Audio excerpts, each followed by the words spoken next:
June 8th, 2017. This is a regular meeting of the members of the State Liquor Authority. Present today are Chairman Bradley, Commissioner Ford, General Counsel Riano, Deputy Commissioner Held, and myself, Secretary of the Authority Donahue. If you have any cell phones, please put them to silence, and if you could take any calls, please go outside. The next meetings of the authority are 6/21, which is 2 weeks from today, or 2 weeks from yesterday, July 12th and July 26th. So there's a 3-week gap between the June 21st meeting and the first meeting in July. And just to let you know, planning ahead, there's going to be another 3-week gap between the last meeting in July and the first meeting in August. All right, we're going to call the items in the order they were signed in. First in Buffalo, although I don't think anybody's in Buffalo, then Albany, and then New York City for the most part. As your items are called, please come up to the podium, state your name, and speak right into the microphone because that's how we're recording the meeting. All right. Chairman, do you have anything to discuss before we get going? No. All right. The first item is actually in New York City. It's item 1242. It's a request from Counsel's Office regarding a summary order of suspension with respect to Truth NYC Lounge, LLC in the Bronx. Counsel. Okay. Good morning, members. I'm before you requesting that you issue an order of summary suspension as to Truth NYC Lounge, LLC. The reason we come before you is because a man was killed on May 31st, 2017, right outside of Truth Lounge in a parking lot after he was involved in a dispute with a promoter who was working at Truth Lounge. In addition to the homicide, information has come to Counsel's office that this club is actually being operated by an individual named Michael Cook, who is not authorized to be operating the licensed premise by the authority. I'd like to point out that this investigation was done very quickly, and it was done with the collaboration of the Vice Enforcement Unit, the Patrol Borough Bronx North, which provided Counsel's office invaluable information, summonses, paperwork that we needed very quickly, as well as the 4-7 precinct. And the SLA is finding that these collaborations, triaging in essence, has really been helpful so that to find out the truth of what's actually happening at these licensed premises. So the history here is that prior to Truth opening there in September 2016, Truth was granted a license by the authority. The applicants, one applicant, Newton Bates, I believe worked for AT&T as a manager, and the other co-applicant, Vaughn Thomas, worked at the MTA. They appear to be very legitimate, serious work histories. I actually remember this. Yeah, and actually it's come to the authorities' attention that Newton Bates is actually the cousin of Michael Cook, and this was unknown to the authority. So Mystique had a bad history. The license was canceled. Michael Cook did seem to have some sort of an affiliation with Mystique. As you can see, there were summonses that were issued to him in the vicinity of Mystique. He was there describing himself as a manager, sometimes as an owner, sometimes. The information was limited at that point. But in any event, we get these new applicants who had solid work histories, and they were issued the license. It was unknown to Counsel's office until now that Mr. Michael Cook returned and was actually known to the police and was actually still on the premise after the new license was issued. So, they gave a very extensive presentation to the full board. They made all sorts of promises. They said they were not going to have event promoters. They were going to have very highly trained security guards, a very strict under 21 policy. They actually checked off no event promoters, no dancing, and, it was a very thorough presentation. They had a whole plan of supervision they submitted. And they also represented to the full board that the owner management team, this fellow from AT&T and the MTA, were actually going to be the ones managing the place, that no other person was going to be managing the place. Well, as has become known to us, the person managing the place is this Michael Cook. And I think Newton Bates was issued summonses on one occasion by the police department. Every other instance the police department has visited the premises, it's Michael Cook who's controlling the premise. So Michael Cook has variously described himself to police as a manager. Sometimes he says he's a manager, other times he says he's the owner. However, after the homicide, I think things got serious, and he got a little scared. So when the detectives went to his home on May 31st and asked him what is exactly his affiliation with the licensed premise, and again, the detective was from Patrol Bureau Bronx North, which again, their assistance has been invaluable in this. They went and interviewed Mr. Cook, and he actually admitted that he is a co-owner of the licensed premise. He said he was actually present when the homicide occurred directly outside the club, that he was doing payroll, and he was generally overseeing operations. And then he said he didn't know anything about the shooting. So he has basically admitted to the availing. On prior instances, prior to this culmination, this unfortunate tragic event, the police had actually tried to work with Mr. Cook. As the police do, they tried to work with licensees, try to get them to, operate lawfully. They sent in police officers to do a walkthrough at the premises, to give them assistance, to give them tips about how they could improve their operations. Mr. Cook pretended to be cooperative, and other times he was not cooperative. As things sort of got hot, because he continued to get inspected and issued summonses, he became more and more belligerent. On May 27th, 2017, the police responded to a 311 call from a neighbor. There were actually residential homes all around this club. It's actually smack in the middle of a residential area. And they went to the neighbor's home, which was behind the premise, and they did a sound meter reading, and it was actually, the sound was measured at excessive levels, in violation of the law. So the lieutenant, the special operations lieutenant, went ahead and went to the licensed premise and wanted to issue Mr. Cook a summons, and Mr. Cook had left because it was around closing time. So Mr. Cook returned to the premise and told the police that as far as he was concerned, they were not allowed to inspect his premise because of a sound meter reading, that this was a DEP issue. I don't know, something to that effect. He refused to give them his identification and refused to allow them to inspect the premise. He was arrested and issued a summons on that day. So he's not cooperative with the police, but he shouldn't even be there in the first place. The licensees violated local rules.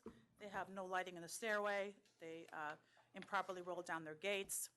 They are systematically violating their method of operation, as was set out in the memo.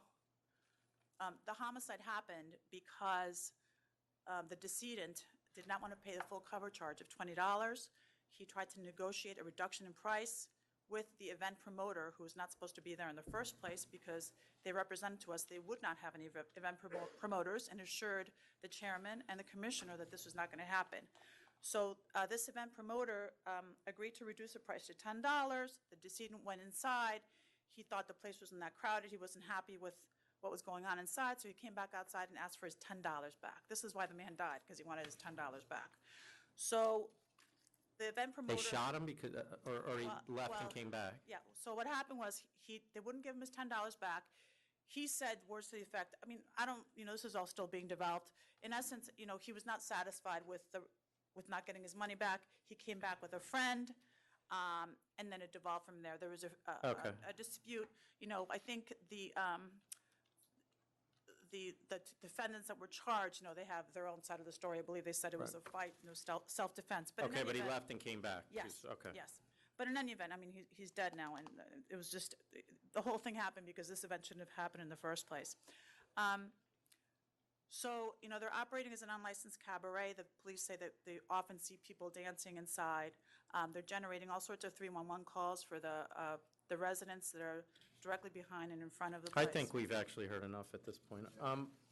The only question I have is, you refer to it as a club, and my memory serves me, it was supposed to be a tavern, correct? Yes, that's right, yes. But it's operating as a club? Yes, that's right. Okay. During all this time when everyone's talking to Michael Cook, did anyone go, time out, who are you? Why are we talking to you? You're not the licensee? I think it's an interesting question you raise, and I think the police department's getting educated about this. And actually, the availing information was brought to the council's office by Patrol Bureau Bronx North. Police Officer Efrain Morales has been consistently providing us invaluable information. I would say in the last couple of months, he's moving in to a lot of these places and, putting two and two together. Right. And I think the police precincts are getting more educated about, putting those things together, so. So we weren't really notified about this until after things were going on for a while, right? Exactly. We had, Meaning no we had, disrespect to we the had police no department. idea that Michael Cook was telling the police now, he was an owner and that they were actually trying to work with him to try to get him to improve his operations. Gotcha. All right. Now, Lieutenant did say he did speak to Mr. Bates after that incident where, Cook was arrested for being uncooperative, May 27th. The lieutenant spoke to Bates and said, Cook is not following the program. We're trying to work with him. And Bates kind of threw up his hands and said, well, I might just cease my connection with this place because it's obviously out of control. But the police were actually trying to work with all of them. All right. You good, Chairman? How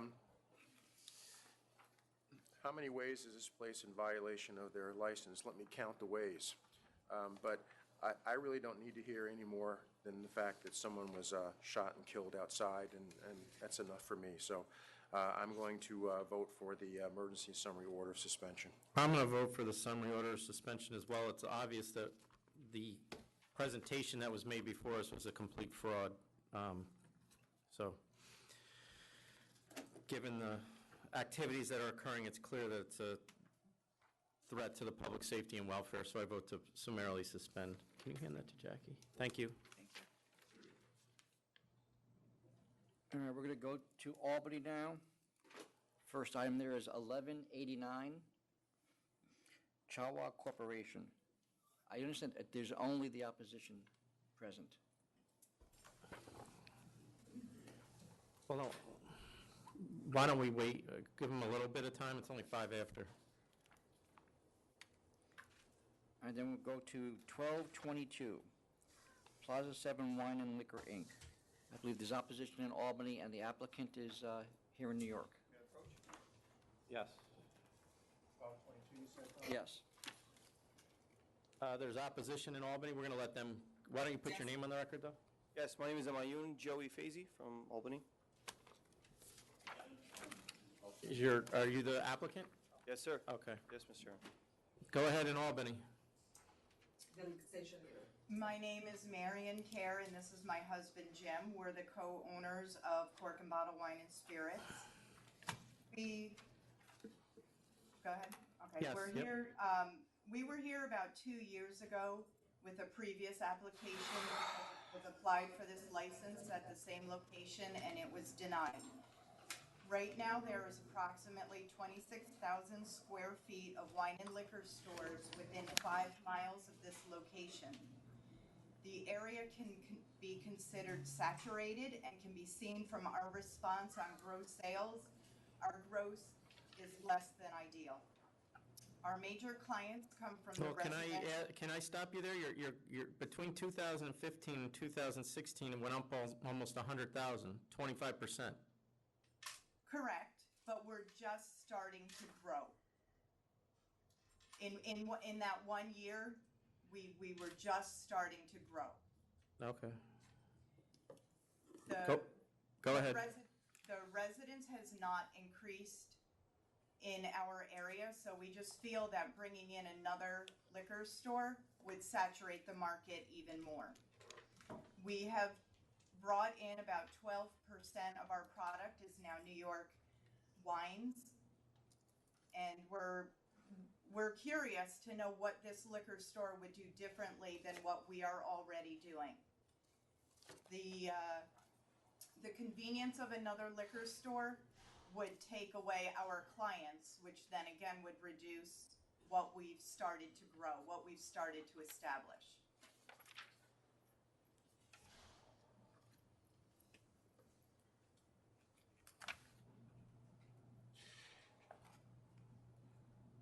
Okay, thank you.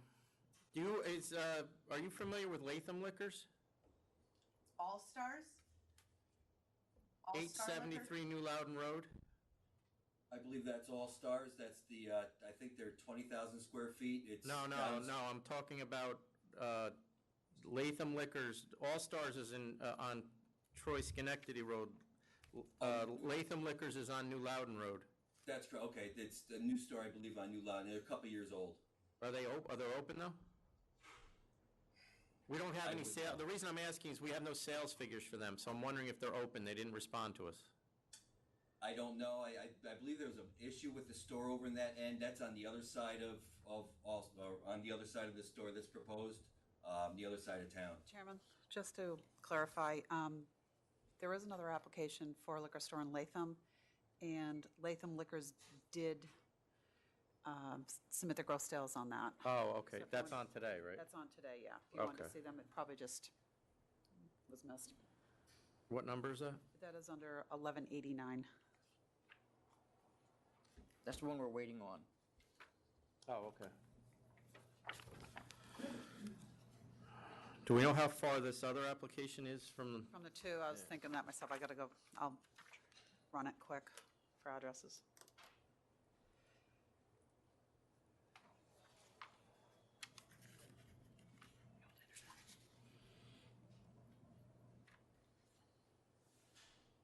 okay, go ahead. Okay. My name is Amayun Joey Fazy. I'm the applicant for Plaza 7 Wine and Liquor. To touch on some key points about my location, I am located in a desirable location in upscale plaza. The traffic count is at 42,000 approximately. There is no store in a 2+ mile radius, including Corcoran. They're not one in a 2+ mile radius. There's a presence of 5,000 employees in the immediate area. I'm in a major route in the capital region. There's no other liquor store between the Latham Circle and Niskuna along this road. We're talking about 8+ miles that there's not a liquor store on this major road. As for some of the service I'll be offering, I'm trying to create a classy upscale liquor store that is unique to my area with service such as weekly chef's table tastings with local restaurants, daily New York State wine tastings, and wine or liquor bouquets. Available pre-made in store or customization of options available. This is an alternative gift of flowers, edible arrangements, etc. Appeals to the customer base. Delivery will be an option again as an alternative to a flower delivery. I have something called the wish list that no wine and liquor store has. The wish list, unlike every other store in the area, I will make it my goal, have everything my customers are looking for. There will be a station, the store dedicated to customers getting the inventory they want, equipped with an iPad and a suggestion box for those who are not as technology savvy. My slogan is, if you ask for it, you'll get it. As far as the letter of oppositions, Cork and Bottle on New Corner Road opposed my application. Their store serves a different demographic. They are drawing from Colony and Albany, while my location will be serving Latham and Niskuna. In addition, Route 7 is a through road that will serve people traveling between Latham and Schenectady each day where they don't go near Cork and Bottle. There are 5,000 employees surrounding my store location. Previously, there was a successful store named Lou Simon's, a couple minutes from Route 7 where I'm located. That liquor store has been there for a long time. Because of Albany Airport exercising its right of eminent domain, since then, people are looking for a more convenient location along their route to get their wine and liquor.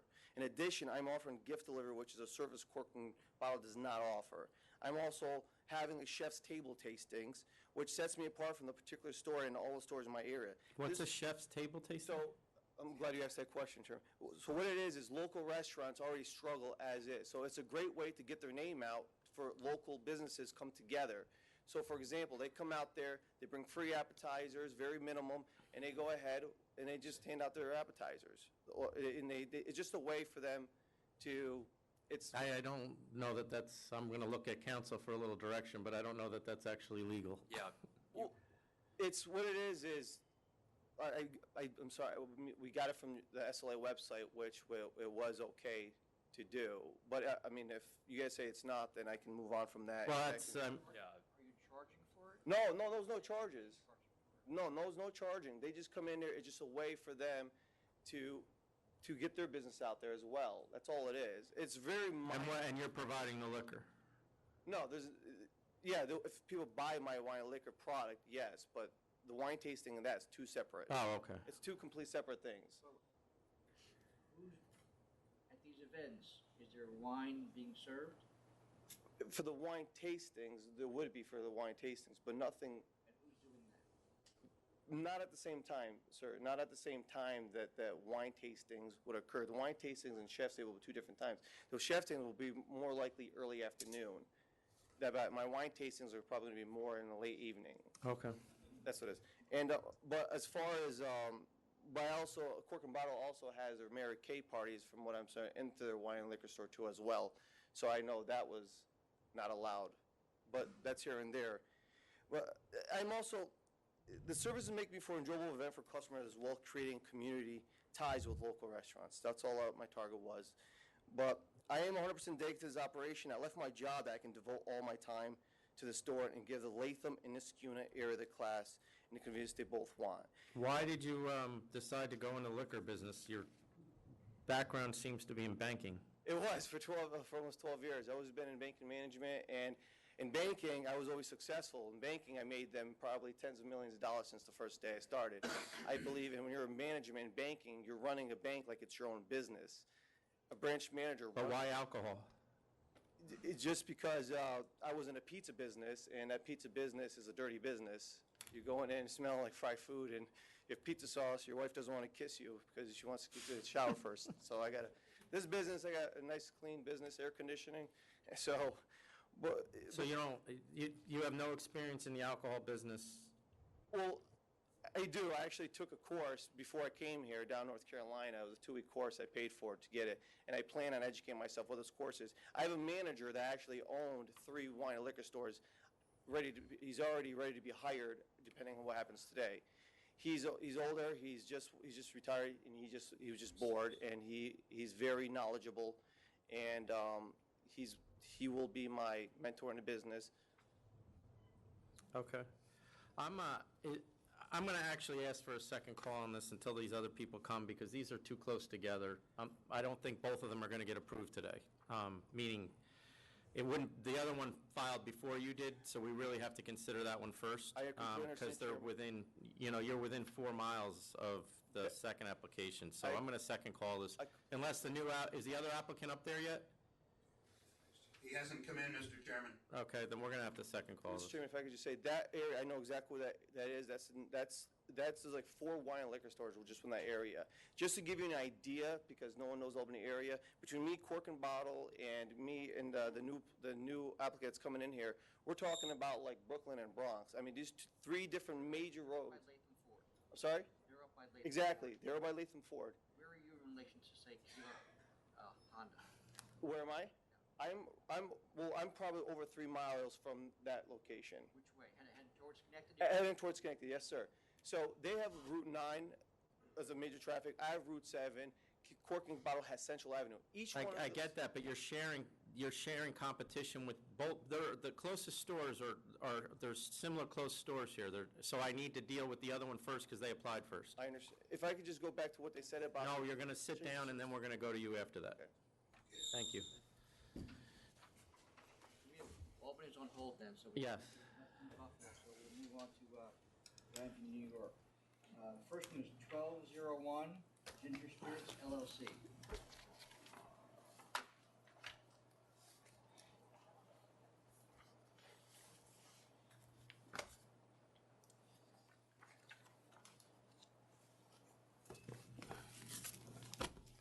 Good morning, everyone. Robert Romano. I'm here with Virginia Magier, who is the principal of Ginger Spirits LLC.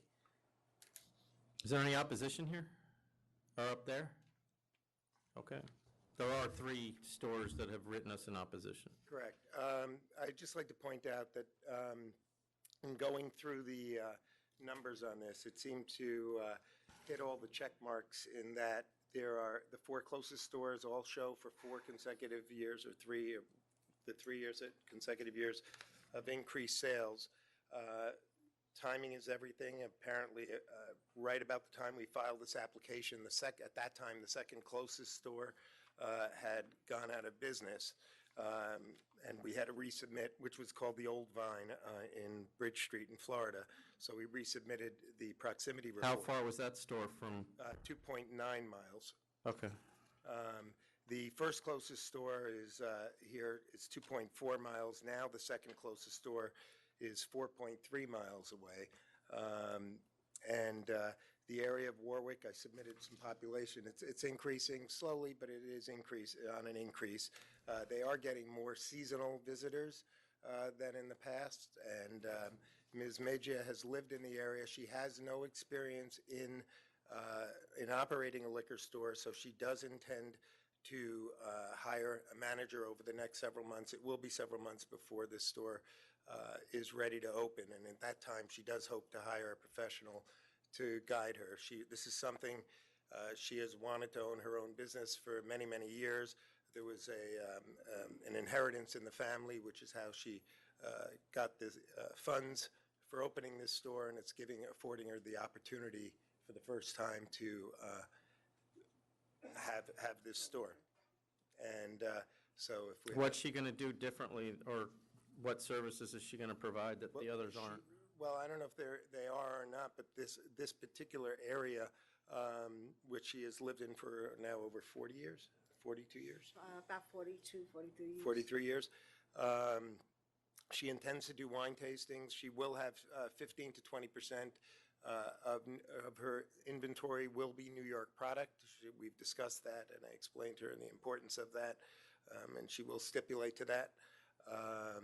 And it's a small store. It's 686 square feet total, of which I think about 610 feet would be retail. You said she's going to hire a manager. She's still going to be there every day? Yes, and we discussed as a minimum 40 hours a week. And I see she's only open till 5 p.m. What's the motivation for that? That might be an error. Forgive me. I don't know where I put that. Maybe I misread it. I think there was an error. We corrected it. No, she'll be open till, I think, 9 p.m. There's no, do you have no intentions of closing early? Yeah, she said, in here it says Monday to Saturday, 9 a.m. to 5 p.m., Sunday noon to 2 p.m. And Oh, no, that's her, that's how often she plans to be there. Okay, I got it. Okay. My mistake. So, again, the stores, the proximity to the stores, I believe you have sufficient distance. You have, I think, one of our key pluses that we've got going today, I believe, is the fact that the second closest store has gone out of business, and this would be filling that void. Okay. Do you have any questions? No, I'm good. You ready to go? Yep. All right. I looked at this, and the closest store to the south is in the heart of Warwick, and this is a couple of miles north. Correct. I think it's a different area to be served. And that store, it's 1,400 square foot. Hers is only going to be 586. 686 total, I think Total. 610 or 620 retail. So I'm going to vote to approve. I'll vote to approve as well. As you pointed out, the 4 closest stores have all seen increases over a 4-year period, every one of them. It's a small store, and the population is increasing steadily, so I'll vote to approve. Thank you very much. You got it. You can wait outside. You can say thank you later. All right, the next item is 1227 Bruce and Son LLC.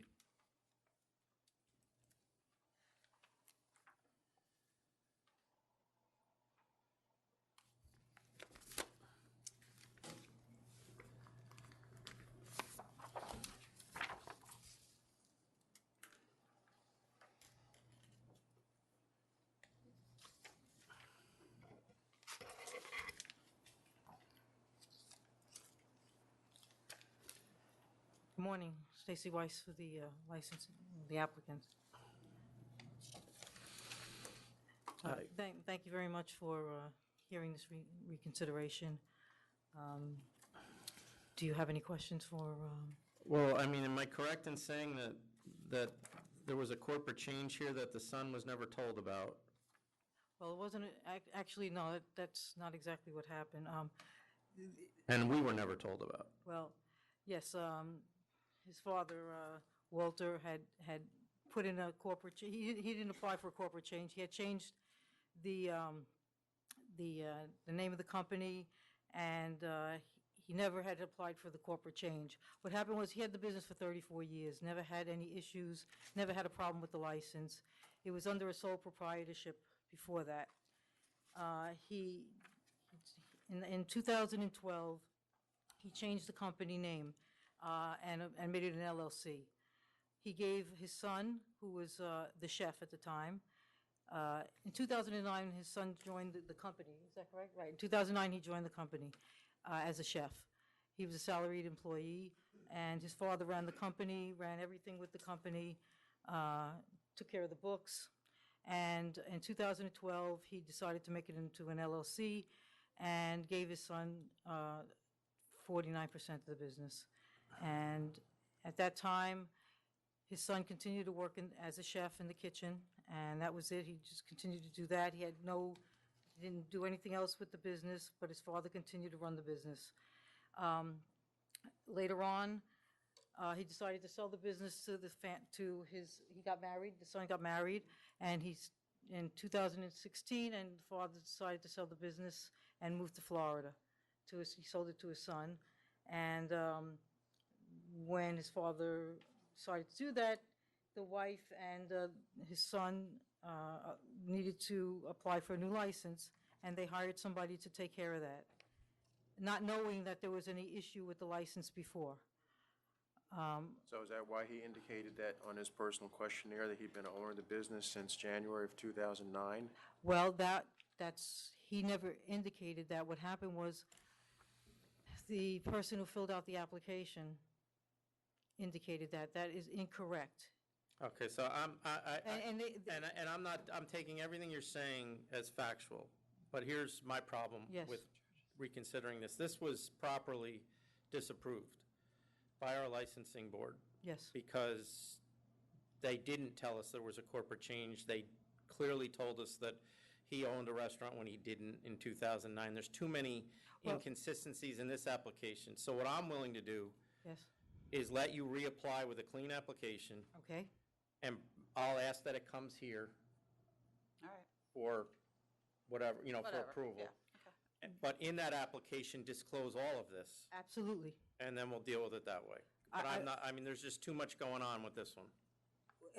How it should have, to be honest with you, how it should have been done was that license should have been turned in and a whole new application Right, should have been filed. so- I agree with that, and that's how it should have been done. Unfortunately, the person that did this application did not do that, and they're suffering for that. No, I get that, but that unfortunately is, everybody in my agency did what they were supposed to here. Absolutely. And I'm Absolutely. not going to override that, so, And I agree with you. We would be happy to fill out a new application, and I'll take care of that myself. okay. Thank you so much. Yep. Yeah, and I'm in complete agreement, I think. I'm in agreement, too. Paperwork kind of got messed up here, so I let's clean agree. it up, start from the beginning, and we'll see where it goes from there, I'd be okay? very happy to do that. Okay, Thank you so much. Appreciate it. And you know what, you don't have to come back out here, Stacy, if you come and bring the application, you don't need to, I think I have an understanding of what went on, but, so you don't That's need to great. bring them with you. Fantastic. Thank you so much. very much. Thank you. All right, the next item is 1173. Brandon Lee.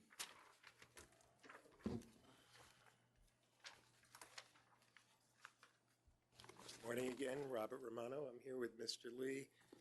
We submitted a statement in controversy.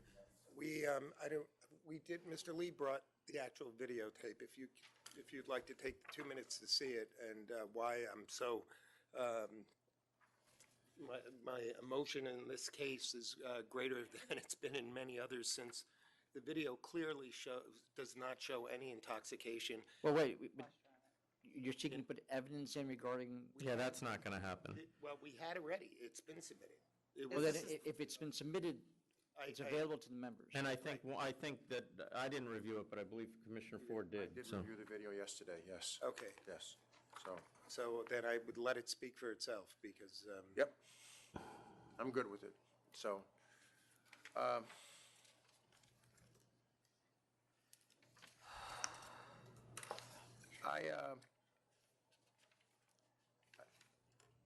I appreciate the good work that our ALJs do, but I had some questions about it too, and I looked at it mainly because of all the issues that were taken with the video that were clearly, it was like two different videos people were watching, so that's cases like that, I like to watch things for myself.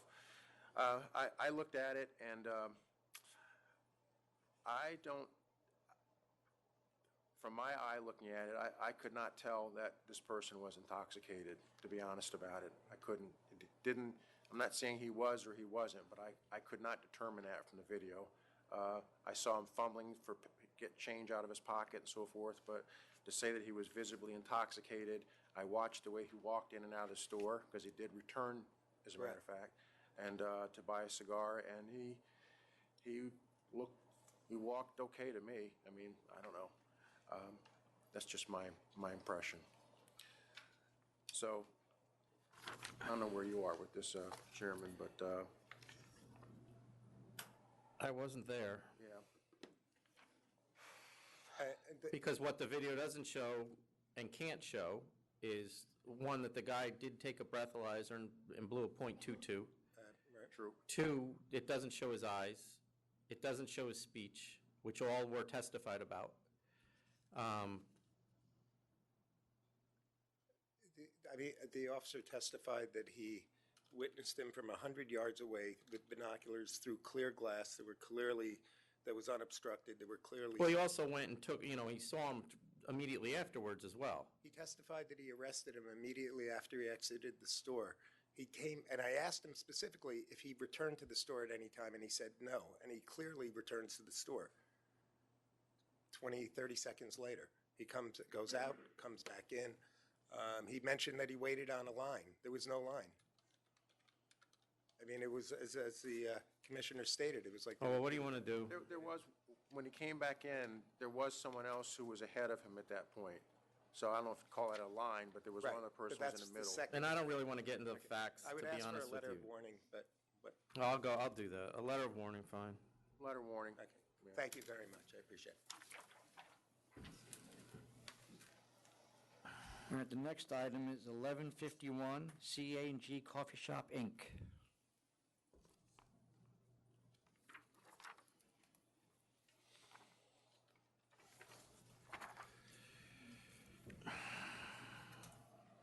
Morning. Hi.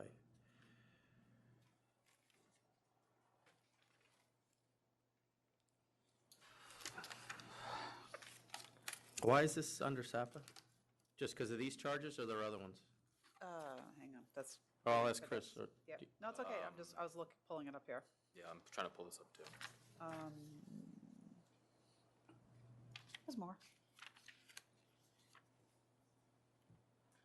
Yeah, there's more. Yeah, there are more. I do have another pleading just went out recently. And what are they?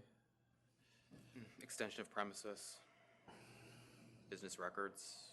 So you're heading down a bad road. Well,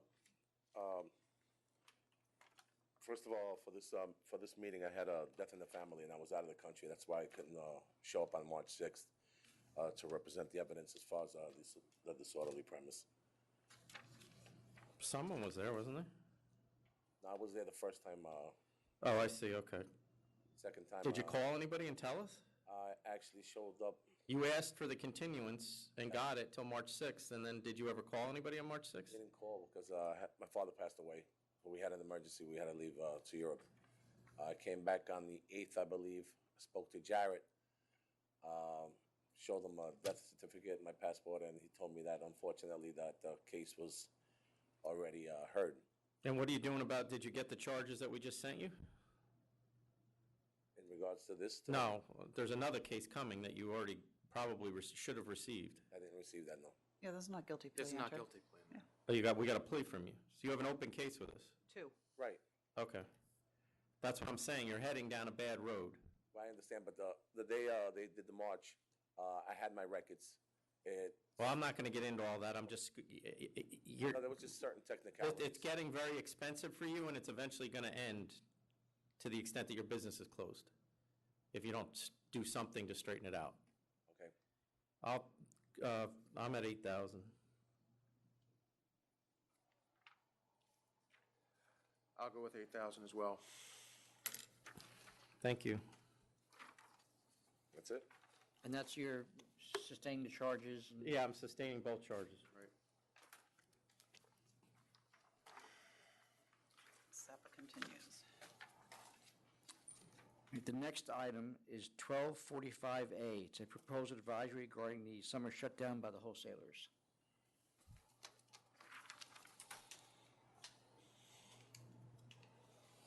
Morning, Keevan Dano for Empire Merchants and Empire Merchants North. How are you? Thank God I can't complain, and yourself? Good. Morning, Mr. Dano. Good morning, Commissioner. I'm here in support of this. I don't want to waste your time. This sort of gets done every year, so unless there are any questions, I only have one question, and that is that in this advisory, it says that people want to opt in, they should send a note to the Wholesale Bureau, and Empire North, and Southern have already sent all that in. Do you want us to send it in again? Is my only No. question. With those dates on it, or with? Yeah. Okay. Yeah, no, you don't need to resend it. This, as you said, is historically has been done every year. And we're just continuing that practice. So I'll vote to approve. I vote to approve as well. Thank you. One of my easier decisions there, Mr. Dano. I appreciate that very much. The next item is 1245B, a proposed advisory regarding bill and hold sales. Good morning, Keevan Dano for Empire and Empire North. We're here in support of the change to the advisory. What is it, D, Tom? It's B, like boy. 1245B.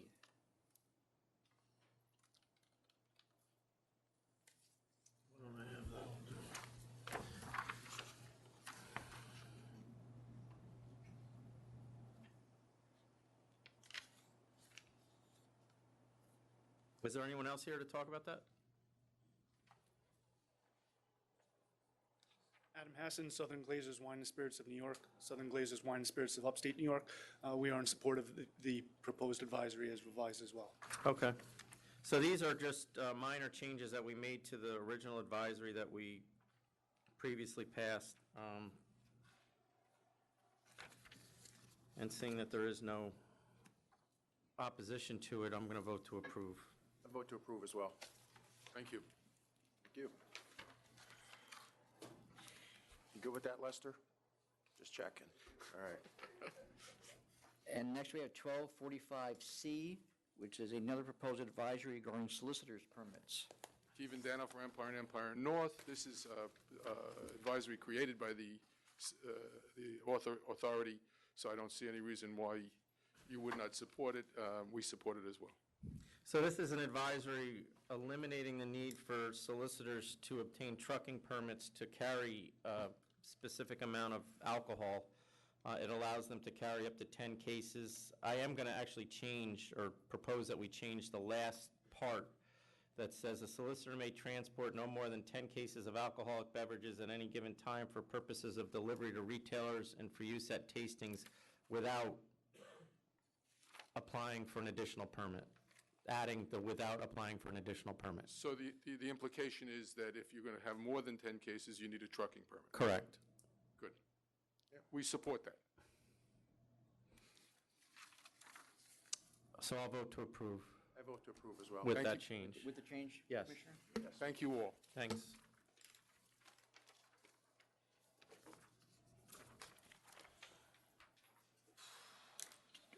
Do you want to go back and deal with Albany? You want to give it a little Are bit? they here? Nope, no, we don't show. All right, so they're not here. Well, I'm not going to, I'll consider the other licensee who is here All right, first. so we're going to recall then item 1222, which is Plaza 7 Wine and Liquor. And just for the record, 1189, the opposition was here at 10, before 10 o'clock. The applicant has not been here, so we're going to consider the other applicant in this general area who did show up on time. Mr. Chairman, I traveled 4 hours just to be here face-to-face. I don't believe in video conference or telephone to do business. I want to show you my commitment. Well, we could have met in Albany because I traveled too. Oh. Don't tell my wife that. No, we couldn't have. I'm kidding. Oh, all right. Mr. Chairman, I just want to go 1 second. There was a change of circumstances going back since the last applicant, okay? 2 years ago, with the business, and Cork and Bottle have been in business for 3 years now. As you can see, their sales are inclining. They are growing. Since then, there's been numerous businesses where I'm in has came abroad. There is over 700 new homes right near me that's being built, which is right here. And How many, 700? Well, there's 75, 33, 68, 6, 57, 140, 108, 23.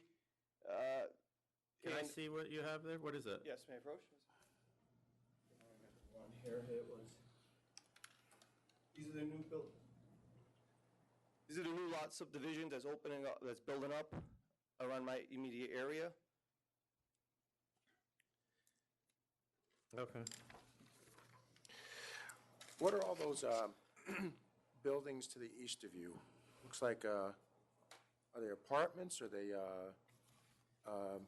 is that industrial? Well, that's the park? thing. Well, I am in an industrial area, so what happened is that area is growing. There's a new gas station coming in. There's new buildings. There's more business came in there. I'm next to something that's unique that's called it's Gallery 7. So there's about 8 to 10 local restaurants in this one building. It's like almost like a food court. So between 11 to 1, you have thousands of people coming in there eating, so it's more convenient for employees. See, going back to my target customer base, I promise you, cork and bottle, and I hope they know this, that it will not affect their business whatsoever. It's two different things. I don't think you're going to convince them of that, but I promise you, if it's, we're talking about 4 different towns. I know, but two that, different- I mean, that's not really what we're concerned about affecting their business. It's whether there's a public convenience and advantage to putting another store in there. That area's location. And a lot of those people do walking distance on their lunch. They put their sneakers on. I'm sure some of you and some of these people in this room, they put their sneakers on during lunchtime. They walk. They do if they get some groceries, some errands real quick on the lunch, this is perfect. This is prime. You asked me why I want to open this up. I can't even tell you how many countless times I drove on Route 7, not on Central Avenue, not near Crook and Bottle, and I said, wow, my wife is a big wine drinker. She loves her relax recently. She's probably watching this right now, laughing right now, but it was convenient. I had to go past my house, 2 miles past my house to go get a wine. This location is so prime just for that. But I'm not arguing just location. I am doing things different, though. I'm doing things where we have a suggestion box. How many times you walk in a wine liquor store, they don't have that product you have? How annoying is that? I'm going to be big on New York State. I'm big on just local things. So if there's someone that has a wine business, they want to put their wine in my store and they're local, and I want to put that in there. Okay. You have any questions? Nope, I'm good. Do you have any idea what the population number is happening in Latham right now? Yes, it's growing. It's right now, I'm at the end of Niskayuna and the start of Latham, so I'm doing 2. Niskayuna is around 25,000, and Latham, I believe, I apologize it's not here, but it's more than Niskayuna, and I'm in the middle line between Niskayuna and Latham, so I have both. And I have already plans to sponsor a lot of local baseball teams. I have a lot of like the kids team, I have a lot of plans for the community. And you live there? I live in Niskayuna. Okay. I live right there, and I have a manager, but I'm going to be there 24/7. And I'm also open. Not 24/7, you're not going to be. No, I'll be open from 9 to 9 and 12 to 9 on Sundays. You won't be married for too much longer if you are. No, he won't be in the liquor business for too much longer. Forgive me, I go Okay. back. All right. Are you ready to go? Excuse me.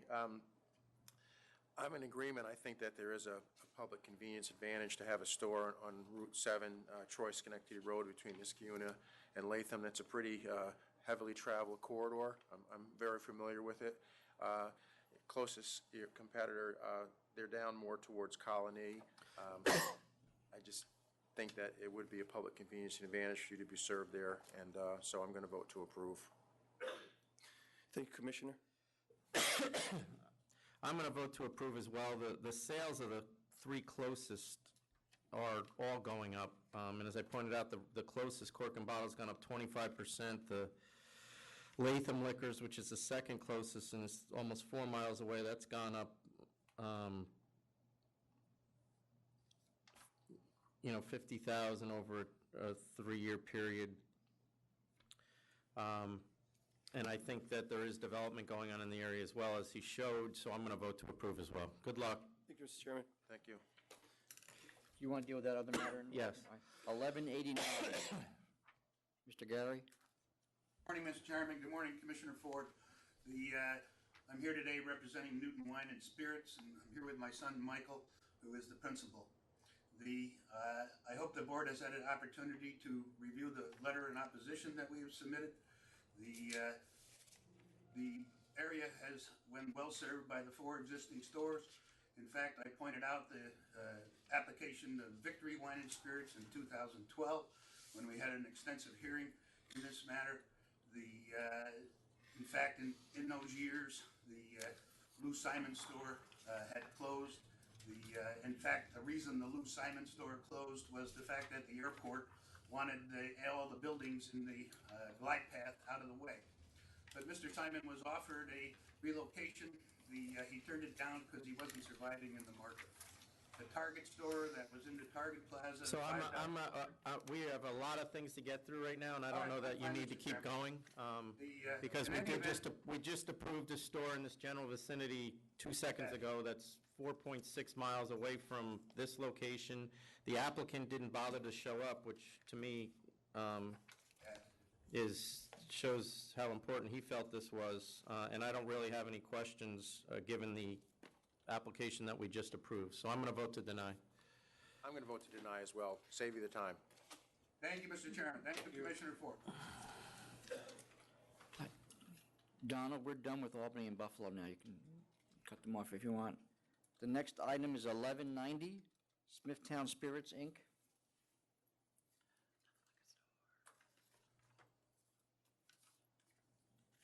Morning, Chairman and Commissioner. My name is Henry Warakomsky. I represent the licensee, the applicant. This is for a new liquor store in Smithtown. Is this replacing a store? Yes, yeah, there was a store that was there. It closed down about 4 or 5 months ago, yes. And why does he want to get in the liquor business? Well, he's been working in the liquor business for the last 7, 8 years. So he knows the business pretty good. He manages a store in Suffolk? Yes. Where is that one? Good morning. That's in Bayshore. And how long have you been doing that? About 7, 8 years. Okay. We have a opposition? Yeah, I'm going to let them talk. Morning. I'm Dhruv Bansal. I'm the owner of Aqua Vitae Wines and Liquors. It's on 597 Smithtown Bypass, like half a mile away from the proposed location. You're on Smithtown Bypass or? Nesconset. Oh, it's the same thing? It's Okay. the same thing, yeah. And the store which got closed, it was, the previous license was issued there around 2012, I think.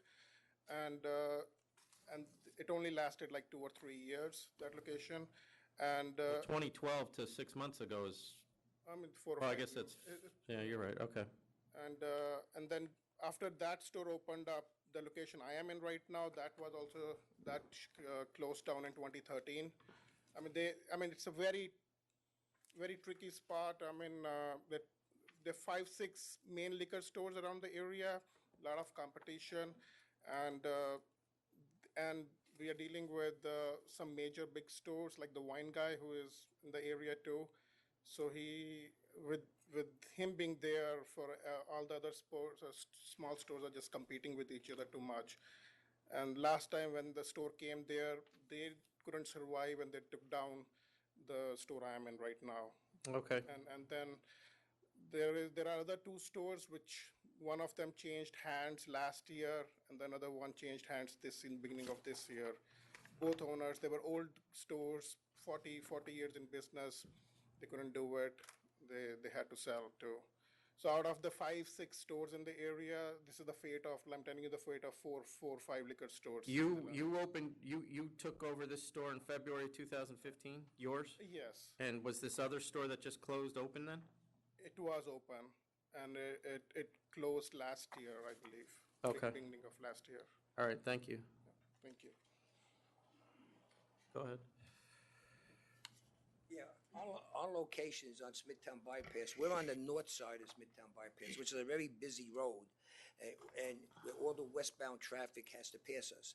He's in a small shopping center, about 7, 8 stores, and he's spoken to a lot of the owners in the stores, and they told him a lot of the patrons would like the liquor store to reopen because it's like one-stop shopping for them. What, he's been managing the other liquor store in, what'd you say, Bayshore? For 8 years? Yes. Who owns that? One of my cousin is a family, or basically the family business they have, and I've been helping. I know in and out, and especially specifically this current location where we're trying to open the store, the old previous owner had the problem financial. So because of the financial issues, he didn't know how to buy, how to do everything. So from Empire Southern, he just grabbed everything, and then he had a problem with, paying back and stuff, and he didn't know how So to your manage cousin owns a financially. store. Does anyone else in your family own stores? No. And what's the name of the store you're working at? Bayshore Liquor. Do we have? Bayshore anything Liquor on one. Bayshore Liquor? But that is in Bayshore, about many miles. I mean, yeah, yes. Is that a 2058A Yes, Sunrise yes, Highway? yes. Not that I show. So here, I went to every store in the plaza where we're trying to open the store. Everybody basically having the same issue. This, all the customers are coming there. They want to buy, but, since they are there, they can find, something close by. It's like a one-stop shop. So we're going to try our best to help all, especially elder people, create more jobs. I'm going to try at least more than 20%. Local wines, any way I can support. Since I have the experience, we are good in financial, so I don't think we're going to have a problem. We know how to, we've been in the business for so long, and we know, how to buy the right, not, just jump the first month and then just because they give you 30-day credit, so we're going to try our best to, make that location successful and help the community. Since there's a lot of new development, a lot of people, Smithtown, I've been Googling it, every year the population is increasing. So therefore all the store sales are going up too. We would like to request you guys, give us opportunity, we'll make it happen. And I think it's only 1,000 square feet of retail space it's going to have. Yeah, you have 1,100. Yeah, 1,000, yeah.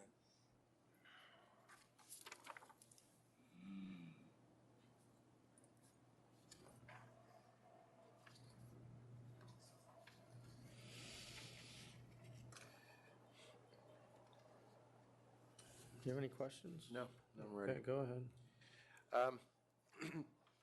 I did have a concern about the fact that two of the closest stores have been open for, are just 2 years old. However, this was a location that was open until early this year, and they have no adverse history. There's no reason why, other than they just surrendered their license. So I kind of view this as replacing a license that the board had already approved, so I'm going to vote to approve.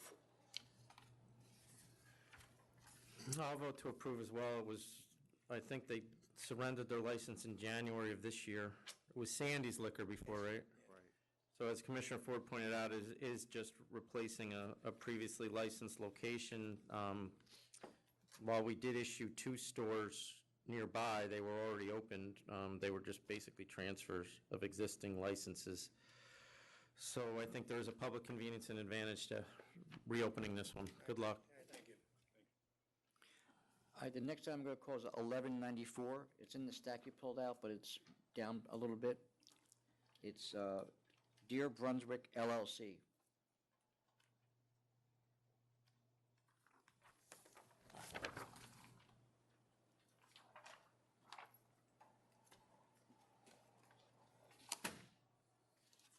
Good morning, Chairman and Commissioner. It's Dear Bushwick LLC. This is a disciplinary item, and with me is Julian Muhammad. He is the principal. Okay, I'm going to ask you to explain what exactly went on here. So there's one, he initially started out at one location and then took over the second location next door, but they're separate, but we file them as an alteration because they are connected and they shared a kitchen space, but they were branded separately. So we had filed an endorsement application to add a company called Yours Sincerely, which sort of manages, so there's 2 separate sort of businesses, there's 2 separate storefronts, but they're connected, so it had to be the same license. At the same time, we filed that alteration. So they were on the same license, but he was calling them by 2 separate names? It was yes, correct, 2 Okay. separate names. And So we filed an endorsement application, but at the same time that application was pending, he had a partnership dispute with the group of people that were in the first one. So part of the long and the drag-out delay resulted from her attorney submitting a letter to the authority. There was subsequently an arbitration, and it was awarded in his favor. But meanwhile, the endorsement never happened. The trade name changes that we tried to file since were also disapproved because of the pending disciplinary. This was originally disciplinary for a long time. At this point, what he's like to do is sell part of the business, and I think the intention is that they would reapply with yours sincerely and a different operator to continue. He wants to sell part of the business that isn't going as well for him, but keep the other. And So now you're going to separate the two? Well, they still will probably have to be the same license because they share joint areas, but to resubmit with two co-licensees from scratch, which is yours sincerely, and a third-party unaffiliated operator. And then I think one of the other charges relates to the premixed cocktails, which... I was more worried about the other thing going. All right. Yeah. Okay. I'd like to settle in order to sort of be able to start from scratch. Yeah, I'll accept. Looks like a paperwork nightmare to me, but... And we weren't the corporate side on this or involved in the Understood. arbitration. So. I'm giving the benefit of the doubt because the change was filed late, but still before an investigation was initiated, so you took action on yourselves. I'm going to accept the $4,000. All right? Thank you very much.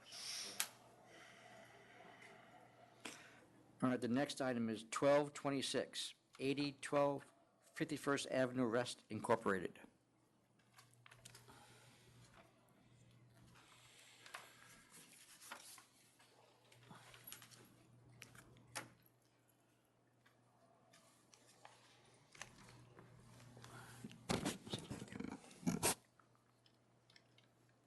Charles Nguyen for the licensee. With me today is Nicholas Campiglia, the sole principal. There's a conditional no contest for a $5,000 monetary penalty. Is all this fixed? It's in the process of being fixed. The kitchen was not in use, although it had been when it initially opened.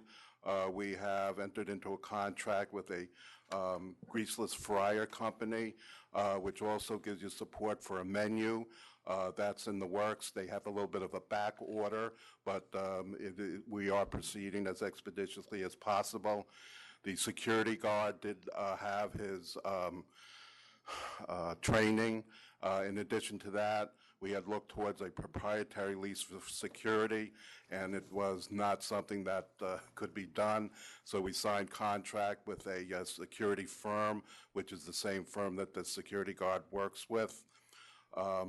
The one item that was not done was that there was a DJ booth in the premises, and the authority said that they went back to their interior diagram and it was not in place. That must have been probably my fault. I use a service to do that. I was there at least 3 or 4 times. There was no masking of it because we do have live music and we do have a stage. It was just an inadvertent error. Okay, so the application indicates that they can have a DJ and live? Yes. Okay. And I supplied a certificate from the health permit department, and I'd just like to emphasize the fact that for 4 years he's had a non-adverse license history, and Nick also had a license in the Bronx for about 1.5 years, and that had no adverse license history as well. Okay, I'll accept. I'll accept as well. Okay, 5,000. thank you. Thank you. The next item is, you don't have this in your stack, it was skipped over by mistake. 1188, Pisano, Inc.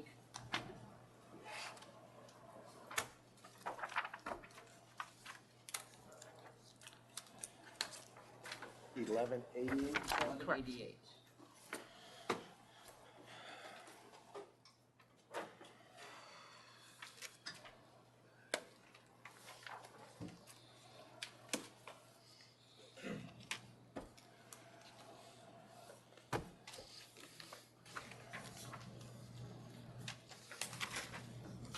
Go ahead. Hello, my name is Pat DeLuca. I'm here on behalf of Mr. Pisano. Mr. Pisano filed an application in 2016, in August of 2016. It was subsequently disapproved because the Rockville Center Police Department had come in. He had taken over the store and was operating it since 2013 till 2016 without any beer in the store, just as a grocery store with no beer. The police had asked him if there was any beer in the store. Mr. Brizano brought them in the back of the store and showed them that there was beer still left over from when the previous person had it in 2013. But it was not for sale. It was not for sale. There was no sale involved, and the only reason they found it is he brought him and showed it to him. It was probably skunky too, but it was there since 2013. He was operating the store since 2013 when he took it over from the previous guy. How much beer was back there? How much beer was 300 bottles. I don't know, they took a lot of stuff. 300 bottles of beer on the wall. Yeah, sorry. What were you planning on doing with the beer, or just letting it sit there, or what? When he got the license, he figured he could sell it. Skunky beer? Nice. Yeah, but that was what he intended to do. All right. How did we find out about it? Or you wouldn't know, Chris, how would we find out? Rockville Center Police, I Your think. neck doesn't work that way?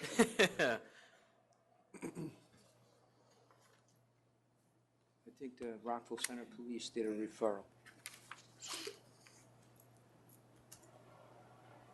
They referred it to us?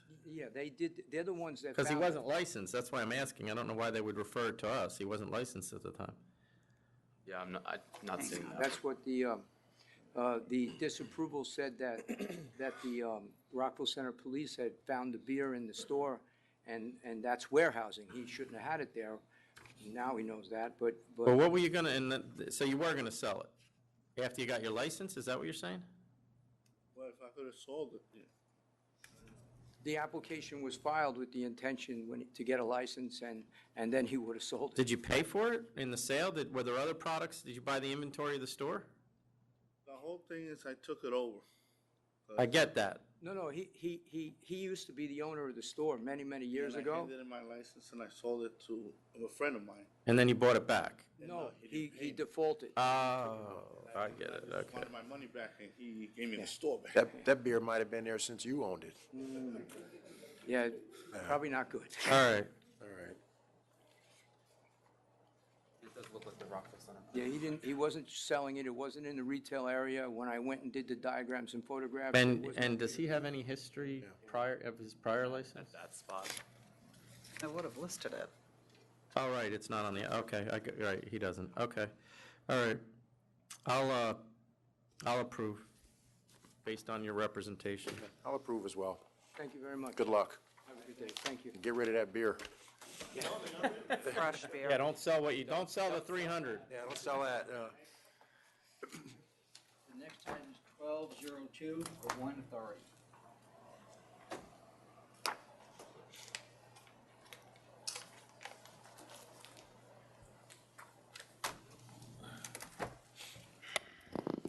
Good morning.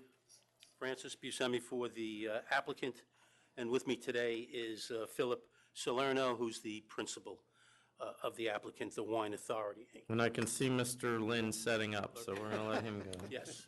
Donald, can you get him a easel or something? Unless he wants to stand there and hold it. On one leg.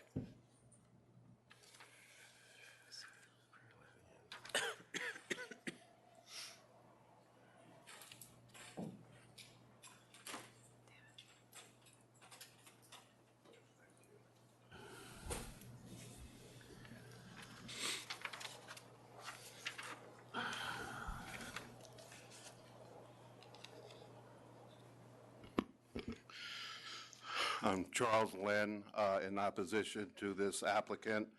I'm attorney for three of the closest stores to the applicant, 1029 Wine and Liquor at 1029B Route 112, Easy Wine and Liquor at 1108 Route 112, and Akash 92209 at 914 Route 112.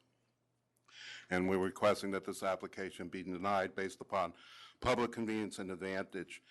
This area is currently being serviced by 8 existing stores. Next to my presentation is Exhibit A, which is an area survey and radius map of the Mount Sinai, Port Jefferson Station area. There are currently 8 stores in this area. The vortex of these stores is along the intersection of Nesconset Highway, which goes into Route 25A and Route 112, which is the main intersection of the major thoroughfares in Mount Sinai and Port Jefferson Station. All 8 are within 2.66-mile radius of applicant. And that's why I have the map here. Right here, the blue point is the applicant. The closest store is 0.79 miles. It's called Three Roads Plaza. The next one is 0.91 miles away. That's called Port Plaza. And the next one is 1.07 miles away, and that's called Jefferson Plaza. They're all 3 are shopping malls. The next one that's the closest is 1.69 miles away, right on Wisconsin Highway, and that's Marquet Liquors, which is the biggest of the liquor stores within this area. So what the map does show is that right along Wisconsin Highway, going along this way, 1, 2, 3, 4 liquor stores, intersection of 112, Route 112, 1, 2, 3, 4 liquor stores. So you have a vortex, and that's why I have the second map, because I did a perimeter radius to show that in these hamlets, which are in Suffolk County, two hamlets are contiguous to each other, which is Mount Sinai and Port Jefferson. This is 2.66 miles. Within this whole 2.66-mile radius, you have 8 liquor stores. And right at the center is this applicant right here. Again, major thoroughfare, 3 shopping plazas right in the middle. Can you take that one down and show me the first one as you're talking?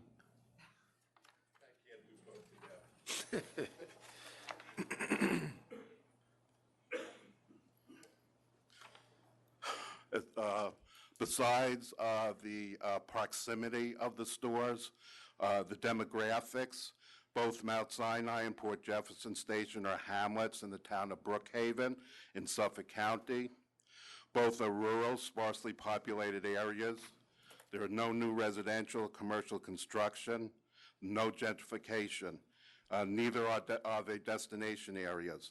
The population of Mount Sinai in 2010 was 12,635. In 2015, 5 years later, the population was estimated at 12,723, an increase of 90 people. I have the population census annexed as an exhibit with my application. The population of Port Jefferson Station in 2010 was 24,235. In 2015, the population was estimated at 26,171, an increase of about 1,900 people. And again, these are all verified with the documents that the 2010 census plus estimated population figures with regards to these 2 hamlets. As far as the prior history, this is a normally competitive area.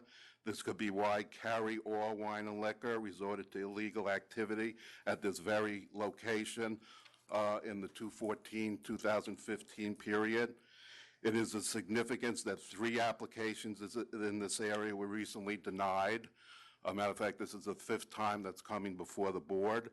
On March 1, 2016, Karam and Yash at 27 Route 25A, serial number 1290437, was denied based upon public convenience and advantage.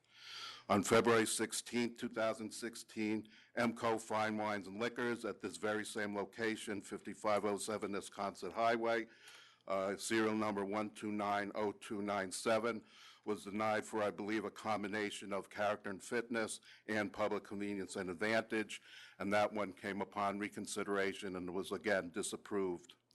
On or about November 2016, Champion Wines and Spirits at this very same location was also denied. Again, this application is the fifth one to appear before the board. It's the fifth or the fourth? Fifth time. It's the fourth one, fifth time because I counted the reconsideration. Oh, So this- what's the address of the March 1st, 2016 denial? 27 Route 25A, Mount Sinai. If you remember, Chairman, Wisconsin Highway changes into 25A. All right. I know I have it in here. So where was that one on the map? It was just, here's the blue dot. Yeah. You go over, just right across the street. Yeah. It was right on this other side. Okay.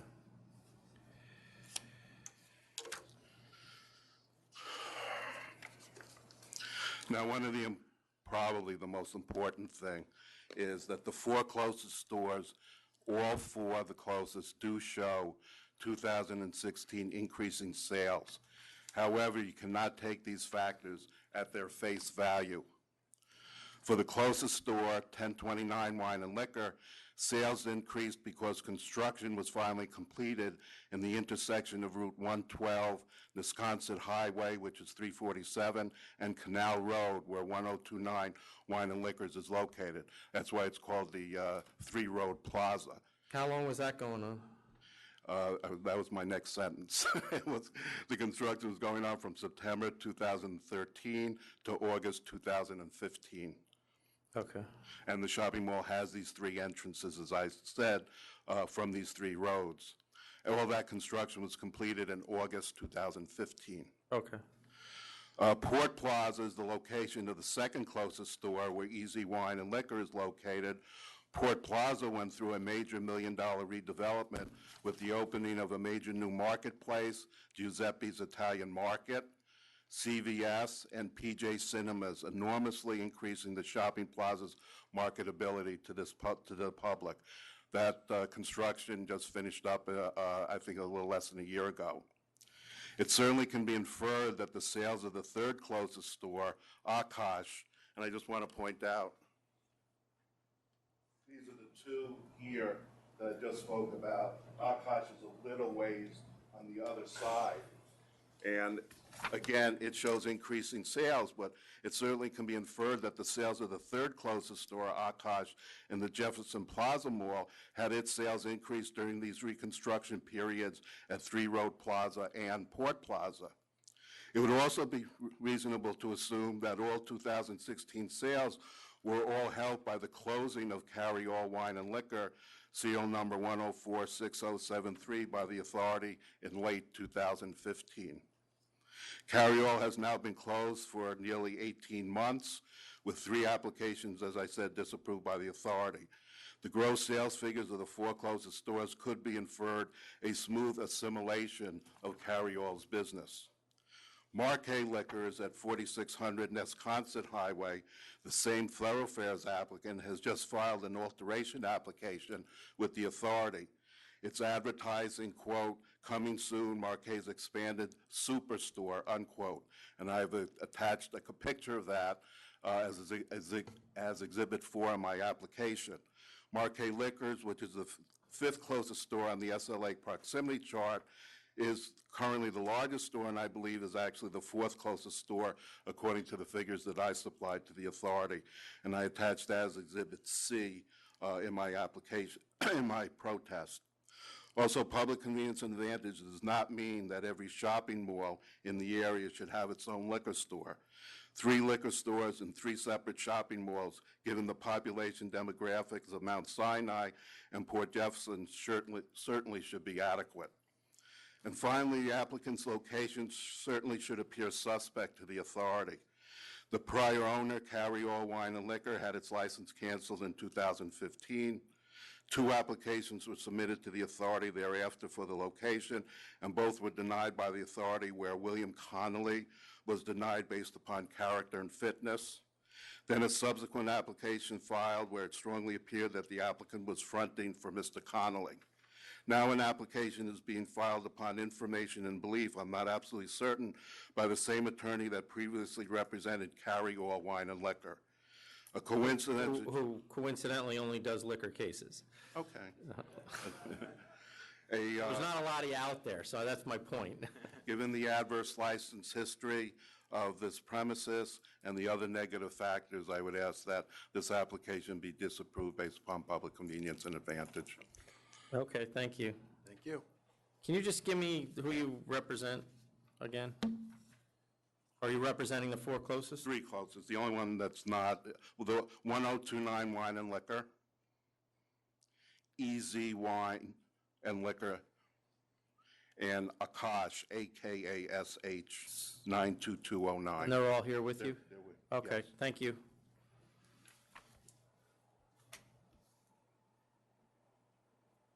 Thank you. First, I must say, I take some offense to Mr. Lynn's I don't think he meant any, so. accusation. we're gonna- Well, he brought it up. You guys have been battling for a long time, and you know that he doesn't. All right, to get to the heart of the matter. As was pointed out, this liquor store is located at 5507 Wisconsin Highway. That's the location for this applicant, which is a main thoroughfare. It's also known as Route 347. It runs east to west, and it connects Northern State Parkway to Route 25A.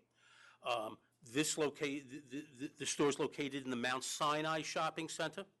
The shopping center is comprised of 26 stores. It's anchored by a King Cullen supermarket and a Rite Aid pharmacy. It's situated on approximately 14 acres. It has over 125,000 square feet of rentable space in the shopping center. I attached as Exhibit A the demographic report of the shopping center itself, which we obtained from the landlord. Within a 3-mile radius of the shopping center, the population is over 67,000 people in this area. If you go to a 4-mile radius, and I also attached a demographic survey, a separate demographic survey, if you go to a 4-mile radius, you've got almost 110,000 people in the area. As has been pointed out, for more than 20 years, this location is operated as a liquor store. Carry All, I represented Carry All on the disciplinary proceeding. It was CNC offer of cancellation and bond claim. This claim the store ceased operations in September of 2015, I believe. It had to do with other family stores and Co-op buying. and involvement. I remember. I think it was more than co-op buying. I think the one gentleman was actually taking salaries and whatnot from the various stores anyway. So it's didn't have anything to do with specific operation at this location as much as his involvement in other stores, his mother's store, his wife's store, et cetera.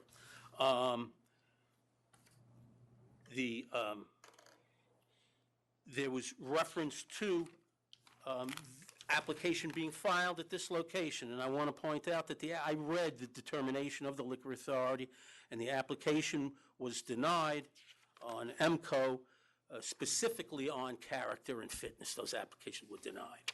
Had nothing to do with public convenience and advantage.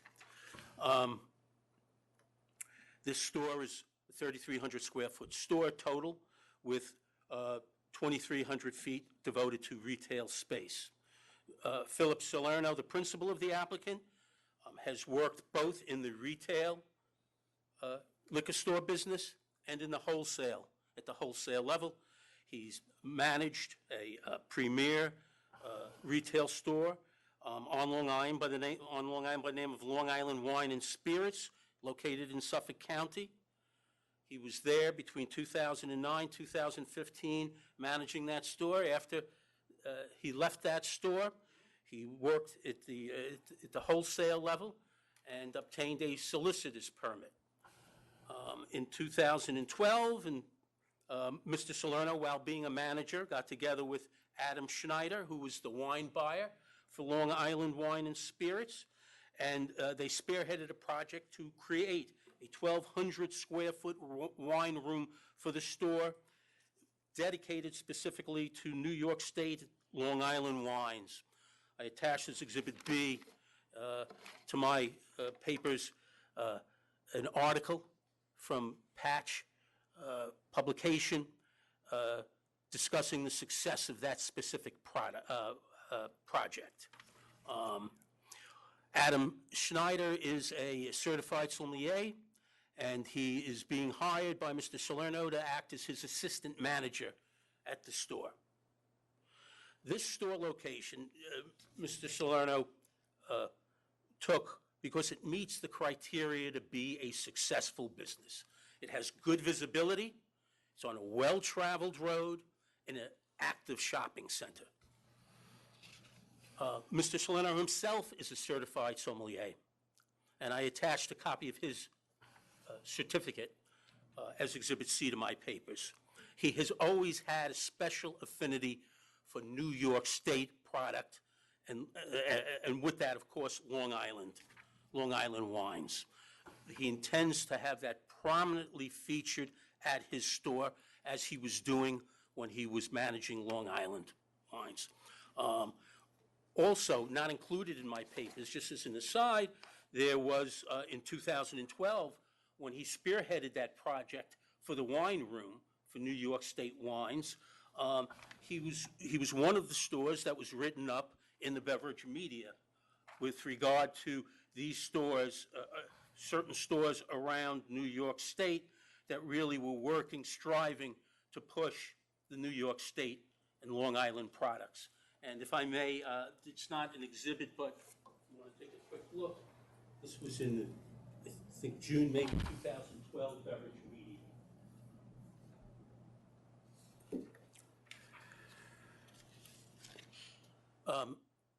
The applicant personally knows many, through his experience in the industry, personally knows many Long Island winemakers. These people will be conducting wine tastings and educational seminars at the store.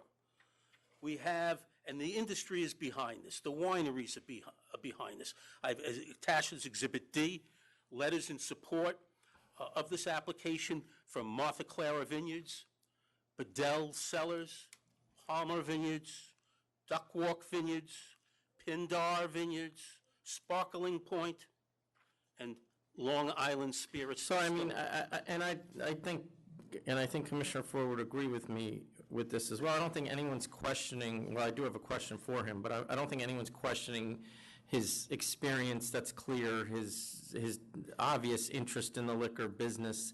The question that's not being answered, and you're right, MCO was 100% character and fitness, but the other two weren't. And they were, well, one was at this location, and that was on character, I mean, that was on public convenience and advantage, and the other one was across the street, and that was on public convenience and advantage. So no one's, you haven't really answered the question about what's changed since March of last year, or November of last year, which... I believe each application has to be taken on its own merits. They do, but we found no public convenience and advantage on both of those applications, and I recall both of them, and both of them were because of the number of liquor stores in this area, not because of the fact that the people applying didn't have the proper experience. And I found that there wasn't enough public convenience and advantage to adding another one. What, other than his experience, has changed since that time? I think his method of operation certainly lends itself to public convenience and advantage, especially on Long Island and in relationship to the region that he would be operating in, which is it certainly close to can the Long contribute Island to it, but I don't know that it solves the problem. Well, again, if I can just finish, and Yeah. I'll try to address your concerns as well. And again, this goes to, I believe, public convenience and advantage. The store will have an extensive selection of the wines, including Long Island wines. There'll be a literature board to display brochures and maps to all of the Long Island wineries. I don't think you've had that before. There'll also be an LED display monitors that provide educational information about the wine regions of New York and specific wines. There'll be an information desk, which will be staffed, where customers can ask questions, get suggestions, and special order on wines that may be hard to find. So he's really, he's not far, he's around the Long Island wine region itself, the winery regions.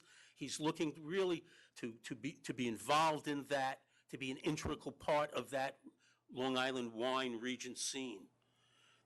We have a letter, and again. So where's all this stuff? I'm looking at your diagram. Where is all this stuff going to be? It's not on the diagram. The stuff that you just mentioned. He'll be outfitting the store with that. I mean, we don't have the desk specifically stated on the diagram. We could give you a revised diagram. I don't think that would be a problem. But, you know, I mean, I didn't think we had to put stuff like the desk and a literature board on there. But, I mean, our supplement specifically states that this will be done. And again, getting to public convenience and advantage. I don't think you had this before on the other application. We have the Mount Sinai Civic Association, all right, giving a letter of support here. All right, and they specifically state, the Mount Sinai Civic Association specifically states that there was a liquor store at this particular Mount Sinai shopping center, that there should be another liquor store, that other businesses within the shopping center relied on that liquor store. Who is the Mount Sinai Civic Association? Is that their Chamber of Commerce, or? That was one question I had, because I've never heard of them before. Yeah, just, it's a civic association. I don't know if it's the Chamber of Commerce or civic association. Have you sought the endorsement of the Chamber of Commerce, been to them at all to get their position? Chamber of Commerce, I think the civic association is I think it's a Brookhaven Chamber of Commerce, maybe. I don't think it's specific for that area. Okay. So we have the letter from the Mount Sinai Civic Association. We have letters in support from the businesses located within the shopping center indicating how business was while that other liquor store existed and how they could really use and how it helps with the traffic for that shopping center. We have petitions signed by 650 customers of the shopping center. What's in that shopping center besides this? What other stores? Well, yeah, as I had indicated, we have the King Cullen, we have the... I'm not familiar with that. What is The that? Rite Aid. It's a grocery store. King Cullen Supermarket. Yeah, so it's a large supermarket, full-service supermarket, and Rite Aid are the two anchors for the shopping center, and then you have about 24 other stores as well. Okay.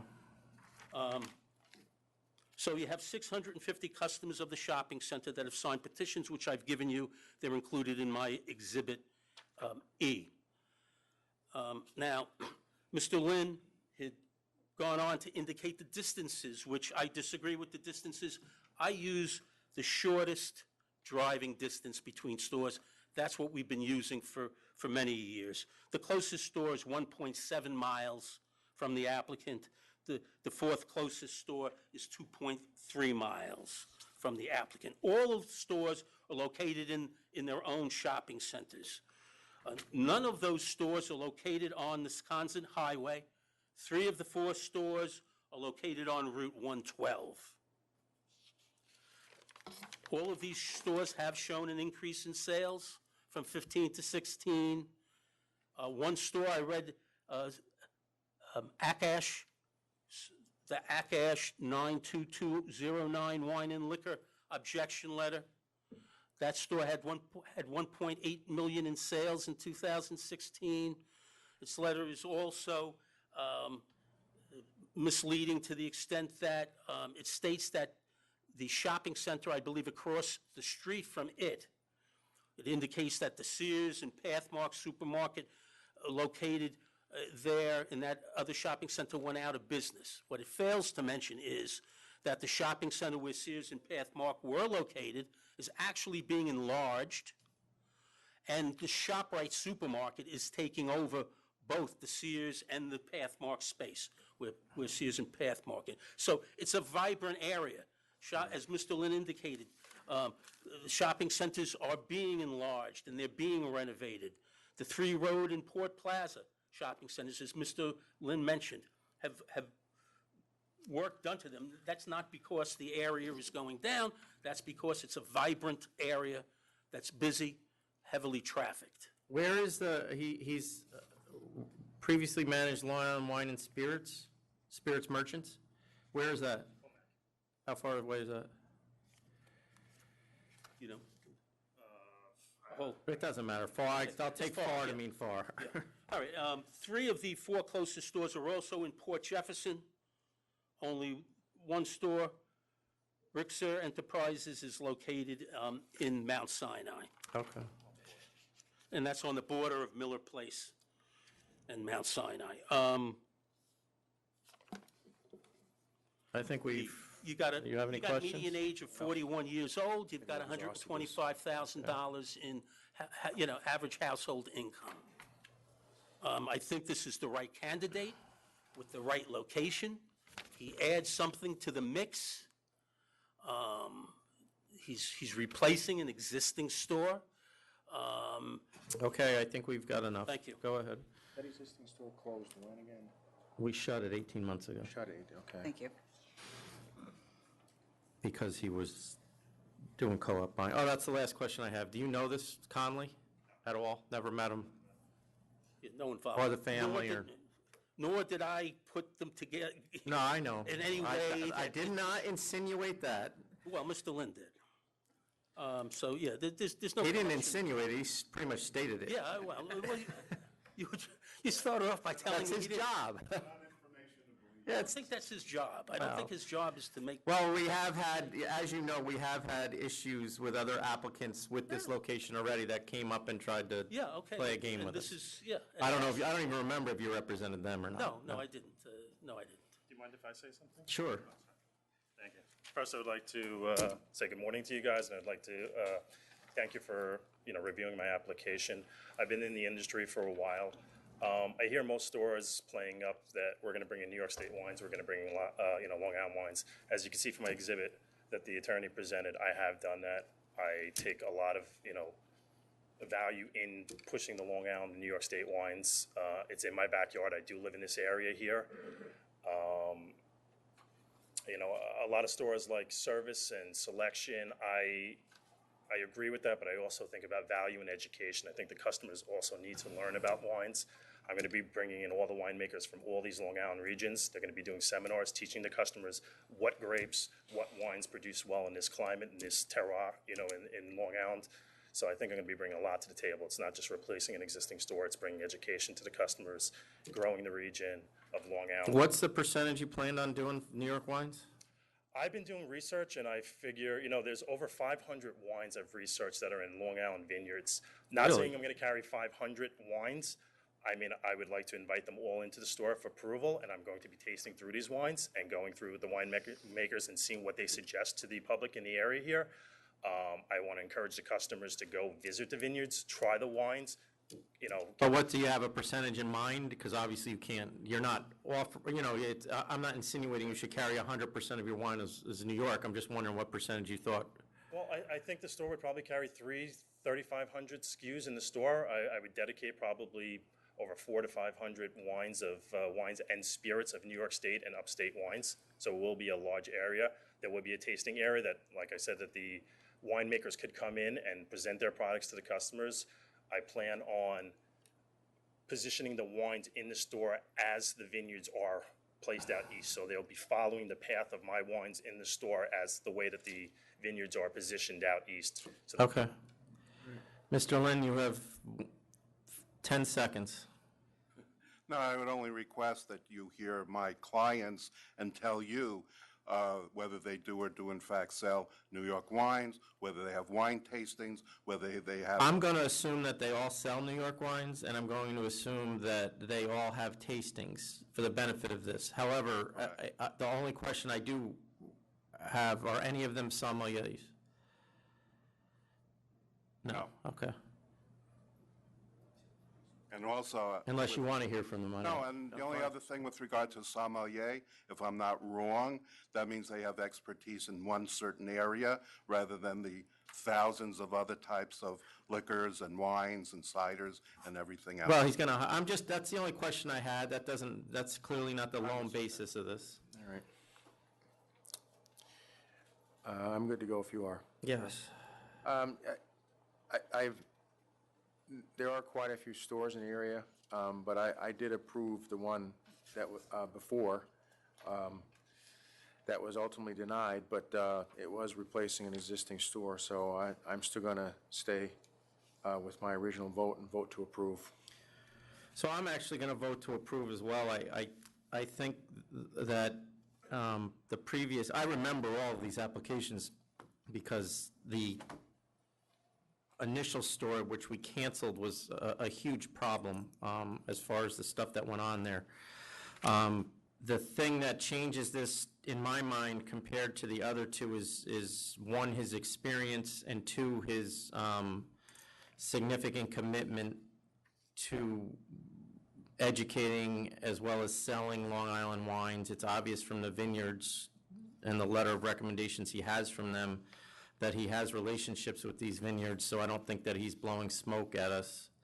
And I think given what was presented here on that front, that there is a public convenience and advantage, where I don't think the other applicants that I did deny, one of which was the one that Commissioner Ford approved, presented that kind of business model. So I'm going to vote to approve.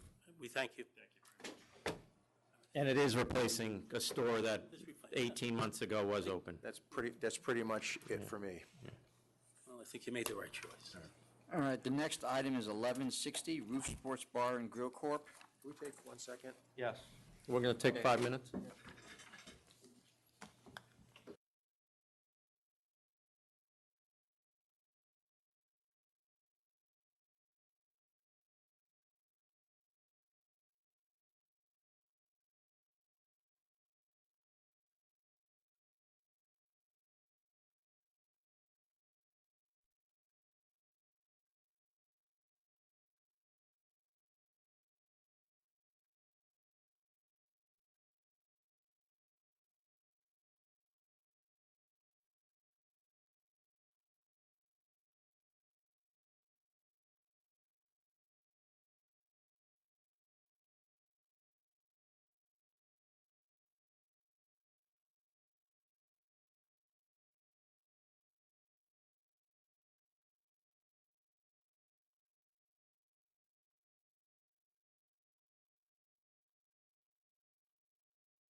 Donald, all right, we are back, it's 11:39.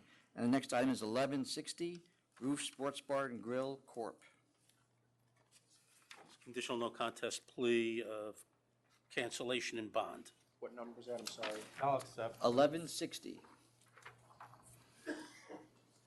I accept.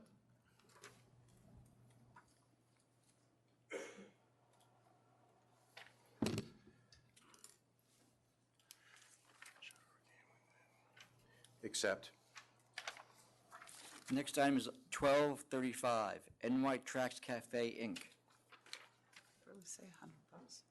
The CNC requesting a $100 civil penalty. 1275. What you said? 12:35. 12:35. I'll accept.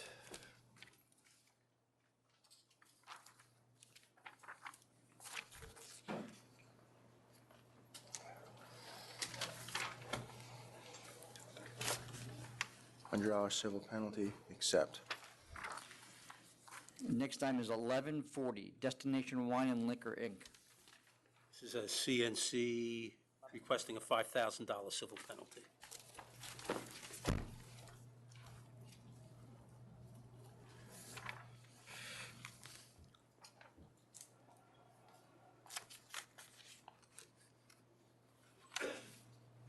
Say, this one I don't know that I accept. Just like to point out, this goes back to like 2014. There was full Well, cooperation. So just before we get into that, council's office is requesting that we withdraw charge 6 and 7, so I am in agreement on that. What about 1 and 2? I had a note to myself about that. I mean, this looks like co-op buying. They were share. If someone was short, if one store was short, it would borrow goods from the other store. They made full disclosure and statements. How many cases are we talking about? I don't have the whole thing. I wasn't. It was $8,000 for Oh, 2 years. Yeah, over a 2-year period. It wasn't, extensive, but they made full disclosure. And Right, yeah, because they got caught. But they came in, I mean, they. Well, what are they going to do at that point? Deny that we found somebody else's liquor in their store? I mean, But they gave affidavits, Well, statements, explaining exactly what they did. I mean, normally we would take a license here, and I question whether 5,000 is sufficient. They did have, no adverse, been in business since 2012. Is the other case on today, too? No, I looked for it, I didn't see it. Sorry. What is that one? You're offering 5 on that one, too? I didn't. Are pull you it 'cause I representing didn't- them or no? Yeah, yeah. Oh, I didn't pull it because I didn't see it on. I'm assuming it's the same, though. Can we assume that? I wouldn't assume. All right, I mean, I'll give you 10 here, but I'm not taking 5.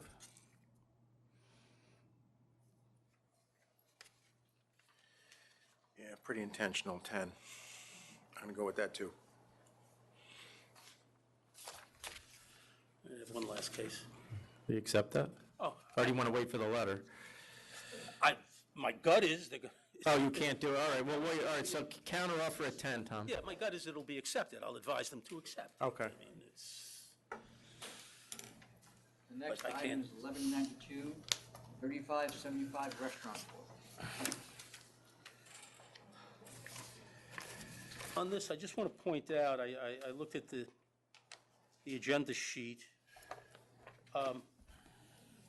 Charge 1, I believe, was dismissed, not sustained. Really? If you, Where are you reading that? In the decision? yeah. The decision, yeah, it does have it Charge one? sustained, yeah. I mean, I'll put it over if you want us to check.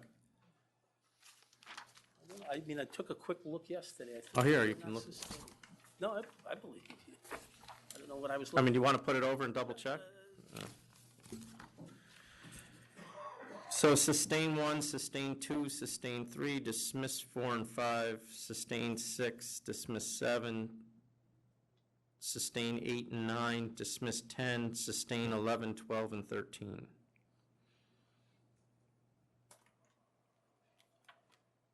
Cancel and bond. Yeah. Cancel and bond. Okay, thank you. Have a good day. Thank you. Next item is 1191. Rizal Elvira Court.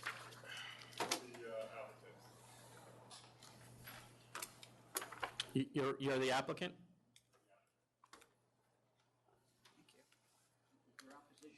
Morning, members of the board. Matthew Fleischer from the law office of Jacob and Jacob. Good morning.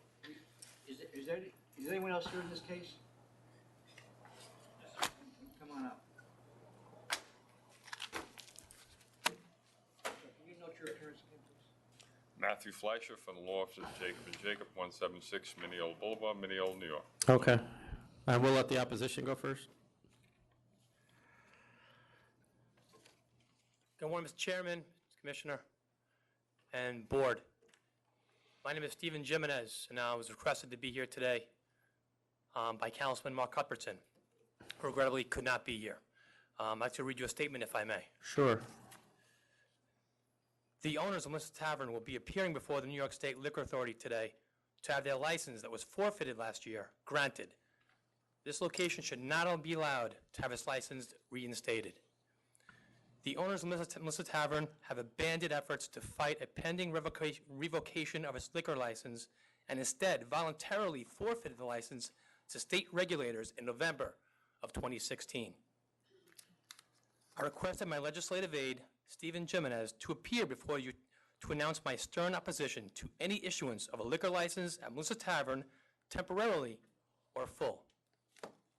In recent correspondence with the Liquor Authority, I have made it clear that it is the will of the Huntington Station community that Melissa Tavern be denied the right to serve liquor. Melissa's rap sheet speaks for itself. According to the Suffolk County Police Department, over the past 5 years, 127 separately reported incidents have been recorded at this establishment, including homicide, assault, robbery, and menacing. I am urging the Liquor Authority to support our efforts to put an end to continued violence and bloodshed. The residents and nearby businesses have had enough. Thank you very much. Thank you. Thank you. Members of the board, if I may. Sure. Well, this is pretty shocking language, which we just heard. However, the exact statistics of all this have not been presented. It's not been presented exactly where all this activity has occurred. It's not been alleged that it occurred within the establishment. It has not been presented to the board any statistics of any nearby area where there may as well be the same amount of calls, which I don't see a call log here, may be the same amount of assaults, or maybe there's a homicide in areas. We all know Suffolk County's been going through a plague with respect to gang violence. Are we saying that this is related to the the premises that's seeking a license? No, we don't. There's very vague information here. There's just general assertions with no logical link to the exact premises in question here. So unless the councilman can present more evidence that's clear before all, it's basically conjecture here. No, this is the wrong road to go down.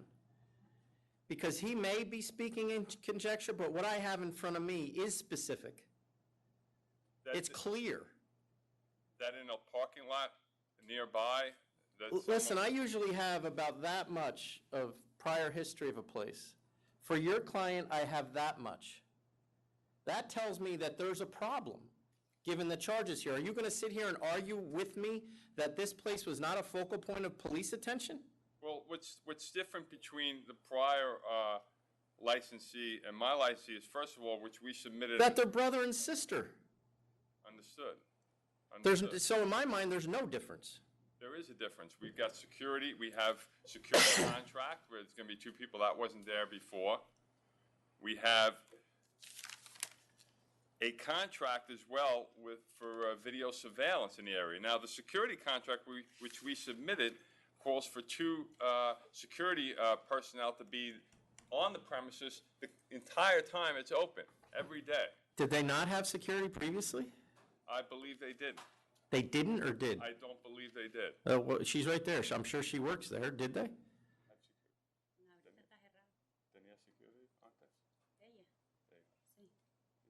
Con licencia. ¿Cuánta gente?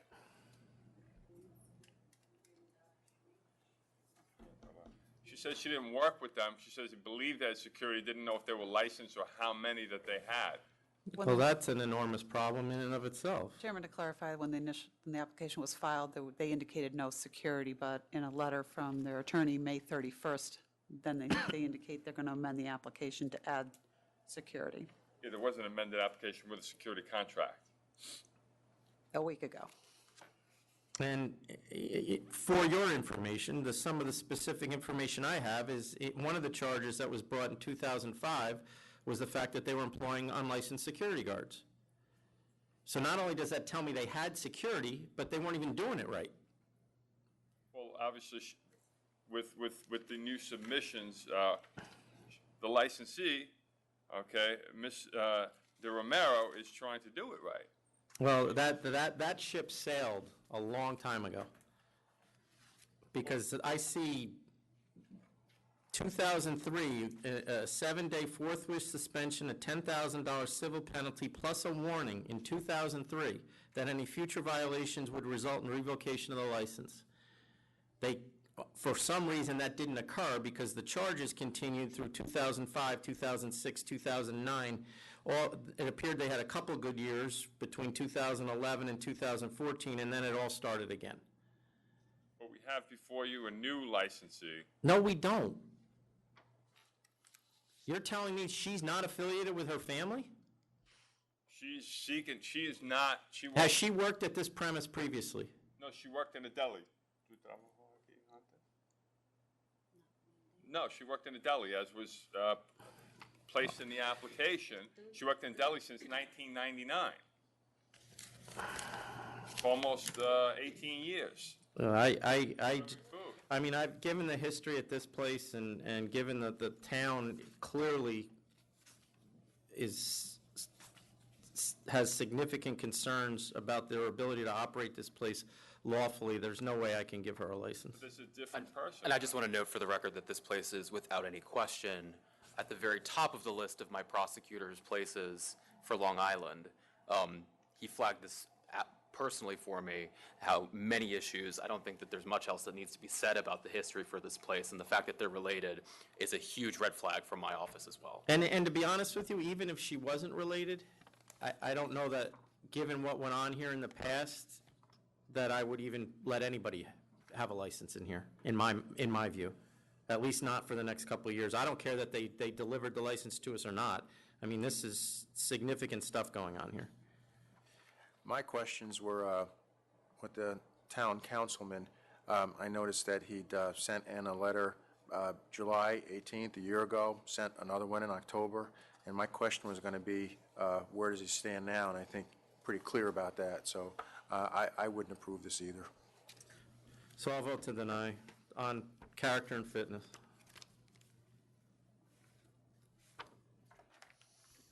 Yep.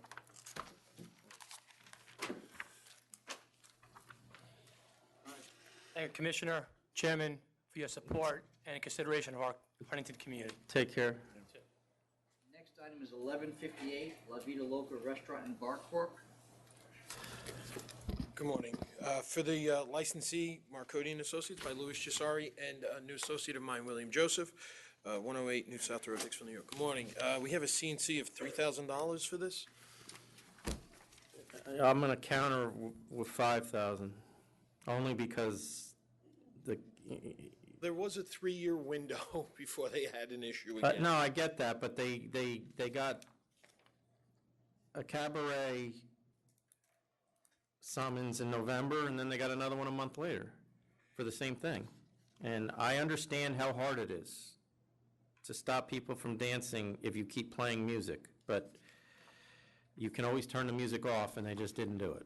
True. Can we put this on for the next board meeting so I can at least speak to my client? No, about that? you'll get a letter that says that your offer is rejected, and I'm countering. I don't know where he is. I'm countering at 5,000, assuming he's at the same place, and then you can decide what to do with that. But Okay. I don't know where you are. I was okay with the 3,000. I'd be willing to split it, do 4,000. Okay, 4,000. You want to accept that, or just, That I can actually upset. They gave me certain parameters, the Okay. 5 wasn't, we'll accept the 4,000. All right. 4,000? Thank you. The next item is 1204, Razor Marina, Inc. Afternoon, Robert Swetnick. It's a disciplinary matter.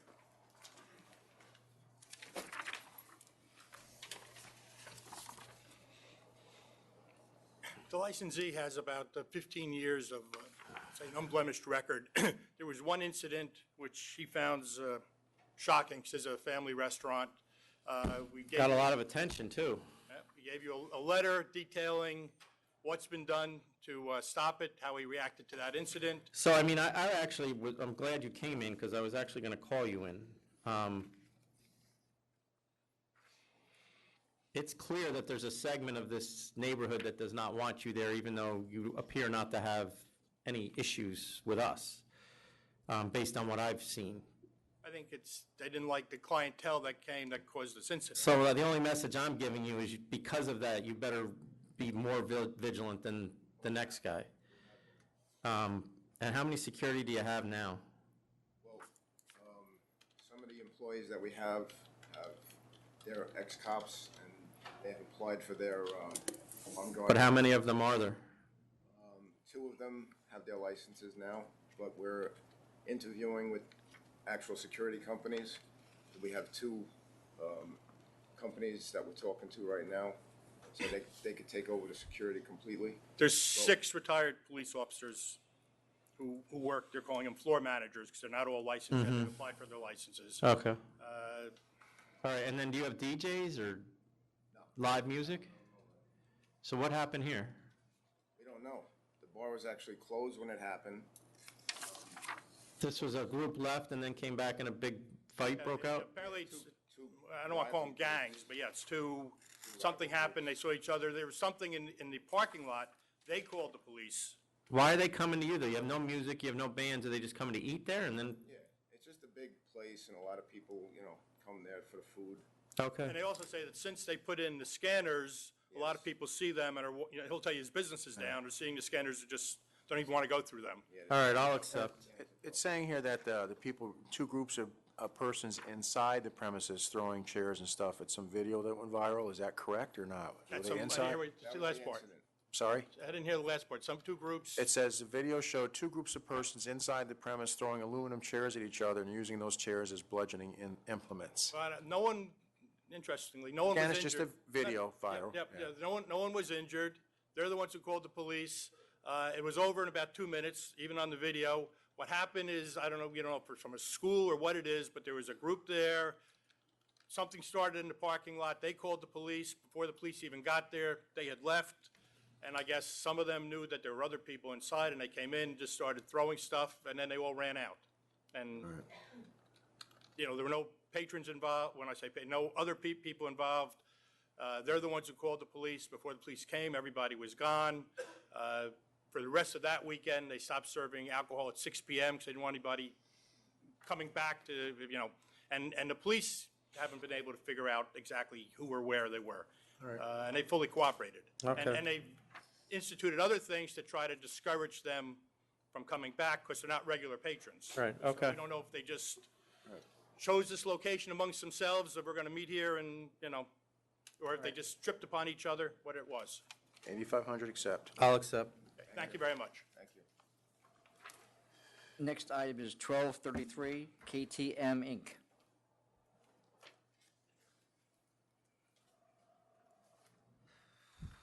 Say that again, Tom? 1233.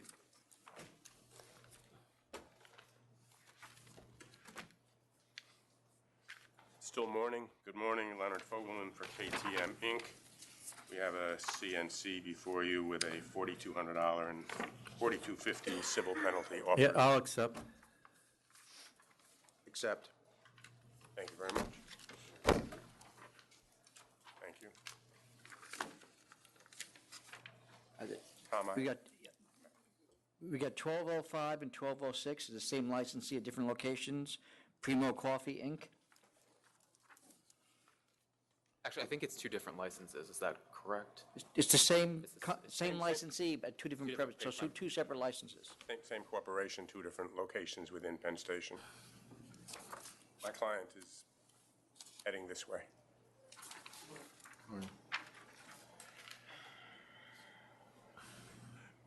Which one would you like to do first?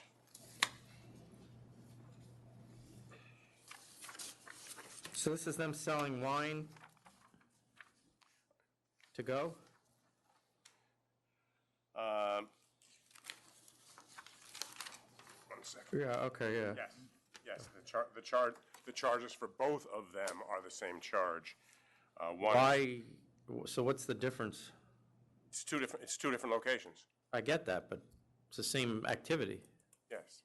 Well, one is offering 20,000. Well, that's because the one that's offering the large amount has a history. The other one, Well, they're owned by the same people, right? yes? Well, That's correct. But so I'll take the 20 and 30 days on one, and I'll take 20 on the other. Wow. And Mr. Fogelman, for the record, it's my understanding that you've waived this 10K statutory threshold. Is that correct? Yes. Okay. Yeah, that's what, Chairman, you can accept the one penalty because Mr. Fogman's waiving the. Right. But you can't make a counteroffer of 20,000 on the second one. So I'll say 10, so you get a break, I'll give you 10. Okay. 10. Okay. So 10 on 1206, and then 20 and 30-day suspension on 1205. That's correct. We will accept the penalty. Thank you very much. Thank you.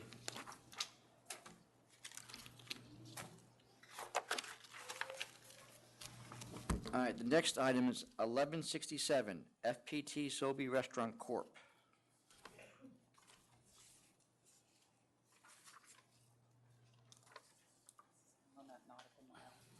You want to see it?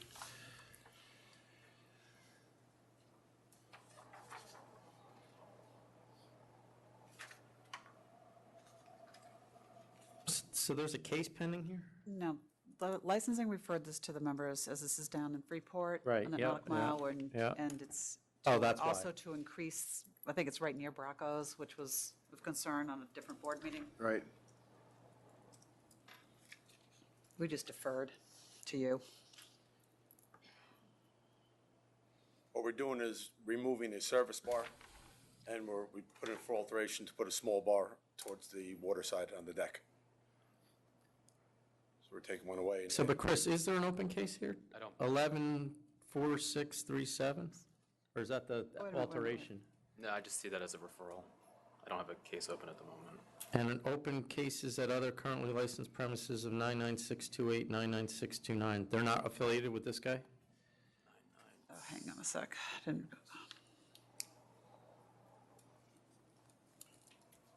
Same principle, different location, different license, But they have, but generally, yeah. are there open cases though, or?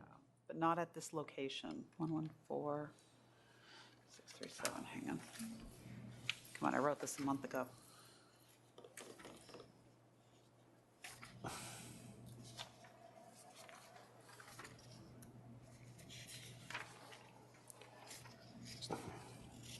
So you're expanding the bandstand and putting in another customer bar outside? Yes. We're removing a service bar outside and trying to add a small bar, 9 foot by 9 foot.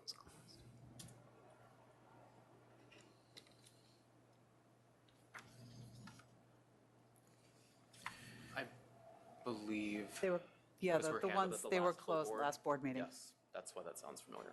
Okay. So are you enlarging the stage too?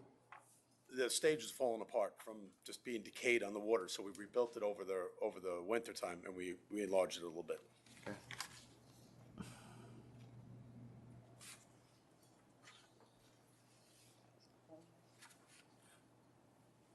What type of sound attenuation are you putting in?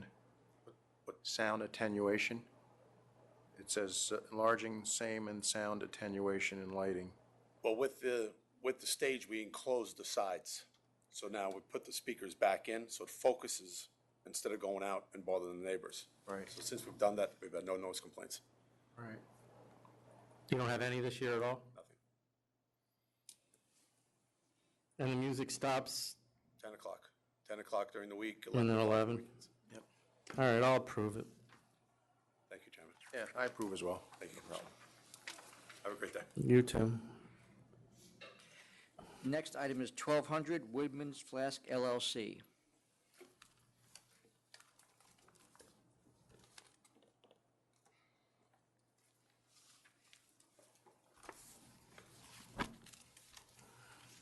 Morning, Mr. Chairman, Commissioner Ford. My name is Pete Carmen. I'm here on behalf of Woodman's Flask LLC for a retail license. Where are the applicants? We are the applicant. Do you represent them, or you are an employee of them? Well, I'm both actually. He's one of the principals. Oh, you are? Okay, okay. That's what I was asking. All right. When you have a hairline like mine, you wear a few hats. So. I don't know that feeling. The Well, proposed. so you're Mr. Fetterman? I'm Pete Carmen. Oh, okay, got it. The proposed location is in a shopping plaza that has two tenants. There is a 40,000 square foot grocery store that's Tops Markets. It's the only grocery store serving the entire village of Chittenango. And then the other tenant is Yellow Brick Road Casino, which brings 600,000 visitors into Chittenango each year, 96% of whom are from outside of Chittenango. Due to the absence of a liquor store in the plaza, grocery shoppers must travel nearly 2 miles on State Route 5 to the closest liquor store. It's a small store with limited parking available. And so we believe that the public convenience and advantage would be served by providing the public with a convenient one-stop shopping experience for their groceries and wine and liquor, all with off-street parking available to them. So why, in a county of this size, does the store have to be almost 18,000, or it's over 17,000 square feet? Right, 13,000 of which is retail area. Right. The next largest store is in another county altogether, Onondaga County. It's about 8 miles away. It really is part of the distinction that makes it attractive to the public. We want to provide them something in Madison County that they don't otherwise have available to them. This allows us to provide a wider variety of liquor and wine to them. How many employees, Mr. Carmen, how many employees do you think will be working there? We haven't set the final budget yet, but I would approximate between 10 and 15 once it's open. All right. We think there are three main points we would make with respect to public convenience and advantage. First, we submit that the current situation is actually distinctly inconvenient and disadvantageous to the residents of Chittenango. As I mentioned, Tops is the only grocery store in the village. The next grocery store is more than 8 miles away. And so due to the absence of a liquor store in the plaza, the grocery shoppers must travel nearly 2 miles on State Route 5 to the closest liquor store. And when they get there, they're greeted with a small store with limited parking available in prices that are 5 to 10% higher than stores that have at least one competitor within a 2-mile radius. And we're sensitive to concerns about oversaturation of a market. We think that the people of Chittenango have the opposite issue. They have higher prices resulting from the absence of any nearby competition at all. There's only one store in Chittenango.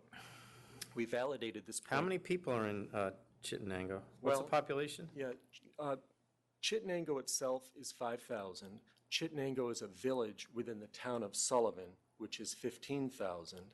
And there are only 2 liquor stores in the town of Sullivan. The town of Sullivan has A&E Liquors in Chittenango, and then the next liquor store is about 10 miles approximately away. That's Bridgeport Liquors. So you have 15,000 people in a 10-mile area, so to speak? Well, it's in a the little- town. How much? What's the area of the town of Sullivan? You mean like the mileage? Yeah. I don't know the answer to Well, that. how I know long does that it it's take the- to get from one side to the other? Well, I think it's about a 20-minute drive, I would say. But let me, So we're talking about an extremely rural area. it's a rural area, but there's an important exception, and that is the Yellow Brick Road Casino that has opened up in the same plaza that has been very welcomed by the community, by the way, and it brings 600,000 people into the town, into the village, into that shopping plaza every year. So this isn't about the town at all, then. It's about the casino. You're not, the public convenience and advantage you're arguing is the fact that the visitors to your casino now can go to the Tops and go to the liquor store. Well, I'm not sure if you had a chance to see it, but in the record, Tops itself, a couple things. First, Tops has submitted a letter in support of this. The reason why we came up with a liquor store is because Tops approached us. I'm quite sure they did. And I would say that inasmuch as there is only one, first of all, let's say it is for members of the guests who are going to the casino. That's fine, too. They are also members of the That's public. correct, it is. And as for the residents in Chittenango, they don't have a liquor store next to their only grocery store in town. And the liquor store that they have to go to, I was mentioning to you, we've provided in the record a survey of the prices at that store, the only store right now in the village, versus... So my concern is you still, with all of this, haven't indicated to me why and what purpose a 17,000 square foot store in a town of 15,000 people could have. Well, and again, it's 13,000... Many towns in that area don't have 17,000 square feet of liquor stores in their entire county. It's 13,000 square feet of retail space. It does a few things. It allows us to provide a diversity of offerings that nobody else can provide the public in this area. There's a practical reason, and that is that I think you know we own the shopping plaza. There is yes. There's a gap in the middle between the casino on one side and the Tops Market on the other side. And we are looking to fill that hole, and that is that gap, and that is the size of the opening. You know, I think there are a couple of other elements to that as well. If the concern is the size, it is consistent with the way that the Oneida Nation has approached other offerings that the community always has appreciated, which is that we tend to do things at a higher level and a distinct level that would not be satisfied if we just put in another liquor store that was not distinct.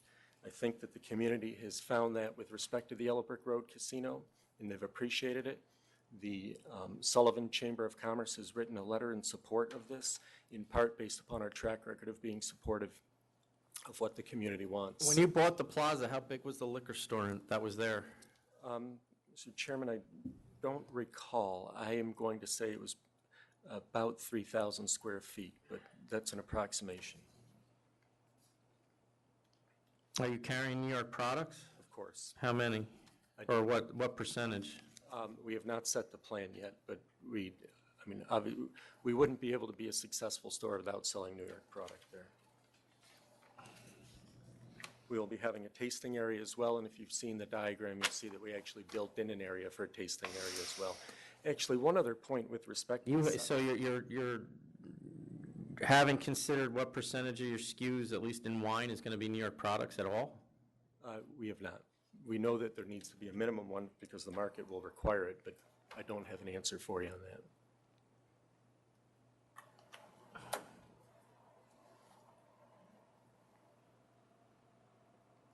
You know, one other point I would make with respect to the size of the stores, if you've seen the floor diagram, the aisles are not as congested as they are in other stores that have a tighter space to work with. Part of the practicality here is that we are looking to fill this gap in between, in the middle of this shopping plaza, in between two active stores. So we are kind of, part of the motivation is filler here. So as a result, there's a lot more space between the aisles than there are in other stores. My final points in that regard, in regard to the community benefit, we've pointed out we will be using local labor. We have a project labor agreement with the Central New York Trades Council, and the construction cost is about $2 million, all of which will be spent on local labor. and we've made the points in our papers, in our submissions, about public safety as well on our record of securing that. Okay, can we take 2 minutes?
Okay, we're back on the record.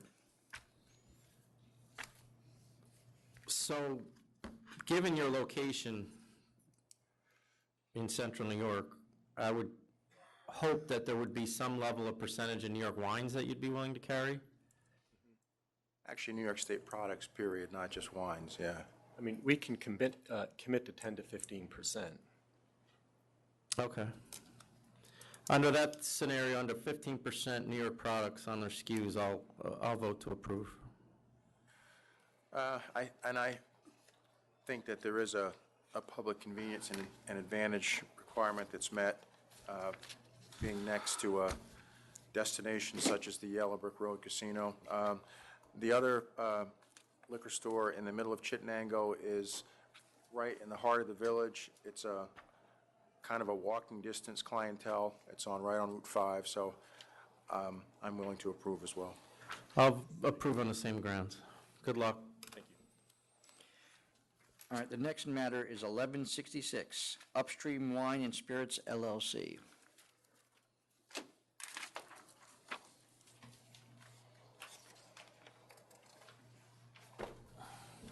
Good afternoon. My name is Lynn Killian, and this is my client, Megan McNeil. And we wanted to be present in case you had any questions or concerns in regard to this application. So is the store in Roscoe closed? Yes, it is. Oh, the 1979 Old Route 17 is closed? Yes, Okay. it has been for some time.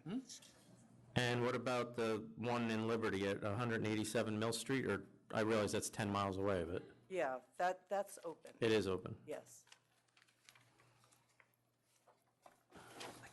So why, and this is for your client, why do you want to open a liquor store here? I saw a need in the town for a store that was more focused on wine, especially smaller producers and organic and biodynamic products, as well as craft and New York State spirits. And you're working for Dandelion Wine LLC, what is that? I was managing and buying for a wine shop in Brooklyn. Oh, okay. I left that store to open Upstream. Okay. So I take it you moved up to Sullivan County? Yes. Okay. It's a long commute. But you're opening up a store 200 feet in front of an existing store, though.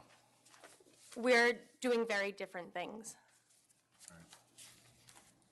Can you just explain what they are? Yeah, what would Yes, that be? I think PEC's, their liquor store's focus is mostly big-name liquor or spirits and sort of more mass-produced wines. I have a lot of relationships with smaller distributors from my time buying in Brooklyn and plan to showcase those smaller producers more like farmer wines and craft spirits, including New York State's. Do you know the owner of Livingston Managed Spirits? I do not.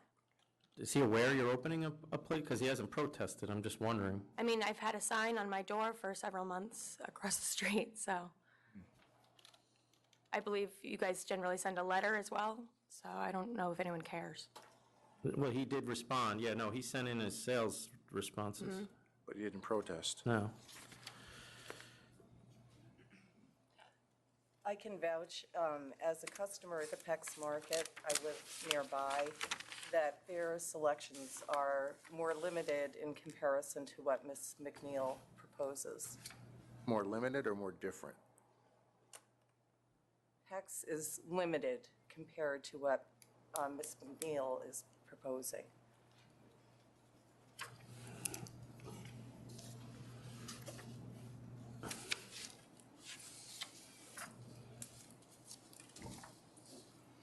So you plan to focus on all small batch producers for the most part? I mean, are you going to have Across the board. Absolute? And No, I won't carry anything like that. I don't even know how to limit you in that regard. I mean, from what I can tell, it seems like PEX primarily works with the two largest distributors in the state, and I don't plan to work with them. Okay. You're going to have tastings and things like that? Yes. Does he have any of that? No.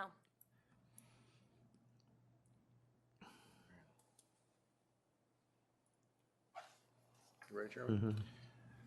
Well, I don't know, a couple hundred feet away, but again, didn't make any objection to it. And you're talking about having pretty much a different type of inventory. So I guess I think that perhaps that I'm going to change my mind to what I originally wrote down here, and I'm going to vote to approve you, based on the fact that you're going to have a different inventory, totally different selection. I'm going to vote to approve as well. I realize that 200 feet is extremely close, but based on your method of operation and based on the fact that a large portion of Livingston Manor's economy is tourists, particularly fishing and hunting and things of that nature, I think there is a public convenience and advantage to providing the products that you want to provide, so good luck. Thank you. And the fact that he did not protest, and it's obvious he knows you are applying, did go a long way. All right, the next item is 1229, 39 and 9th Grocery, Inc.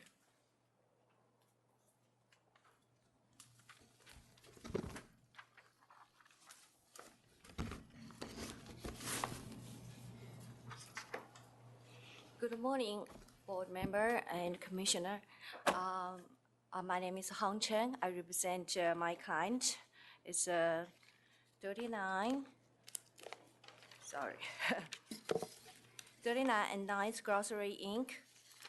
We just want to present more pictures and our diagram to show you at least 50% we sell food and necessary stuffs. I remember this one. You had groceries missing before, right? Is that Yeah, can I see what you have there? Okay.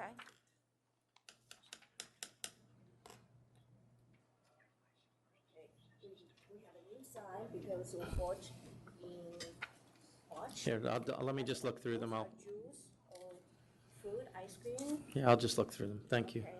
You can go back, I'll give them back to you. This is a diagram for you. This is a 30% of the store for cooler, juice, water, Okay. ice cream. And I put the most specific items there. Okay, thank you.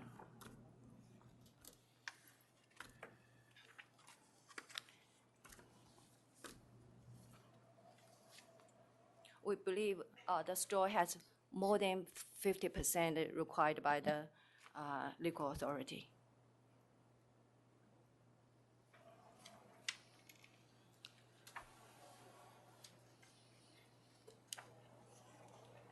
The previous photos we submit in January is an old store. We bought that store in March, so basically everything is new now. So here's, I'm willing to send this back to licensing for say that again? So the photos stay with us. The photo, we're going to keep the photos. I'm going to send this back to licensing for reconsideration. However, he should be aware that, I'm assuming they're going to approve it at licensing board. If somebody goes in there in 6 months and these shelves are empty, he's going to lose the license. Oh, no, definitely no. Well, don't say definitely no, because when you applied, there wasn't 50% stuff in there, and I'm seeing that there's things that lead me to believe that these things may not be replenished as they go. So, Sir, I would like to add something.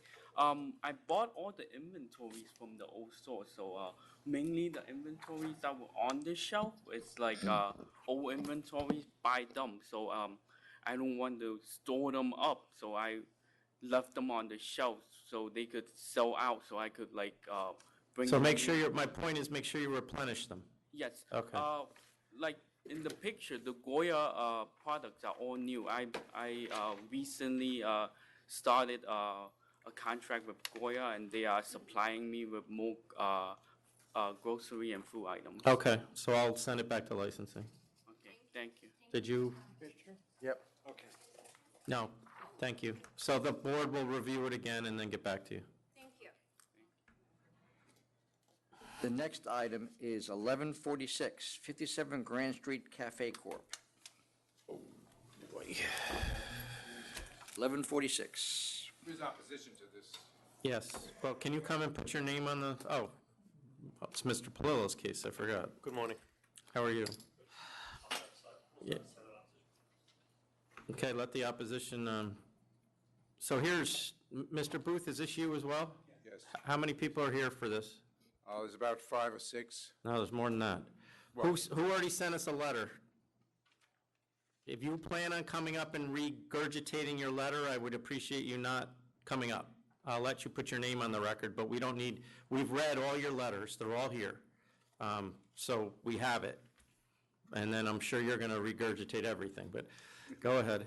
All right, my name is Barry Mowen of the law firm of Barry Mowen and Associates. We are here today representing the community opposition to this application, most notably the Grand Street Block Association. The association is a group of residents of buildings who reside above, adjacent to, and close to the site of the proposed new bar at 62 Grand Street. These buildings house families with children, as well as seniors and individuals, some of whom have lived in the neighborhood for more than 40 years, and all of whom will be directly impacted by the applicant's proposed operation. This community has consistently opposed the application from the beginning. They turned out at the community board, they testified at the 500-foot rule hearing, and they are here today. This license has been opposed by the unanimous vote of the community board. It is opposed by the local elected officials, the state senator, state assembly member, city council member, Manhattan Borough president. They all recommended disapproval, the administrative law judge who heard this case at the 500-foot rule hearing recommend that this license be disapproved. And there is good reason why all of these groups and individuals oppose this license. It's not about the application per se, but it's about the proposed location. Everyone acknowledges that this is an oversaturated area with 18 licenses within 500 feet, 6 times the legal limit. But there has never been a license on the north side of Grand Street between Worcester and West Broadway. This block is a rare oasis from the usual concentration of bars and restaurants.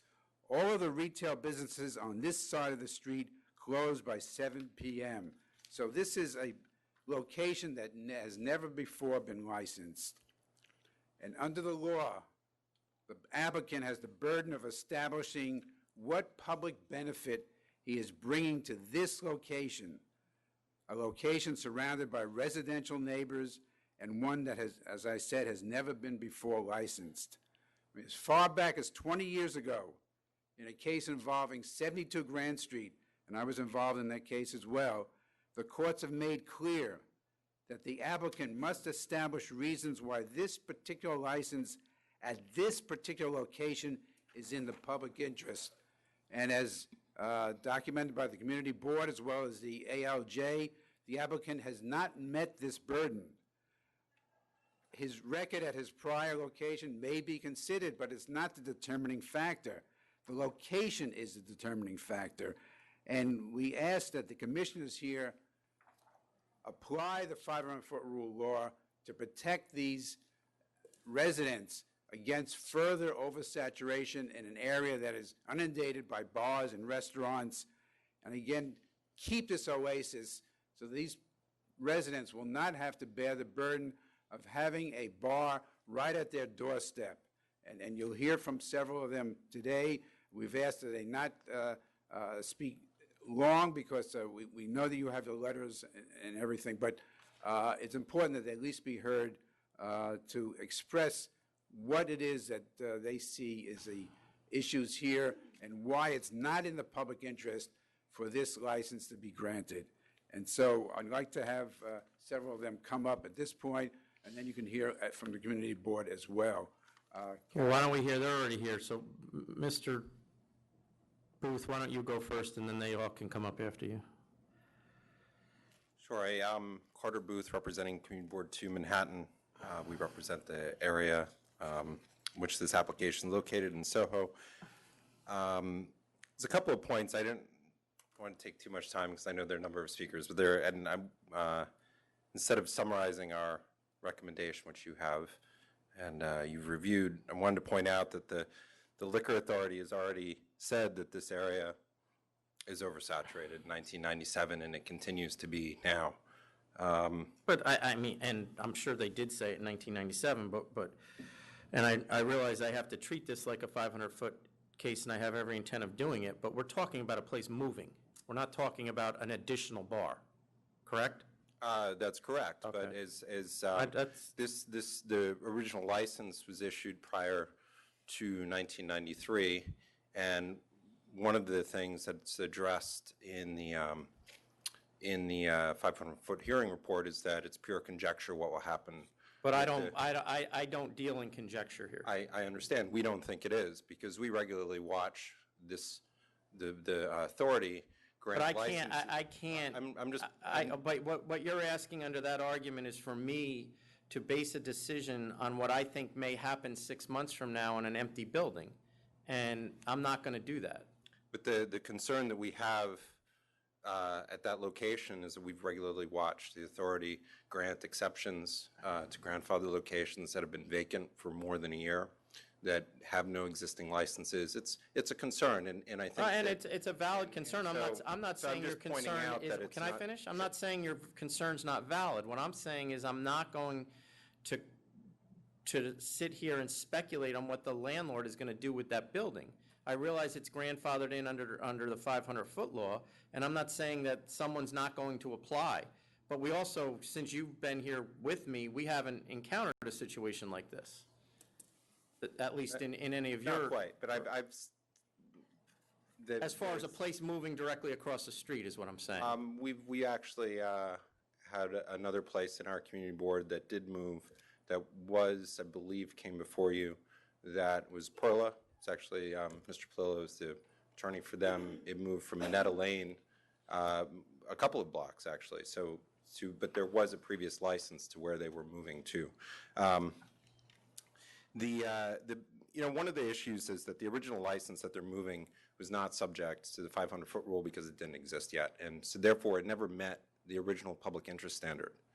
And to say that the neighbors have not had quality of life impacts from this licensee at their other place is difficult to dismiss. There have been quality of life impacts. What can they complain about? they're going to complain that there's late night noise. That's allowed. That's a part of the method of operation. It's a bar. It operates as a bar. And so in moving that here, I think that's one of the things that you need to consider, that there will be quality of life impacts. And that's not something that the original licensee had to demonstrate that would not happen with the issuance of their But license. the impact I'm supposed to consider is whether that's going to be increased. Well, it's a new location that has no license, and I think that is going to increase the noise. But we're also decreasing a license. I think that's speculation, as you said, because No, there no, will be an no, it's application. not. I mean, if they walk out of here with this license today, there will be no more than licenses on the street than were there when they walked in here. That's not speculation, that's a fact. And if I deny it, it's a fact. Okay. I just wanted to also point out that this is going to be a late-night bar that's serving liquor for on-premise consumption. It'll be open after 12:30 a.m. Monday to Thursday and 1:30 a.m. on Saturdays and Sundays. And I'm not sure if your council's had an opportunity to review the settlement agreement that the authority had made in the past to. We've reviewed it, and I think I've discussed it with him, and I think that I'll let him speak to it. It's likely an ultra vires agreement. So I think that says basically everything that needs to say about what that says. I agree with him. I don't believe it was a legal settlement agreement, to be honest with you. Shortly, sure.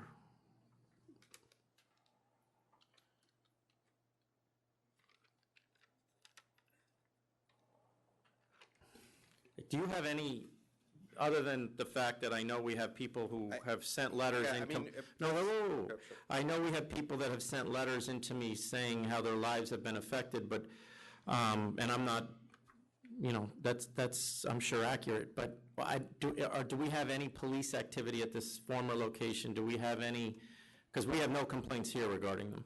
And we've called the first precinct, was it the first? I had our head of enforcement call the precinct and ask whether this place was a problem, and we were told it was not. This location has been mentioned in the licenses that are in this immediate area as a premise of late night noise. But has anyone ever come before your board when they were up for renewal and asked that it not be renewed? We've been told over and over by the authority that the renewal. I'm not, but you still do it. It doesn't mean anything to us, but you still do it, and the public still does it. Has the public ever complained on a renewal and come to the board complaining about this? Not that we're aware of, because it's a bar operating until 4 a.m. at their current location. At the new location, I think that's the issue, is that there's going to be an increased impact on the quality of life of the residents, and I think that's something. Why, though? Why? That's what I'm not fathoming. That's what you keep arguing, but I don't understand. Like in the letters, not just you, but everybody that's subjecting this. If I go to the hallway in the back corner by the elevators and I'm talking, you can't hear me. But when I walk up to the podium, I'm standing here irrespective. So of we're the microphone talking you about do. the quality of life of the people in the building. Not necessarily in the building, but you're moving an establishment to an area where there aren't any licenses, and you're increasing the noise there. That's 50 feet. That may be the case, but that's still a change. The original application never had to meet any public interest standard, and in this particular case, that's a part of the application. I mean, as you've pointed out before, and it's something that's covered in our resolution, that there are many locations within our community board vacancies of built-out premises that have been licensed that would not be subject of any complaints from the community board. They exist. They are vacant. In fact, the city council members do surveys of them just in the last 2 weeks. I don't know what the results of that are. There are many vacancies. To put a license into a location that hasn't previously been licensed is a concern, and I think that's something that you've put forward. There's no question, but my point is that we're literally moving it across the street into a place that hasn't been licensed. You're assuming that should someone apply for its former location, that we're going to put another license in there because it moved. And I realize that in the past we have done that on occasion, but don't you think that given That's not the an assumption, it's a concern. Can I finish? Don't you think that there would be some type of consideration to the fact that we just move this across the street? I'm not putting another bar there. Should that bar come before us? And we're looking at a location that's never been licensed. When we review the application for what's in front of us. And in this particular case, it's a new location that hasn't been licensed. I mean, Okay. And a part of that is true, that, that they have been previously licensed, that they're across the street.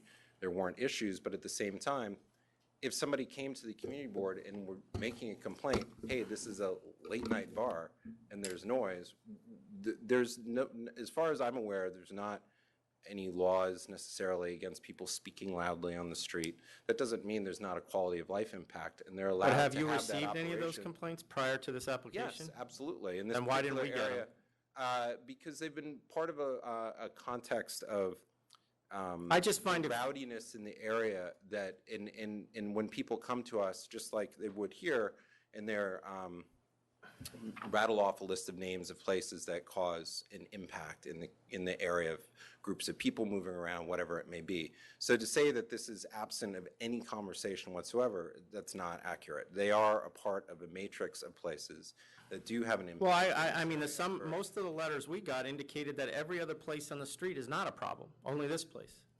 That's now at the moment.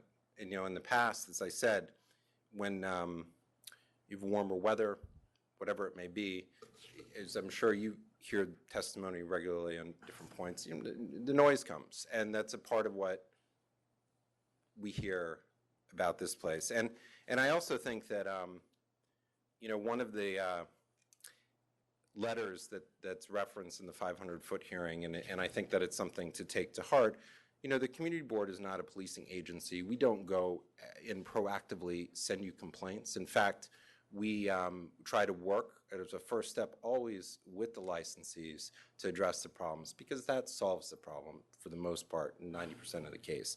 I don't think that getting compliance through enforcement is necessarily the best way to get somebody to change their behavior. It's Well, often you having and I discussions. disagree on that. Well, I mean, a lot of times people will solve through discussion. They'll, take whatever actions they need to take. And so that's why you don't necessarily get complaints that are coming from us. But in the past. But at in least. reference to that, this guy's been open since '92 and we don't have one.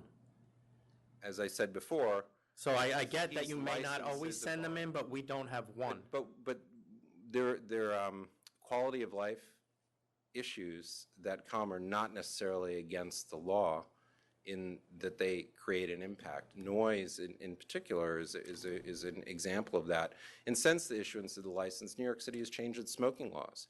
That it's completely reasonable to expect that a bar operating until 4 a.m. is going to have people standing outside the bar all night long, whether it's 1 people, 5 people. But 10 I people. just find it And ironic that that's an impact. we do have a noise charge in our law and we don't have one. And I'm not saying that they're not making noise, don't get me wrong, but we literally do not have one complaint over 25 years. But like I said, it's not illegal for somebody to be standing on the street. In front of a speaking bar, if there's loudly. enough people, there it is. No, right, but what I'm saying is that to create an impact to the residents doesn't mean that they're breaking the law. But And- don't you think that the level of impact can be judged on the amount of complaints that an enforcement agency gets? In certain cases, but I think that in this particular case. So you don't that- think that there's anything notable about the fact that a place has been open 25 years and has not received one complaint with the enforcement agency? But I'm, like I said, that the noise and the impact of noise, if you talk to anybody who. You didn't I think- answer my question, though. Does the level of impact on the community, is it reflected in the amount of complaints that perhaps that place would have filed with the enforcement agency? But I don't think that you're going to hear complaints from people who live across the street from a bar that's allowed to operate until 4 a.m. when there are people hanging outside. What are they going to complain about? The noise. But It happens, I but get the people hundreds of them. speaking- I get hundreds of them a month. That may be in places that have been licensed after 25 years ago, but I think that's not necessarily always the case. And I think that in many cases, people find an uneasy peace between the businesses and the community, and that continues. But when you move a location and you create a new relationship and a new dialogue, and the factors of the new business are very specific. In this particular case, it's impact of mechanicals, the noise of putting in, any ventilation systems. I mean, there's all kinds of things. And when you move that, there are new impacts at a new location. The only reason that we heard that this applicant or the licensee is moving is because their rent went up and the location is decrepit, and that they're now on a 5-year lease cycle because there's a new owner in the building. Well, that seems to be valid reasons. It is, but it's also a valid reason to look at other places that are already built out, of which there are many that exist in the neighborhood. Well, I mean, I would, and I'll hear from them, but I would assume, because I am familiar with the neighborhood, that they've, over 25 years, got a level of clientele that is in the neighborhood. And I realize none of them are here, but that's, I'm sure, what I'm going to hear. Well, I think in the petitions that they submitted, there's not a signatory that's on the block or in that Well- immediate area. So I think that speaks to that as well. There's several pages of people who've written in support of them, though. So let me hear from the residents, please. And like I said, try not to restate your letters. We read all of your letters. We have them all. Good afternoon. Good afternoon. My name is Carol Friedman. I live at 60 Grand Street on the second floor. I'm directly across the street from the current Toad Hall. And I ask for your patience. I respect your request that we not regurgitate, but on the other hand, we're here and we're breathing and we have serious concerns, and that's why we're here. Rather than read from my letter, I'd like to directly address what has just been brought up about the no complaints. There's actually a reason for that. I grew up in the restaurant business, and the way I was brought up was not to report anybody, and I've always believed that you can solve any conflicts through discussion. I know all three proprietors well. I've been having discussions with them through the years, and the theme is always the same. It's the noise and the nuisance. I always sought to be a good neighbor, and I would never in a million years jeopardize anybody's license to do business.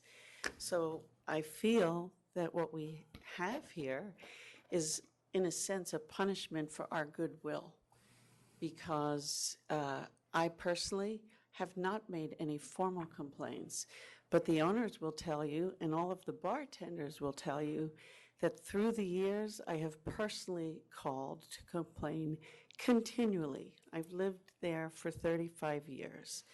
I haven't complained in the last year because I just finally got worn out.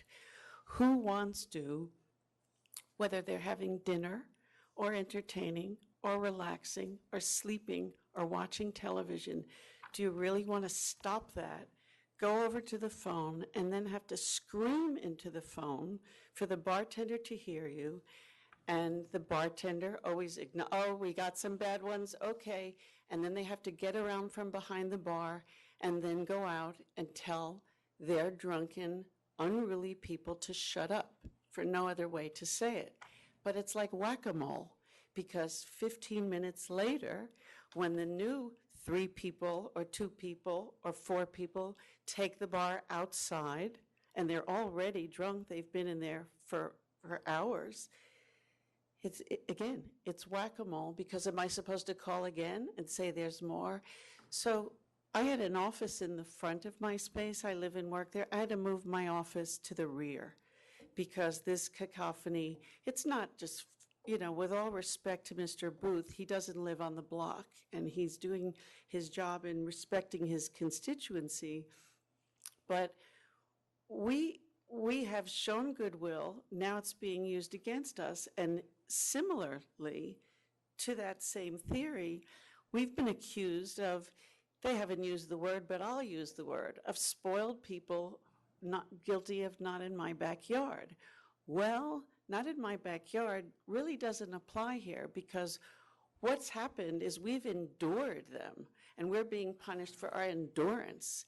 So now they want to take the cacophony, which, by the way, is not just noise. It's their customers spreading on the adjacent buildings, taking over the steps.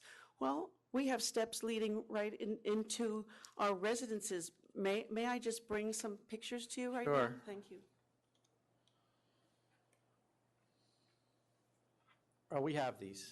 This is what I'm trying to avoid. I just thought it might be easy for you. No, we have them right here with us. I mean, Package. I refer to them. yes. So as you can see, the steps of our entrances are on top of this bar. Their patrons can't sit on the steps of their entranceway because they'll be blocking the entranceway. No matter Your their- steps are on the proposed, Absolutely. We have 4 sets of steps for all the adjacent buildings. You cannot tell people not to sit on steps when they're smoking. Of course they're going to sit on steps. I have a letter here from the person in my building who has asthma, who has made our building a smoke-free building. Because right now, if one person, having nothing to do with the bar, if one person just happens to sit and take a cigarette break on our bar, it wafts through the entire building.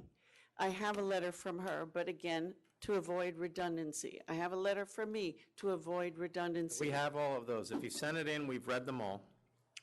So why is there such a lack of patience, I'm just asking, for our expression of how... Ma'am, there's not a lack of patience, but when you send everything in, I spend a week preparing to come here. So for me to hear everybody go through it again is just a Okay, waste of fair your enough. time and my time. Fair enough. I'd like to make a point, speaking to your question, to the community board of how this problem would increase. It will increase in several ways.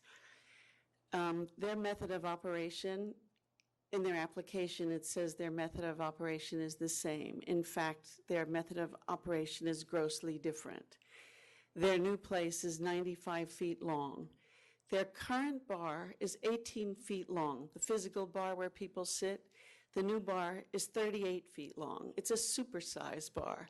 They want to bring in 3 television screens. They obviously want to have the sports crew in there for soccer matches, etc. We are already inundated with that noise from around the corner. Now it'll be directly almost in our living rooms. So it's a very different method of operation, and I think it's a bit strange that nobody has addressed that they have said one thing and they're doing another. There's kind of 2 movies going on here. They also have 82 restaurant chairs around restaurant tables. They're not a restaurant now. So they are seeking a very different type of operation. But even by virtue of the doubling of the bar size, we're going to have double the amount of patrons. So when you ask how will it increase, there's twice the amount of people out smoking and twice the amount of Well, people I don't making know if that's, I noise. think they'll clarify that, but I don't know that that's actually true. I think the building has a limit on how many people it can have in it. In this case, they're obviously filing within that limit. Nobody's saying they're. No, going- I think it's oh. the same limit that they had before, but I could be wrong. I'm sure they'll clarify. That has nothing to do with us. It's a bigger space, and they have much more seating, and especially that they don't have restaurant seating now, maybe a few chairs, but 82 versus 20 or 30 is a big difference. But the point is, they are supersizing to a big degree, and we have a real problem with this secondhand smoke. There's a neighbor here that has a child. You have the letters, but I'm not sure why I'm sensing that our concerns are. Your concerns are real and they were heard, but as I said, I've read them all. And I can't let you come in because there's other people waiting that we have to deal with as well, and I can't let everybody reiterate all of those concerns to me. I've read them, and I know Commissioner Ford has read them as well. He has everything that I have, and he spends as much time as I do. Then lastly, to respond to your, it's actually Mr. Palillo's argument that they are just moving across the street. It's kind of a what's the big deal? They're not increasing the license. It'll be net zero, no increase, no decrease. It's not just moving across the street, it's moving literally into our homes. And there's a big difference. We are an all-residential block, and one of the main differences in terms of quality of life is that every single space in our commercial, we all have commercial places in our ground floors, they close at 7 o'clock. So how are we putting people to sleep? You know, little people to sleep. How are we going to sleep at 9 o'clock? And one last thing, which is of great importance and not necessarily known, the three buildings, 60, 62, and 64, were originally open between them. So from the outside, they appear to be separate buildings with separate masonry, but they used to have pass-throughs. They were a factory, and they went from 60, 62 to 63. I'm in 60. Mr. Flores is at 62. He's in a separate building. We're both on the second floor. I can hear his television in the next building. So the applicant says that they're going to soundproof, but that's just absolutely not real. They've submitted no engineer's report that can say and attest to the viability of soundproofing when we know it's impossible to soundproof this particular space. One of the reasons is that there's a huge elevator. That elevator will act as a conduit and bring their noise throughout the entire building. There is no way to soundproof that elevator. We've got 3 senior citizens living in that building, 3 people over 80. So. Okay, thank you. Has the community board ever asked him to come in? Sorry? The community board ever asked the licensee to come in to address any issues? No, and I will address that. We've never complained to the community board. We never have. But just because there's not documented complaints doesn't mean that we have not endured being miserable for many, many years. Okay, thank you. We have a lot. Who else wants to speak here? Yeah, I know.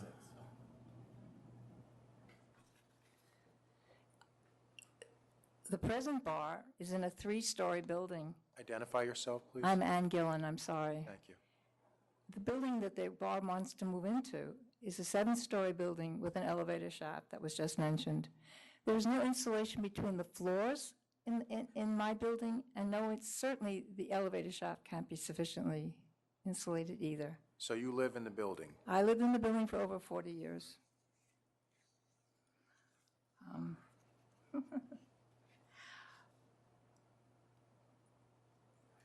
Sorry. I was going to be dismissed. So these concerns, physical concerns of silence, it's going to be 7 days a week the bar will be open. Essentially, it's going to be almost 24-hour-a-day noise of one sort, and definitely a lot between at night until 4 in the morning.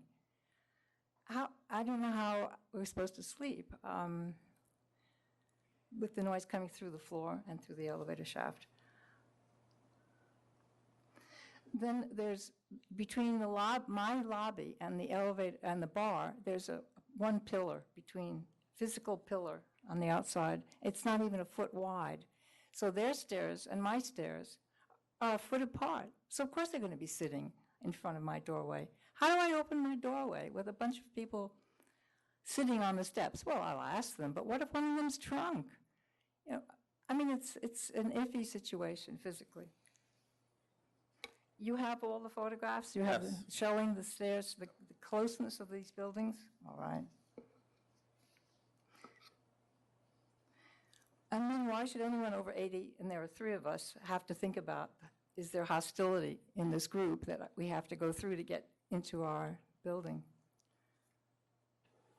I think the height of the difference is not just moving a business across the street, it's moving it to a completely different physical configuration, which will cause the residents lots of harm, lack of sleep, aggravation.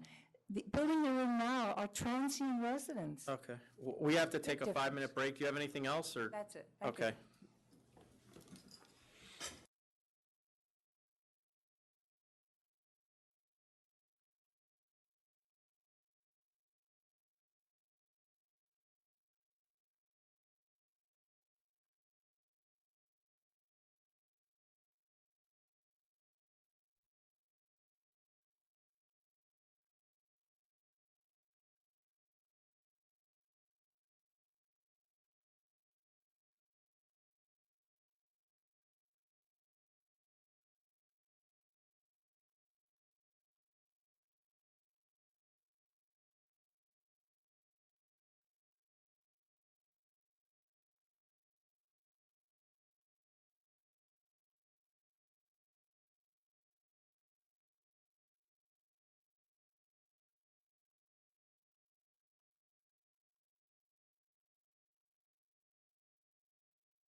We ready, Donald?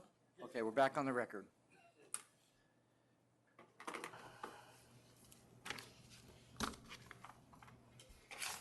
Good afternoon.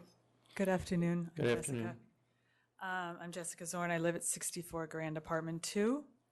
I will try to keep it very short. We are in the building that is just adjacent and on the second floor to the proposed bar. And my biggest concern has to do with my daughter, she's 7 years old. And I'm concerned specifically about the smoke, a couple of things. One, the smoke. My daughter suffers from bronchospasms. It's a sort of pre-asthma. And last year, they did some work on the building. They changed the elevators and they did some work on the outside of the building. And our pediatrician recommended that we move out of the building during that time because she was concerned that it could affect her bronchospasms. So we, at considerable expense to us, moved out of the building for 5 months in order to protect her health. So we're particularly concerned about that. In addition, we're concerned about her coming in and out of the building that is right literally next to this bar. It sounds from the 3 TV screens like it's going to be a kind of sporting event bar, which means, loud yelling and excitement at all hours of the day and night, right? Because we have a sort of European tourist clientele in that area. So there's sporting events happening all over the world at all times. And I have certainly, we deliberately moved our bedrooms to the back because the noise at the front gets quite loud, and it can get loud early in the evening. Let's see. There have been also times of, just I think last week I observed a man urinating right outside. There is a lot, there are, literally 4 establishments across the street with liquor licenses. So there are, a lot of people already that are, congregating. And while I would say that we have never called deliberately to complain, we knew moving in 20 years ago that there were these establishments across the street, but now being on our side of the street that has been protected from these types of establishments is sort of a different ballgame. So those are my concerns. Okay, thank you.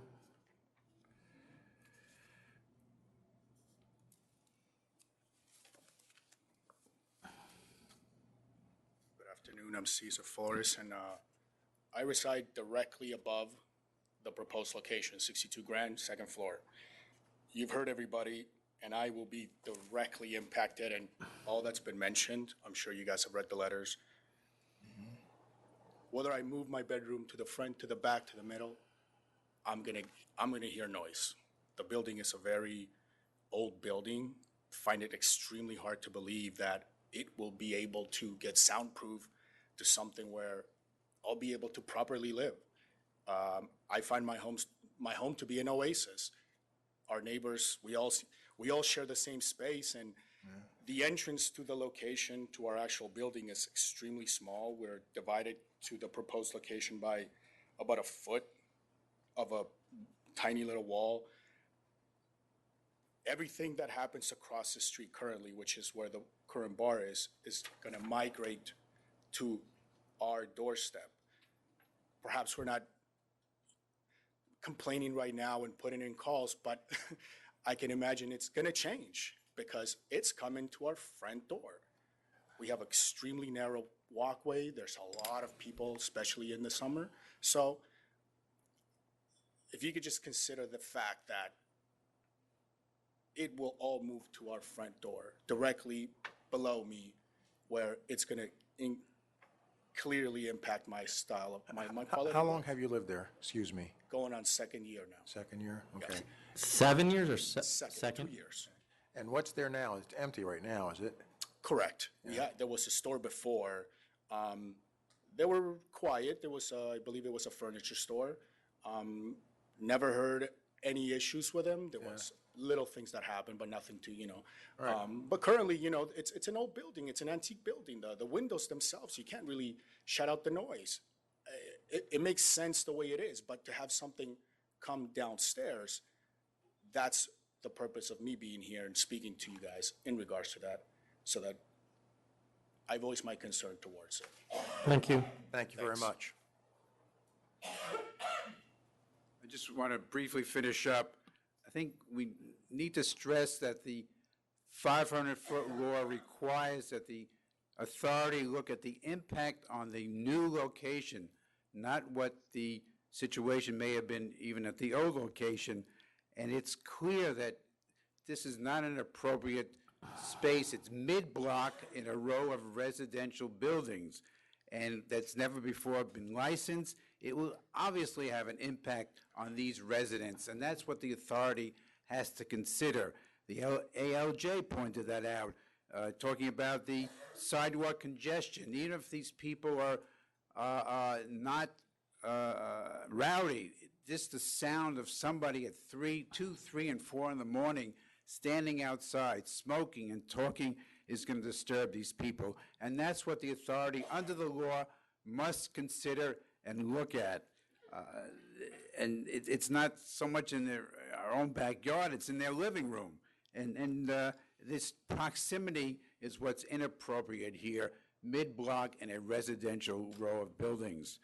And as to the 1997 settlement agreement that did come out of a court case, it was signed by all the parties. There was consideration for that settlement agreement. It was signed by the chief counsel, the SLA. It's a binding agreement. It doesn't help the residents here because it talks about 1:30 and 12:30, so long after people are asleep. But I just wanted to address the fact that that's a binding agreement. At any rate, I asked the authority to really apply the No, 500. were you involved in that case? Yes, I was. Did the board vote on that? I assume that he had the authority of the. So the answer is no. I don't know whether it did or not. It may have. The board may have voted on that, but I don't know the answer. At any rate, Well, and I'll just note for this, I mean, I definitely want to defer, obviously, to the members when it comes to public interest. I think that's appropriate. As to this agreement, I actually appreciate it being brought to my attention because I disagree with what you say about this. I haven't decided what I'm going to do about this as the chief lawyer for the agency, but I don't think that this is enforceable. And so I hope that the members do not take that into consideration because if necessary, I am willing to litigate this. You have statutory issues with this agreement. You have possible constitutional issues with this agreement. And so I will leave it at that because I do think that as to public interest, I think absolutely that should be a deference. As to this agreement, I think we have legal issues. Right. Well, that's certainly debatable, and I don't want that to color what the decision is on the absolutely, Counsel. Public interest, because I think that's more important and essential for this proceeding right now. All right. Thank you very much. Thank you. Anyone else? May I read a letter from someone who couldn't be here? Well, can you just give it to us? And we'd be happy to read it. I have scribbles on it. I'll just make the points really quickly, if I may. This is from Ellen Weisbrod.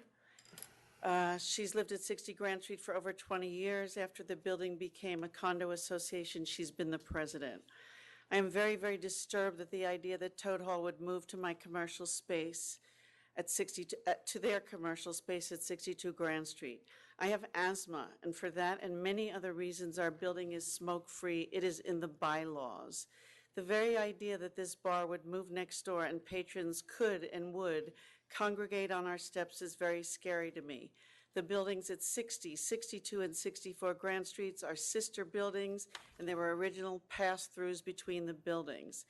The brick walls are spanned by wooden joists, and they are porous to smells, sound, and vermin. When even a single person, unrelated to this bar, sits on our steps or stands outside smoking, the smoke wafts into our building and up the stairs and elevator shaft, and I begin to wheeze. A bar literally at our doorstep would be catastrophic. While the people representing Toad Hall say there have been no complaints, we all know that is not true. Additionally, there are no long-term residential tenants residing above the bar at the time, so that provides no reference. I actually live at 60 Grand Street, and I've experienced the noise and seen the people smoking outside the location from afternoon well into the early morning hours. And while the applicant states that their method of operation will be the same, the new space is extremely larger than the space they currently inhabit. Twice the current bar size. It will be filled with food and drink, music, and several TVs. This is in dramatic contrast to the reserved shops and galleries now inhabiting the north side of Grand Street and out of character for our very narrow residential street and would be a violent disruption to our normalcy of life. The number of licensed establishments within the 500-foot area are already innumerable. On weekends, the bar crowds on West Broadway, and that is a much wider sidewalk. Ma'am, I have this letter. Oh, I'm sorry. This is what I asked you I not to did not know that you had that letter. We have it. We've read it. I knew I heard it. Well, then It's you our- have an excellent memory. I guess that's part of your job. No, well, May I that's read debatable. the final paragraph? Yes. The proposed relocation of Toad Why don't you Hall- let me read it? This is my scribble. Go ahead. The proposed relocation of Toad Hall will put a larger, noisier, more unhealthy destination on a residential street.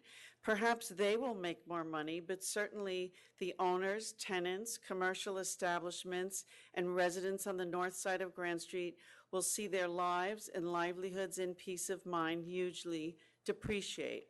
Our commercial tenants will suffer, their sidewalks will be jammed, their front entrances littered with cigarettes and worse. I cannot believe that the State Liquor Authority would let this happen on Grand Street. Thank you. Thank you again.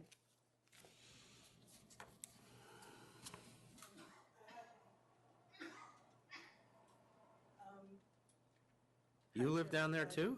Well, no, I am the executive director of the Restaurant Association and Bar and Lounge.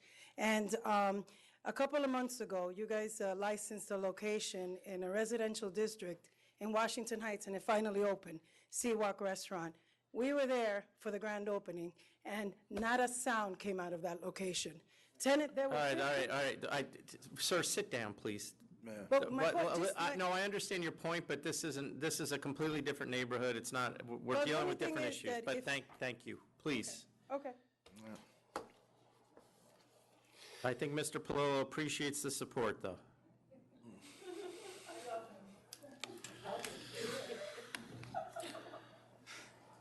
My name is Frank Palillo. I have with me Scott Perez. And I'm James Glenn. As you've indicated, we have been operating Toad Hall for nearly 25 years at this point. A few issues I must bring up. I didn't know that if a license was issued before November 1st, 1993, then quality of life issues don't go to the community board. I actually think that's disingenuous. If the quality... I don't know if he said that, did he? I think he said that because it was so old, they couldn't do anything about it. Oh. Because the method of operation was a bar. Well, a bar can certainly be a problem in the neighborhood. This license has been renewed for 12 times without the community board once saying, come in, we have a problem with you. In addition to that, there's been talk about the premises being larger. It's approximately 400 square feet larger, all of which will be back of house. We will have a full kitchen in there, which will be able to turn out pub-style food. It's not going to be a restaurant. We never called it that. It's a tavern. There's been allegations that the bar is double the size. The bar is 5 feet longer, from 25 feet to 30 feet. There's been allegations that the increase of the patrons, the difference is 7 people. We currently have 74. The new number is 82. There is no... Meaning that's the max that the C of O will allow. Correct. So we're not doing what they say we're doing. On top of that, we are doing extensive soundproofing of the premises. All walls. The gentleman who lives upstairs, that ceiling and floor will be double insulated to make sure that we don't provide any noise. It is true that on occasion people do go outside and smoke. We understand that. We have security outside who instruct them to keep quiet. We will continue to do the same. And we will absolutely use our best efforts to avoid the stairs that the neighbors have indicated are a problem to them. We don't want to block anybody's stairs, and we won't. In addition, Why couldn't you tell patrons you can't smoke outside? where do I send them? What's that? Where do I send them to smoke? I mean, I Their seriously. That's their problem. Well, I seriously, and we were just discussing it, we may potentially send them to stand in front of 62 grand. Once it's vacant, that'd be the ideal spot. I'm sorry, 57 grand. 57 across the street. Yeah, that might be the ideal spot, send them right there, it's vacant. There's a vacant lot on the corner too, isn't there? Is there a vacant lot? It's being built on. All right. We might be able to use it for a certain period of time, but I do apologize. I did receive this letter late last night, so I had no opportunity to bring it with me. I wasn't going to email it, but I did make copies. Thank you. You have not seen this before. I didn't see it till about 10 o'clock last night. Can we see a copy of that? We have not seen. Yes.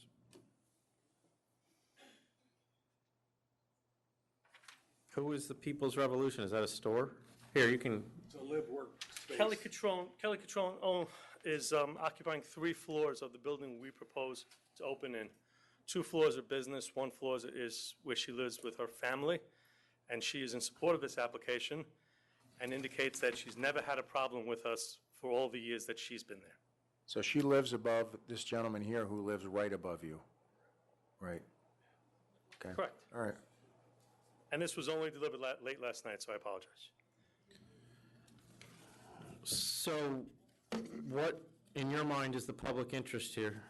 The public interest here is the fact that this applicant, normally when I bring an applicant up here, or anybody else brings an applicant up, I'm reduced to forecasting what they're going to do at this location, what the impact will be on the number of premises, so the impact on the noise, the impact on traffic. I have here an operator who's been operating 60 feet away from the proposed premises with an unblemished 25-year record. The public interest has to favor the operator who is able to operate his business seamlessly with the neighbors and not be a nuisance in the neighborhood. We are literally taking this thing that we've worked on for so long and so hard and walking it across the street and continuing the same operation. Is there any impact on the number, class, and character of licenses? None whatsoever. It's addition by subtraction. We'll be adding one but taking one. Is there any impact on parking or vehicular traffic? None whatsoever. We have very few people who use cars. But it would be the same number. Would there be any impact on noise? No, it's the existing noise level. It's going across the street. Can't remember the last one. But I don't see any public interest, any possible way that the public interest could not favor this applicant. You don't go 25 years in this neighborhood with this type of record. It's unheard of. In fact, I've never seen it. So what are your hours now? 12 to 4? And what, does your current location have TVs? Yes, it does. We're just moving them across the street, the same 3. And where are you putting them in the new place? Over the bar. Do we have a diagram of that? I don't think the TVs are indicated on No, but I mean, do we have a diagram of the bar? Yes. I have one. Can I see yours? Because I have a lot of stuff here. Here, just a second. Oh, I got it. So, all right, so that's towards the back of the building? The bar's towards the back of the building. It's about a third of the way in. Are there any windows on the front Yes. that are open? No. It's an old building, stationary windows.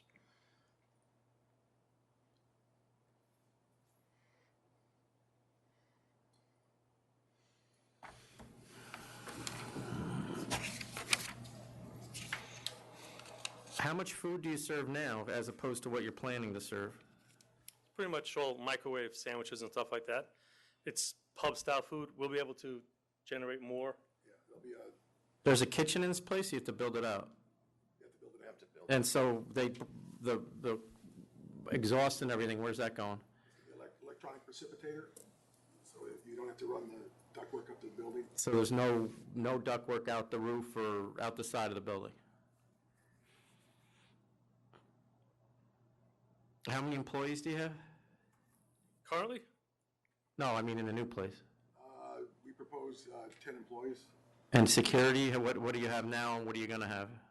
We have security on Friday and Saturday nights, and if needed, we'll expand that to the whole week. Has there been any need for it up till now during the week?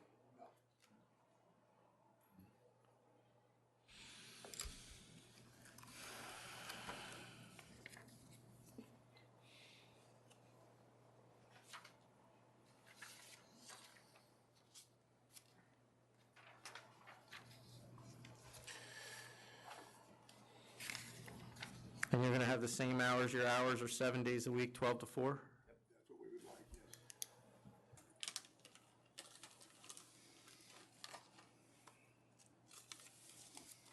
We should also note for the record, we do have an established clientele.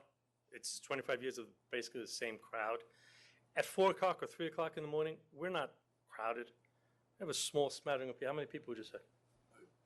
10 people. I mean, at that hour, it operates as there's various hotels in the neighborhood, and when the employees get off, they just come by and want to relax after their shift and have a drink and talk. It's not as though we're rowdy till 4 in the morning and going. And what's the reason you're moving? Currently, the building changed hands 5 years ago, and the new landlord put the building on the market as soon as he bought it.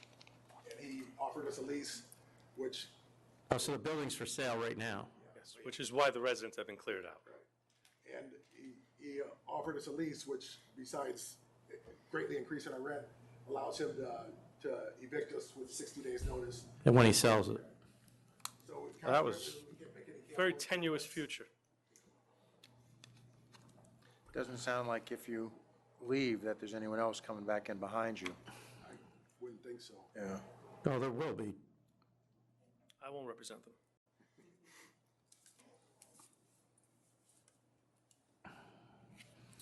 All right.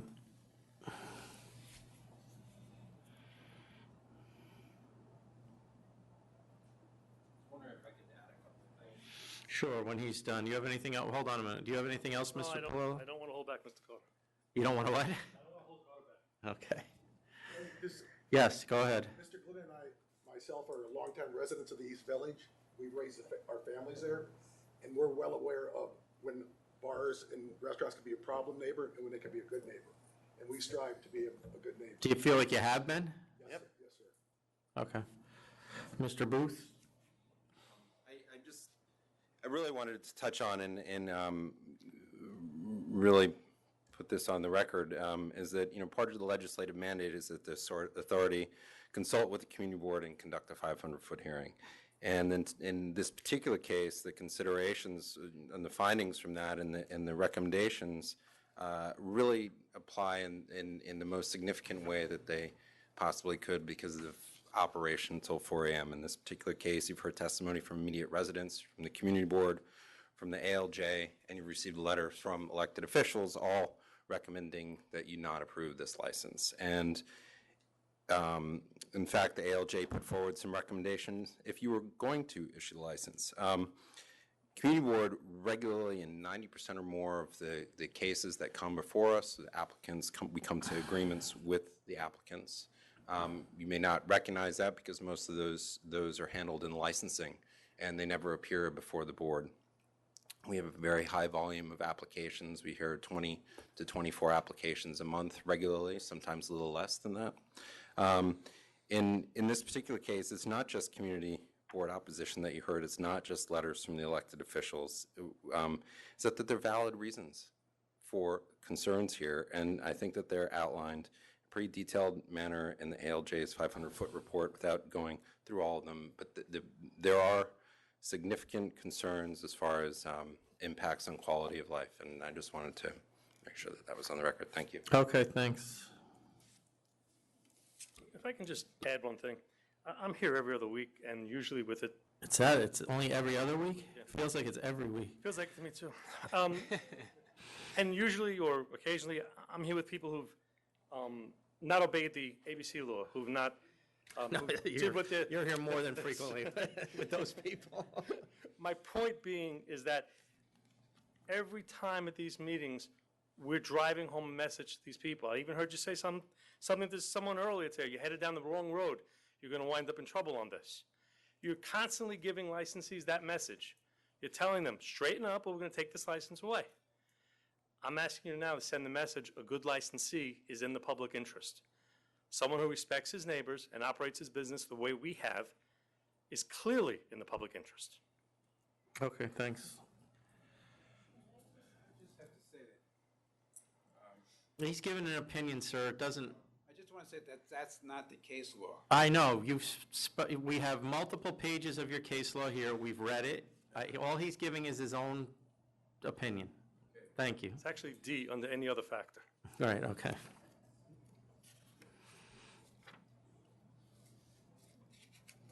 You have any questions? No, I don't. Sure. Are you from this area, or are you just somebody else who wants to give an opinion? No, I live across the street. Okay. Yeah. And I've been working on this for many months, and I just can't sit here and listen to a lot of this. It's not so that Toad Hall is quiet at 4 a.m. I live across the street, and I have called many times and said that it's noisy and boisterous. And I understand, and they also say that they have sober adults as patrons in their bar. I'm sorry, if you go to a bar, you drink and you get drunk. And I do live on the I think I take offense to that remark. Whatever. It's good to see I'm you kidding, I'm smiling. kidding. No, it's good to see you smiling on this Yeah. case. No, I'm not smiling, believe me. Oh, I took that as a smile. And it's true that all of the entrances to the buildings on our side of the street have stairs. So even if they're not at 62 grand or 60 grand, they're going to be at 64 grand, 66 grand, and 71 grand.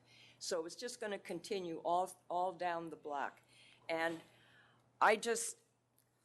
it's just very upsetting that there can be another bar put in this neighborhood. That's with the Okay. 500-foot ruling. Okay, thank you. Yeah, ma'am, for a third time, seriously? To rebut something that Mr. Polillo said, because when someone is not telling the truth, I have to say something. They were asked, are there problems with noise other than the weekend? And they all said no. That is not true. Thursday night is a terrible night. Sunday night is a terrible night.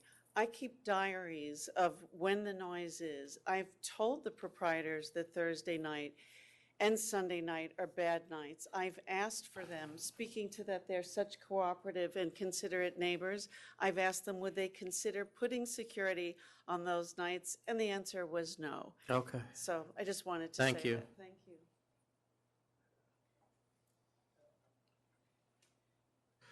Okay.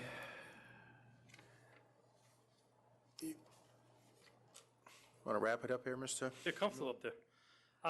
He's wrapped up, I think. I have nothing more. Okay. Every time I open my mouth, 3 people come up to oppose it, so I think I should shut up. Go ahead. Can I ask you guys, would you consider a sooner closing hour than 4, like 2? I prefer 4, but I can, if that's the decision, I consider it, yes. Well, I mean, we're known for 4, that's the problem. Right. We're known for 4. I mean, I could see if we went to 3, that might be something that we could, because 3 to 4 isn't that much of a difference to you, I presume. Well, you said earlier that your business We do have toward less that people at that hour time tends of to day. dwindle anyway, That's right? correct. But I was saying 2 is, but by 3, we're dwindling. Yeah. But we would listen to anything. Yeah. You ready to go on this? Yeah, go ahead. Yeah. I understand everyone's objection here and everything, but it's an established business. It's been there for a quarter of a century with nothing that we have on file of any violations whatsoever.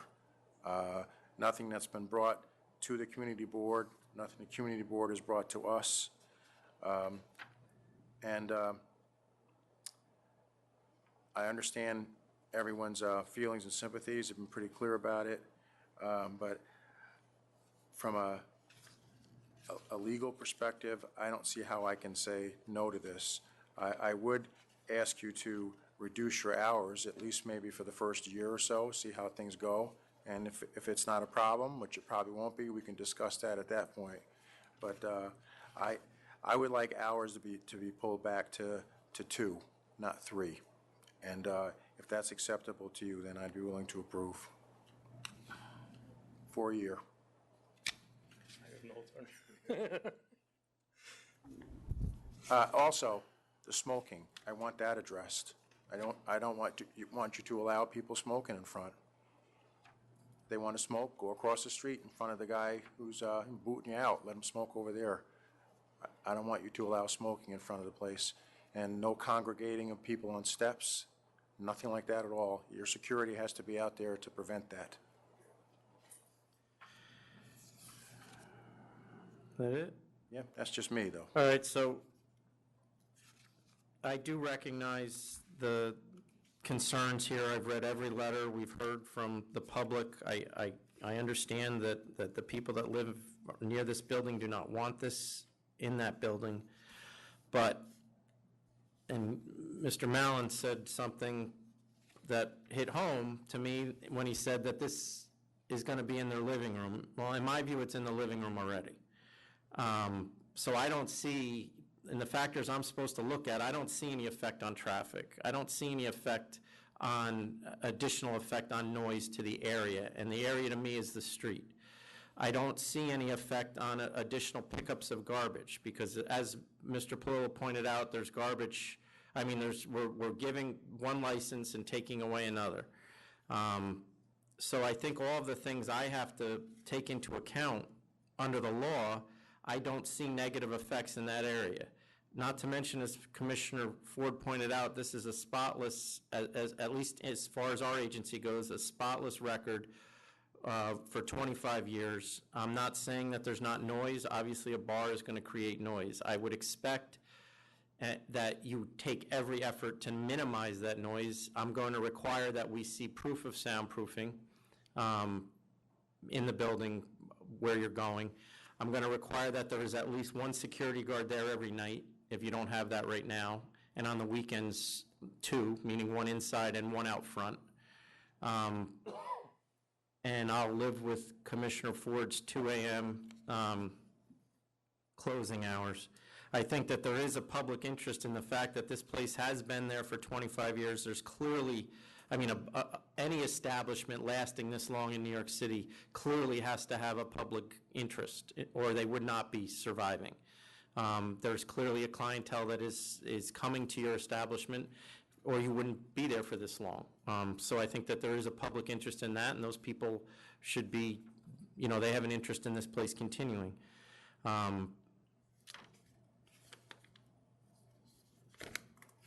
And that's pretty much, so I'll vote to approve on those grounds. Thank you. Commissioner Ford, are you okay then with all the extra conditions? Yes. All right. Yes.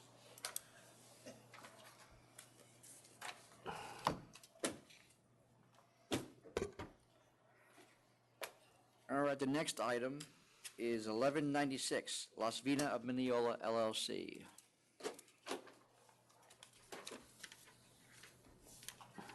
Say that number again? 1196.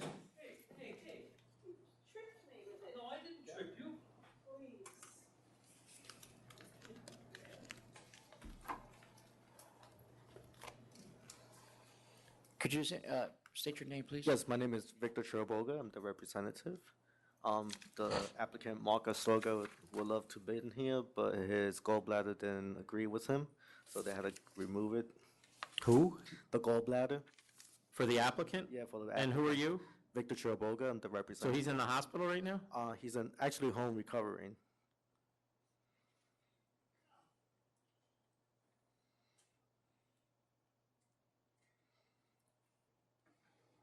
We could move this to the next Yeah, I hearing. think we have to, because we put a stop on this place in 2011, so I'm going to need to talk to him about the operations.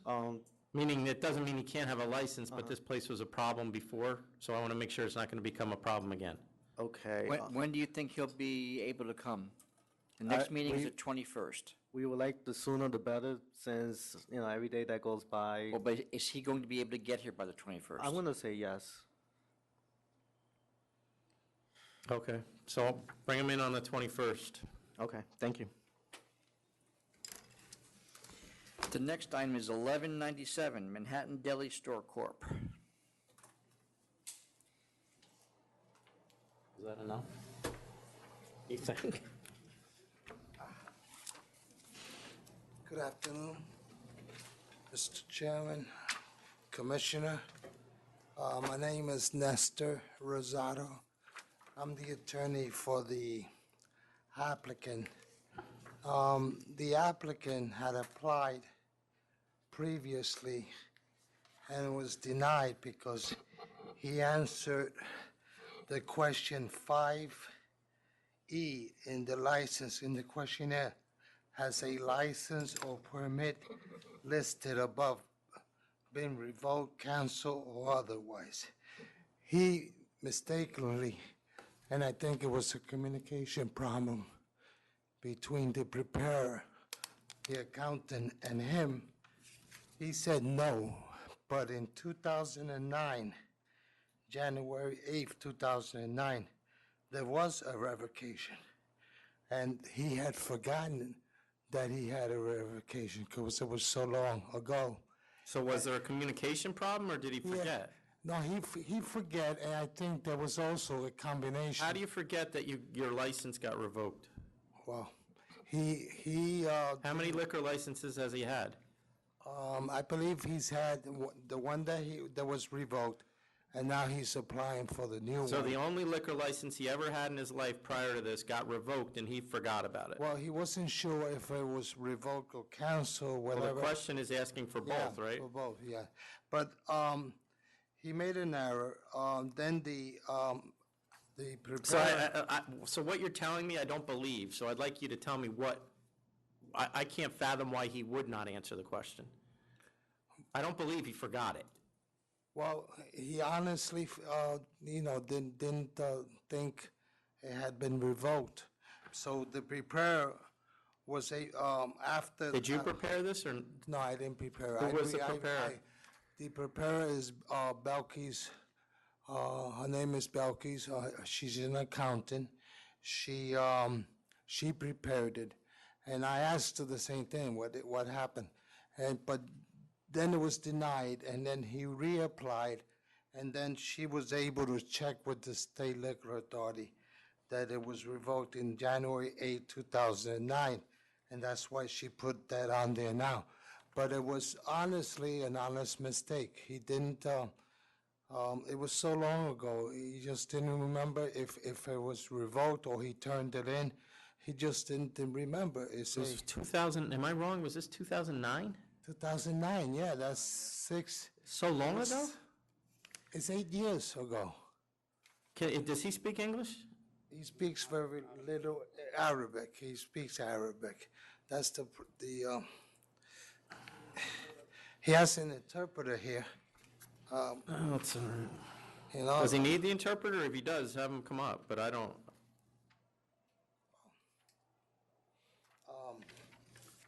Is he open right now? He's open. He doesn't sell any beer. It's a grocery store. Right. It's a very nice grocery store. In fact, he has like a deli section. In the community, it's a good deli. Mr. Ali, can you come up? The commissioner. Wait a minute, please. Ask him why he didn't remember, please, to explain to the commissioner.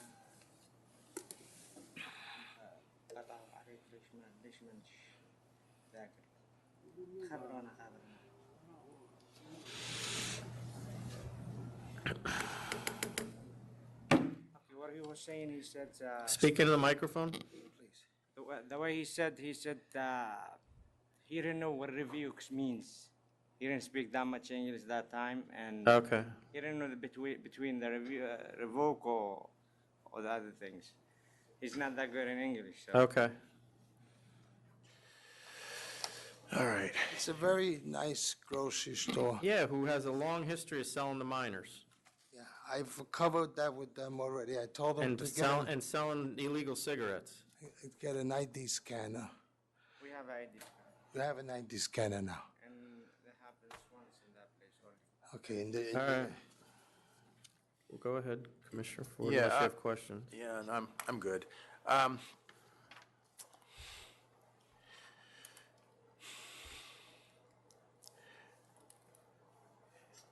You know, having a license to sell alcohol is kind of complicated, you know? Concerns me when nice gentleman, be that as it may, I'm concerned about his understanding of what his obligations are, you know? Just simple stuff here with selling underage. But, you know, I'm willing to approve this for the beer license, requiring the scanner, which you already have. But I would tell you this, that the first infraction of it, if I'm still here, I'm going to vote to revoke the very first time. That's my position, so I'll approve on those. I'll approve with proof of the scanner, so they're gonna have to bring in a receipt or something. Sure. You have the scanner. So you have to send in the receipt, a copy of the receipt. Yeah, you have the receipt.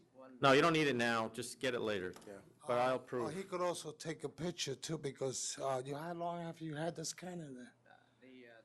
What do you have a scanner for now? Cigarettes? No. Cigarettes and beer. But you're not selling beer, right? No. Okay. I'll approve with proof of the scanner. We'll take a picture. Okay, thank you. Thank you, Commissioner. Thank you. All right, the next item is 1172, 28 SG Hospitality Group, LLC. That's Mr. Pilillo, I think. Did he leave? I think he stepped over his briefcase and he hurt his ankle. Is that what happened there? No. What did she do? I missed it. She kicked it?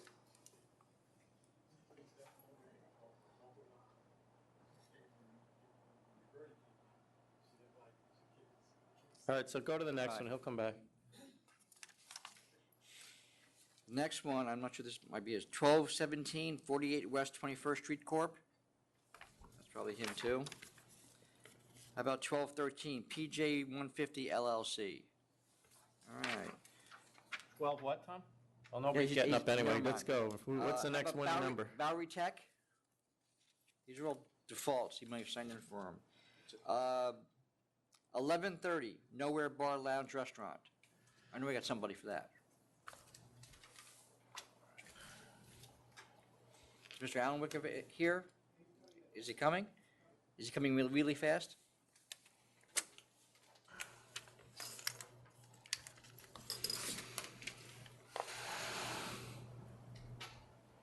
Good afternoon.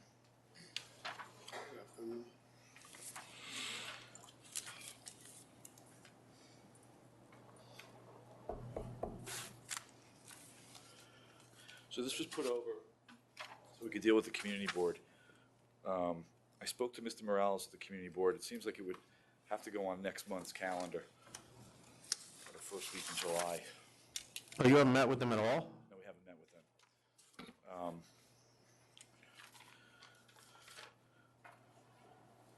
But there's a couple other things I could. Yeah, you're probably going to have to. Is this 500 foot or no? Not a 500 foot. But you got some significant history here. Yeah. But there's no connection with him, and No, I get that, but the police is asking us, they're not really in favor of this, but we did hear from them. okay, just a couple things I can tell you. He's trying to add a manager with experience, because one thing he pointed out was, while he does have 20 years in the grocery business, he hasn't, owned a bar or restaurant. Do you still live in Middletown? Yeah. So you're going to commute down to this place? I live in Middletown and Brooklyn too. I'm coming back and forth. How often are you in Middletown? I'm being there like No, how often do you go there? like one the time Do you go every day to Middletown? Stay in an apartment in Brooklyn, or you just stay in Middletown? no You're when I commuting- open the business I'm gonna stay in Brooklyn. Okay. Yeah. All right, I think you got to go to the community board. I can't. Yeah. Or it's probably not going to go well. If we hear from them, if you can talk to them and convince them, then you're halfway home. Okay, just one thing I wanted to tell you was, he did take alcohol training. He's trying to get a manager that he would put on with experience. He's spoken to a couple of people, so he would agree to do that, and he would also agree to shorten his hours. He would agree to close at 2. Does he know Antonio Martinez? How do you find this place? Rent somebody told me that they're gonna rent it. I talked to the landlord. Did you go to a broker? No, broker. He spoke directly to the landlord. And do you know who is Richard Quinn? Oh, he's my friend from Middletown. And you have a loan with him? Yeah, he's my friend for like a few years. He let me. Sometimes he got dealer driving for him. Sometimes, when I got time. Yes. You also have some pretty strong objection from the 83rd Precinct about this. Have you met with them at all to try to get their buy-in or considering that at all? He hasn't, we haven't met with them. Yeah, you're probably, let's put this over unless you want us to vote on it, because I don't think you're going to like my vote. Will you be ready by the 21st? No, when did you say they're meeting? July. What's the one after, We got 7/12, 7/26. 7/12? I'm vacation. 6. July 6. And then we go into August. What's the one before, the 12th? Could You this- want to go to August? That's the thing. July 12th, July 26th, August 16th. July 26th or August 16th? No, August 16. You want to put it in August? I'm on vacation. August 16th. He's going to be out of town. Okay. Thank you. All right.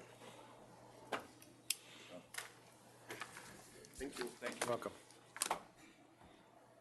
1172, 28 SG Hospitality Group. Sorry, I know you called this before. I used the men's room. 1172? Yes. Okay. So sustain 1, dismiss 2, sustain 3, dismiss 4. I just would like to point out, though, the first charge is failure to conform. The premises were overcrowded. It's not really as though we failed to conform to method of operation.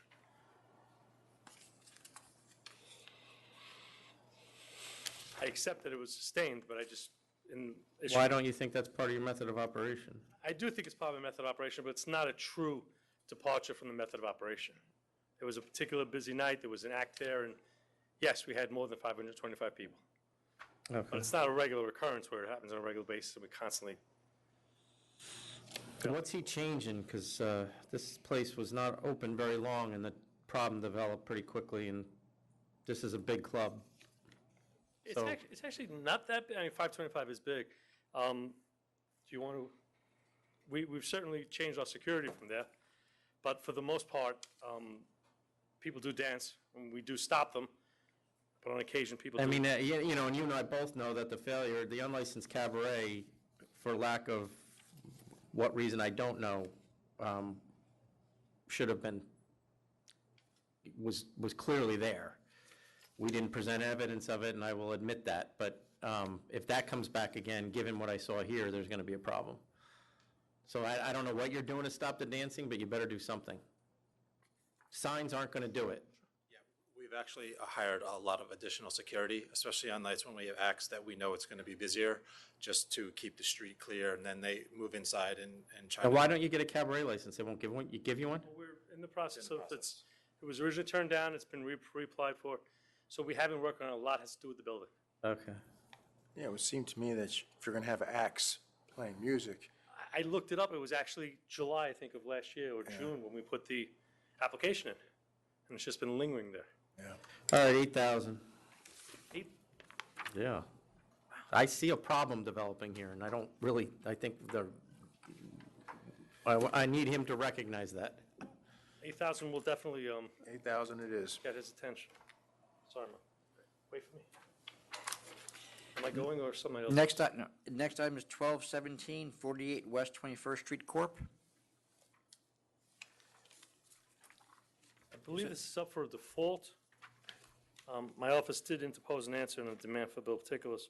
I'll give you a letter of warning. That's what I had here. Because it's a March operation, and he seemed to be in pretty good compliance other than this, so. I'll actually take a letter of warning. I thought you would. Next item is 1213, PJ 150 LLC. This is also a default. We'd like a letter of warning. Better ask for it. You better do one of those letter of warning crimes, and if you're gonna. Is this one of the ones that you emailed me about, Frank? Yes. So just for the record, I did check with Ms. Marsico, and she shows that we never received anything from your office, but I'm not negating the fact that you sent that necessarily. I'm not seeing you. So you're saying, We sent an answer in on May 10th. when was it due? I don't know. May 10th. Okay. That's usually, All right, I'll send it back to council's office. thank you. How'd you send it in? Mail or? Fax. No, fax. We have the, I have the confirmation. Do you agree? Yes, back to council. Thank you.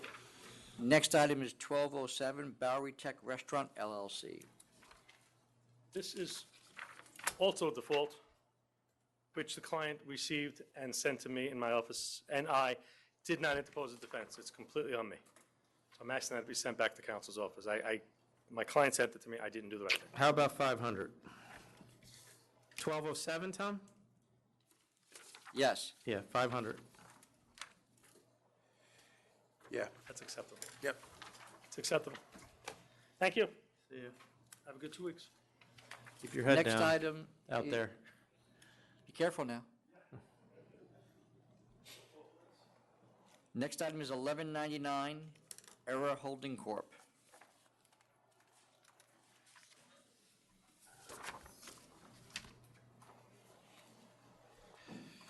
Hi, good afternoon. My name is Sam Park. I'm the representative ERA Holding Corp.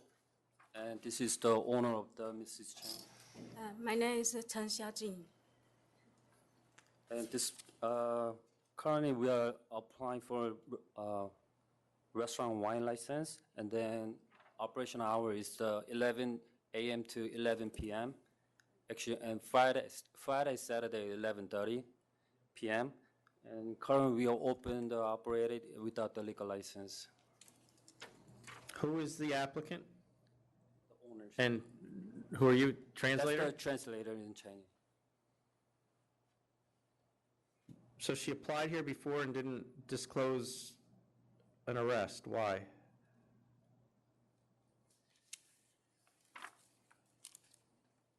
No, just explain to me.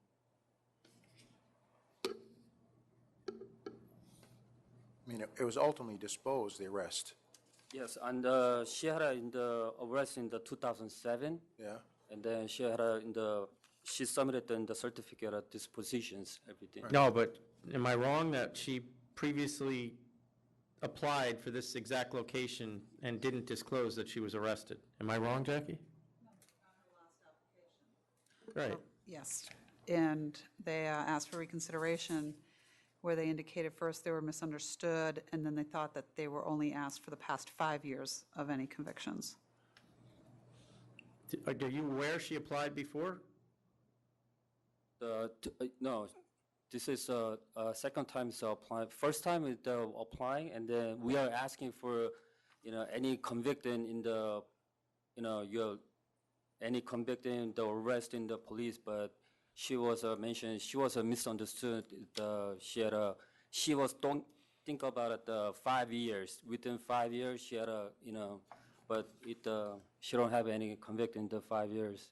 That's why we, check mark no. It was reported on this application.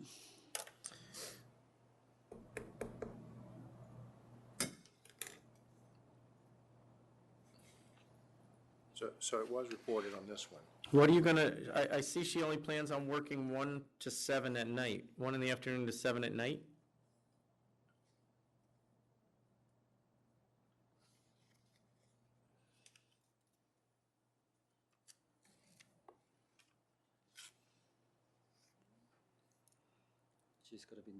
She's gonna be working from noon to 7.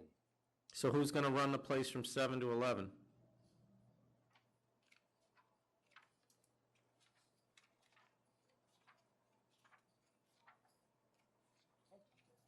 $12 to $10, I'm sorry. Apologies. That's not what she put on the application. Who filled the application out, you? Yes, Do you talk to your clients before you fill them out? yes, we do.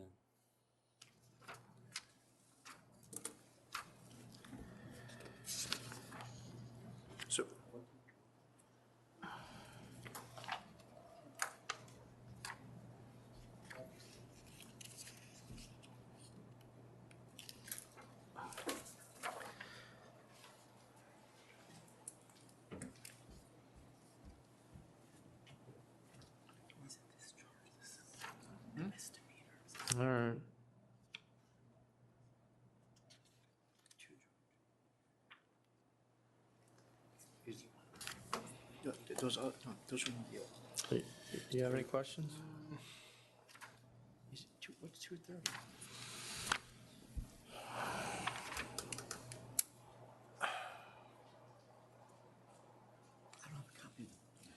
No, no. What are the hours of this restaurant going to be? They're going to be 11 to 11. 11 to 11. Yep, on this one? Or can we do Yeah, I this? just need, Oh, okay. We're going to take 1 minute.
We're back on the record then. Go ahead, Chairman. Okay. You don't have a manager? Yes. Do you have one now? Are you open now? Do we have a manager? not that I was aware of. All right, so We'll get a personal question on the manager. do any of your family members have liquor licenses? Have they ever had one? Okay. How did you get this idea to open a restaurant?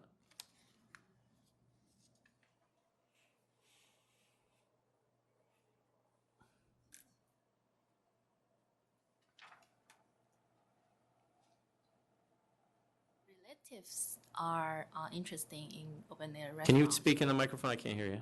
The relatives of hers, so they're thinking that restaurant will make money, so they will invite her to make.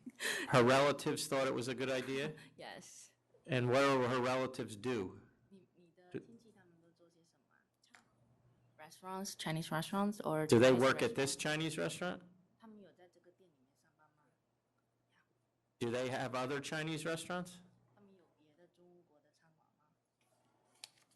So they all work at this one? Why aren't they applying? What is it? Why aren't they applying for the application? Do they own this restaurant with her? Yes. Yeah, okay. Well, that's a problem, correct? That's a problem.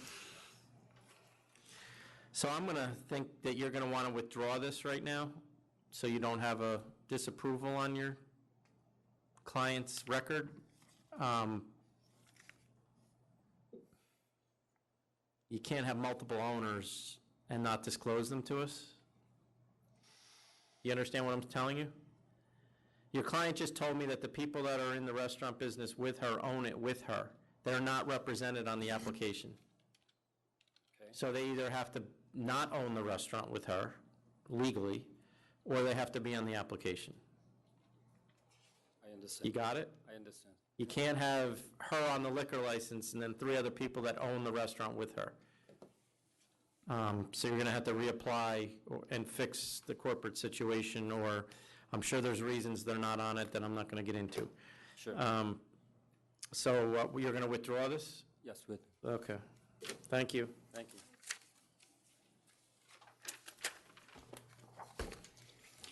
All right, the next item is 1180 La Nueva. The last 2 items on the disciplinary history are actually one item. We had a little typo on the agenda sheet that didn't get fixed. Have they applied for renewal? They did. What? I actually was there at the community board hearing. It's incorrect. Hold on just for a second. So they have applied for renewal, They did.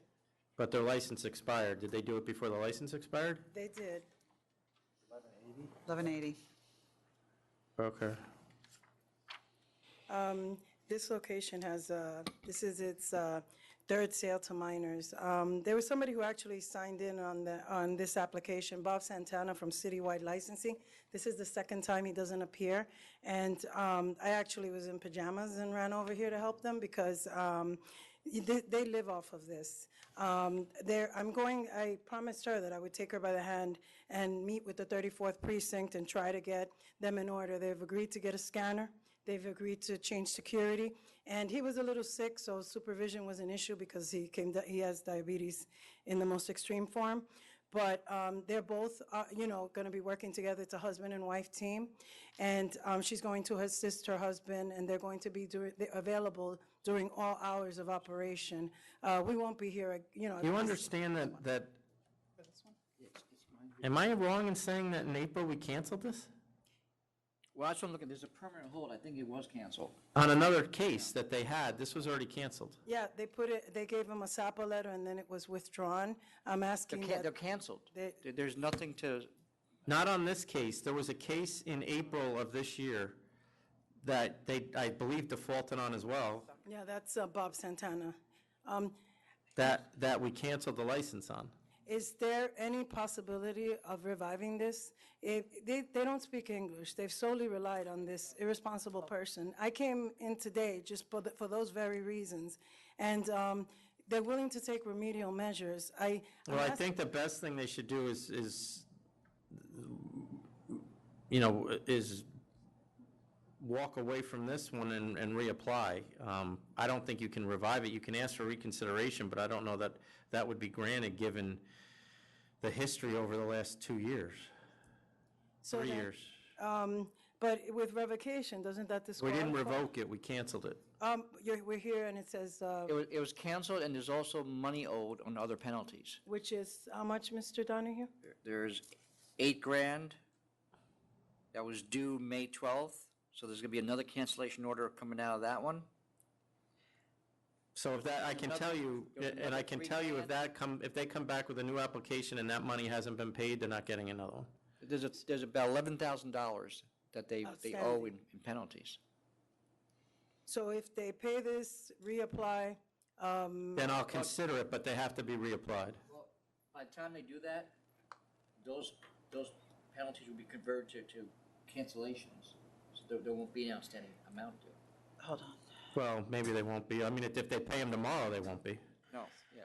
but so if they don't pay them and this gets completely canceled altogether, then. It is completely canceled altogether. Well, I mean, with the other violations that he says are outstanding, then they can't reapply. Okay, there is one, that the board imposed a penalty of cancellation, flat out.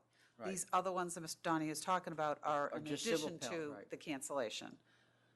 So paying a civil fine right now is not going to obviate Right, you're that not gonna get rid- cancellation. That's, You're not going to get rid of that one cancellation, that's there. So then, my question is, should they pay the fine or If just? they want to reapply, but there's no guarantee they're going to get a license. I may have to get rid I'll of this. cancel this one for the record, since there's clearly no bond available, but they owe $11,000 on fines, and we don't take kindly to fines not being paid, so. But I can't tell you that it's going to be worth their while to pay them either. Because they may not be. So, Okay. thank you. Thank you, everyone. All right, the next item is 1163 Mango Steakhouse and Bakery. That the, on this, the disciplinary history, the last item, the $8,000 penalty was paid. Good afternoon, Mr. Chairman, Mr. Commissioner. I'd like to present the letter from the owner of the establishment. Could you just note your, My name is Ishmael Rodriguez, and I represent the client, the licensee from Bob Santana's office also. And for the record, he is a responsible person, and unfortunately can't be here to address this issue, and I'm here for him on his behalf. And the previous licensee that was up here only called our office once, and never. So I'm going to sustain, you can hand the letter up. I'm going to sustain 1, sustain 2, sustain 3, and sustain 4. It's a default at hearing. Here because he has a sick child in Colombia and he's unable to come in today. He authorized me to make an offer. We made an offer before. No, there's no offer. We already had the hearing. this is default. And we try to, So this is a default, he defaulted at the hearing. he defaulted after a hearing because, how is it? The previous counsel that was representing him misled him and never appeared on his behalf, even though he was. No, he showed up and came to the hearing with a $2,500 offer. Right, it was rejected. Correct. And we try to, amend it, and we try to get counsel, and counsel never answered the telephone numbers. He tried to amend it, and he came up here, and they told him that she wasn't available to speak with him at the time. We have a number of open cases against this licensee. Yeah, well, that's not going to matter. Okay, well, I appreciate the letter, and I guess it wouldn't have mattered much anyway, but he's at cancel and bond, given the history and what went on here. And this is really, Roosevelt Avenue, we get a tremendous amount of complaints about. Can we address getting a fine? No. The fines were over a long time ago for this guy. He's paid unlicensed cabaret in 2013, $5,000. He did failure to conform to application twice in 2014, $8,500. And then a disorderly premise last year in November, which we just fined him for $8,000, and council just points out that there's other open cases. Yes, and he's addressing all those issues now. He's fired his. You got to address them, they got to address them when they start. It's too late. And we've addressed the security issues and stuff like that. Can we reconsider and? Cancel and bond. Thank you. Well, he didn't vote. Cancel and bond. Okay. All right, the next items, 1152 and 1153, 724 Nostrand Bar Corp.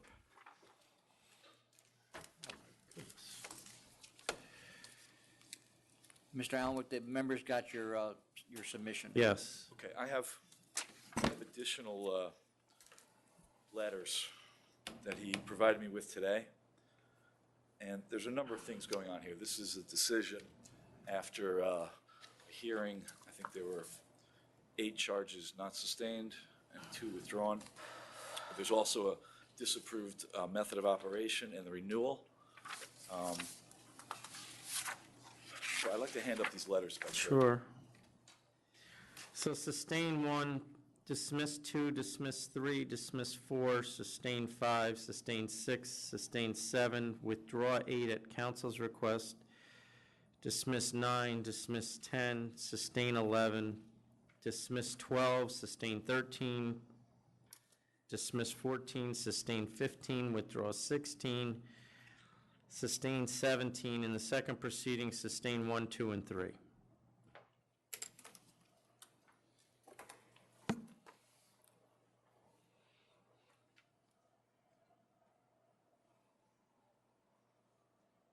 right, so And the- counsel, just for the record, I just want to be clear, this license expired, I believe we all went to court on this after the renewal was filed, and the court denied that, and they've been closed since then, right? That's what I They've been thought, closed, right? yeah. Okay, just for the February record. 28th, they've been Right. closed. So I'd ask that you consider that in the determination. We're looking for a fine. I know there's a history, but there's no history of violence or sale to minors. What was sustained here are essentially three no roster charges and I believe 3 dancing charges, along with an overcrowding, a health department violation, and the license not being displayed. So he has a licensed company, that was all, the contract was entered at the hearing.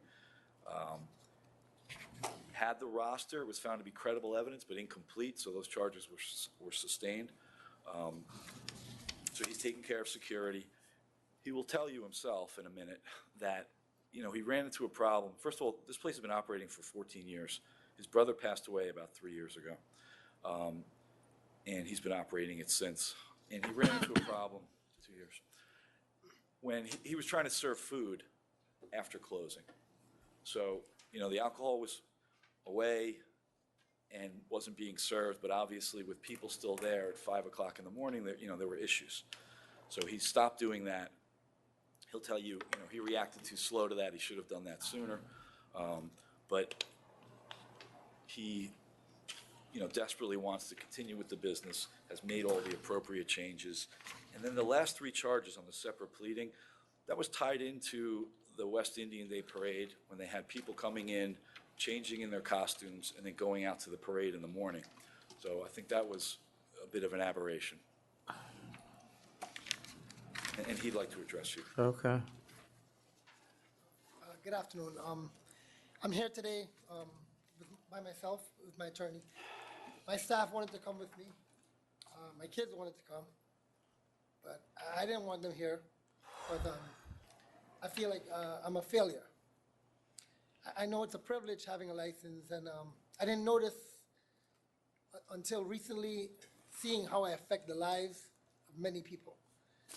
A couple of my workers, one of the guys, he's actually moving to Florida because he can't afford to stay here anymore.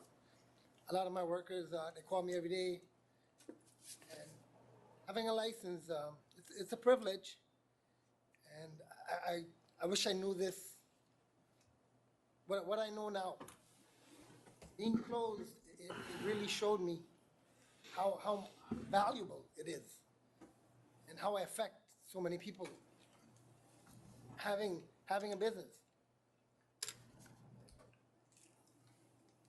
I'm here hoping and praying that you guys give me another chance just to show you guys that I would not mess this up. It's 14 years we've had this business.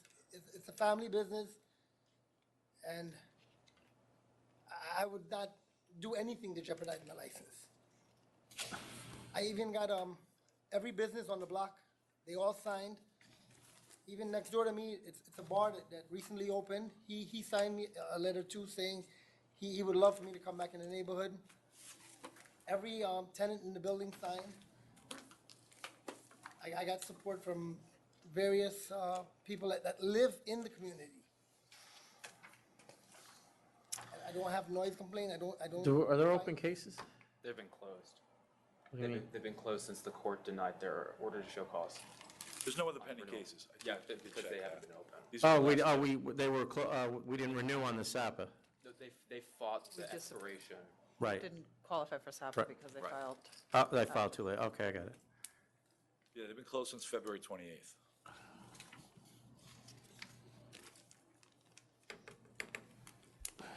Seems like all these, you had 5 days with all these charges. 5 bad days. Looks like your last one being last September.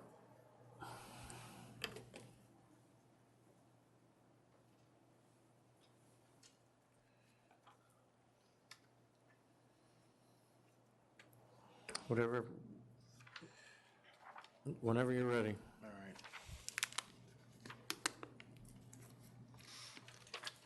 Counselor, are you working with this gentleman now? Is that how it's going to be? Very, very closely. So I can hold you personally responsible? Is that what you're telling me? Almost.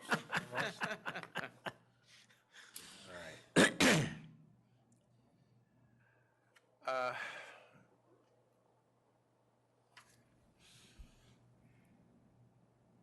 I'm thinking of a $5,000 fine. So you don't want to cancel? No. I'm Okay, gonna well cancel. then, I'm going to go on your good name. all right, then it's going to be 15,000. Their highest fine was 10. It can't be 10 again. Oh, I see that, yeah. So 15. I'll take 15. 15,000 then. Okay, thank you. All right. All right, the next item is 1171, Las Nebras Delicia de Acapulco Corp. Was it even close? Acapulco, yeah. Okay. Is that 15,000? I'm sorry. For both, I guess. You can split it. They're not split up anyway. It's just 15 for both cases, yeah. Gotcha, all right. What's the next one? I'm sorry, on the renewal on that last one. So is that like reactivating the renewal? That was. You have to ask Jackie that. I'm not. Please send me a letter, and you have to send me a new check, and Okay. So on this case, this is after a hearing on a sale to minor? Yes, sustained charge 1. So I think there's another pending case.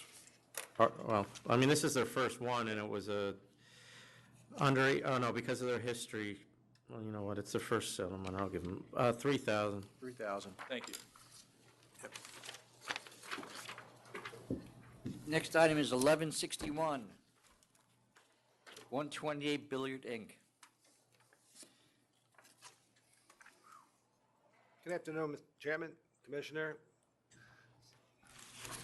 Secretary Hello. Council. There was no need for me to even ask for a hearing on this. My client violated the STIP because he didn't make the rental agreement for this place subject to the stipulation he entered into. It was my fault. He never sent me the contract where he rented out this venue for a May 19th event last year with Red Bull. Yeah, that was some contract that he entered into. It had protected Red Bull and put everything on him. That's why maybe he never showed it to me. There's nothing in there that said what Red Bull had to do. Why is he renting this place out at all? It was just an event by Red Bull. They got fascinated with the name. Red Bull came to them. They're going to have an event at their place. Okay. They've been pretty good since last May. I don't think we have anything open, any violations or any complaints. They've been working very well with the community board and the local precinct. I'll take that letter of warning. No, that's not happening. I thought I'd try.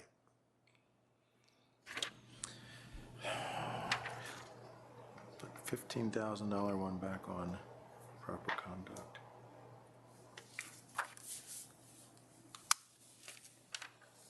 What was the other failure to conform to the application in May? I saw that in there. I think that's a mistake. I think it was May of last year. Yeah, it's the date's wrong on the. I know, but what was it? Food? Let's go. Dancing It was dancing again? on number 1 here.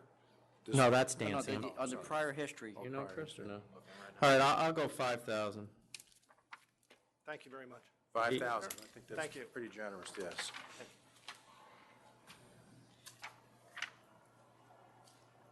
All right, I don't have any other matters signed in. Good. You ready to go ahead? That covered. Yeah, All right, first one is 1128, accept, 1129, accept.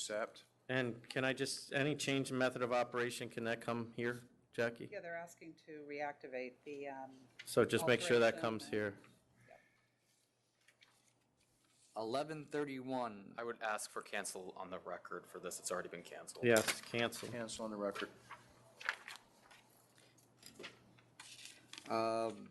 1132, Terry Flynn sent me an email. He is sick and asked them to be held over to the 21st. Sicker, or He's ill. He was up all night ill. 11, what time, what date? 6:21. Okay. 11:33. Counter 10,000.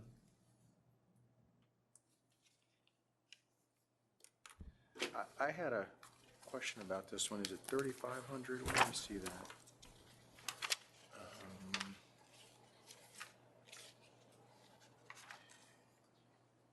It says, licensee has authorized me to respectfully withdraw his previous not guilty plea and in turn offer for consideration amount of 3,500. Doesn't matter, but you're going to 10,000?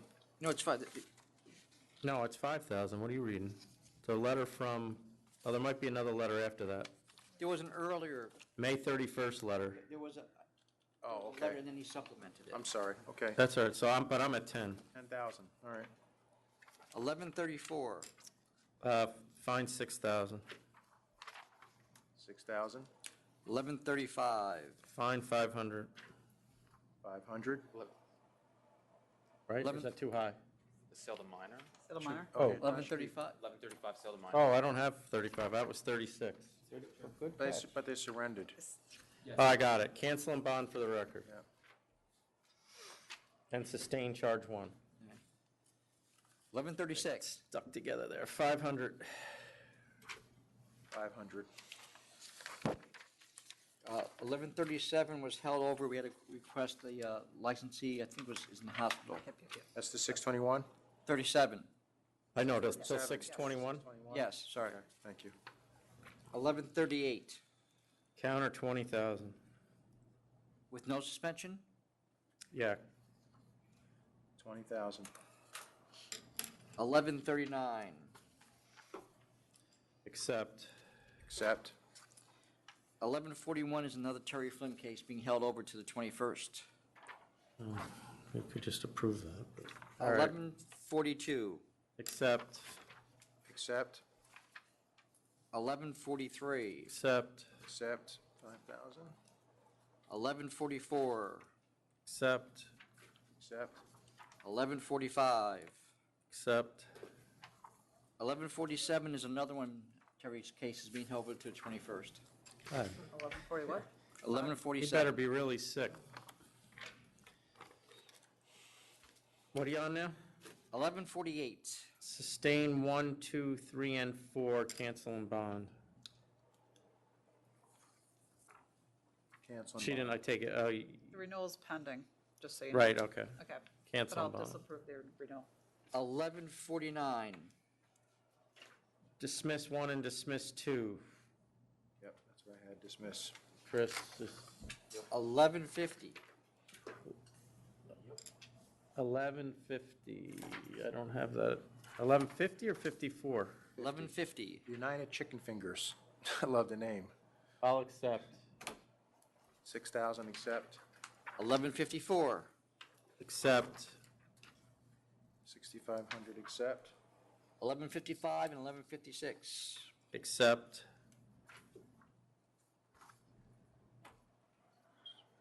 Cancel bond, accept.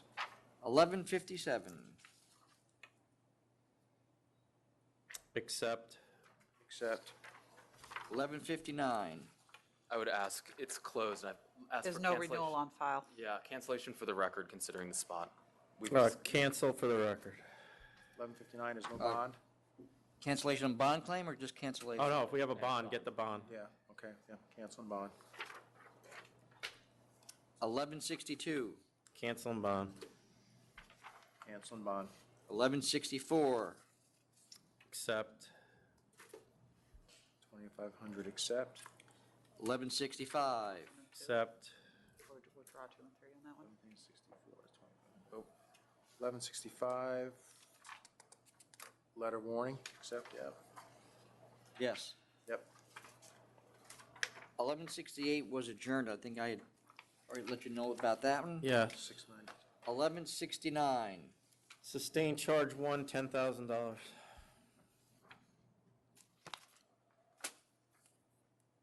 This one he bought from the same distributor for 4 years. Had no reason to suspect that they were untaxed. Unless they were all untaxed. Or they were out of the trunk of a car. Distributor, Same trunk, distributor. car.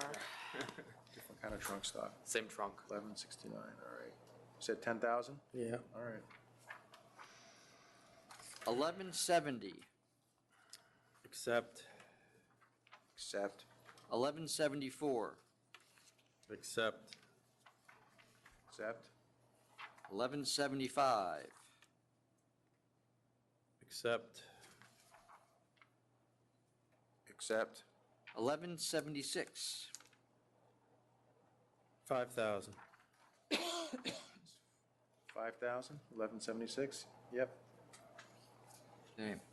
1177, just so you know, the bond has now been paid, there's no bond available. Cancel for the record. Cancel for the record. 1178, 3,000, 3,000. 1179, 3,500, 3,500. 1181, Accept. accept. 1182, Why don't I have that?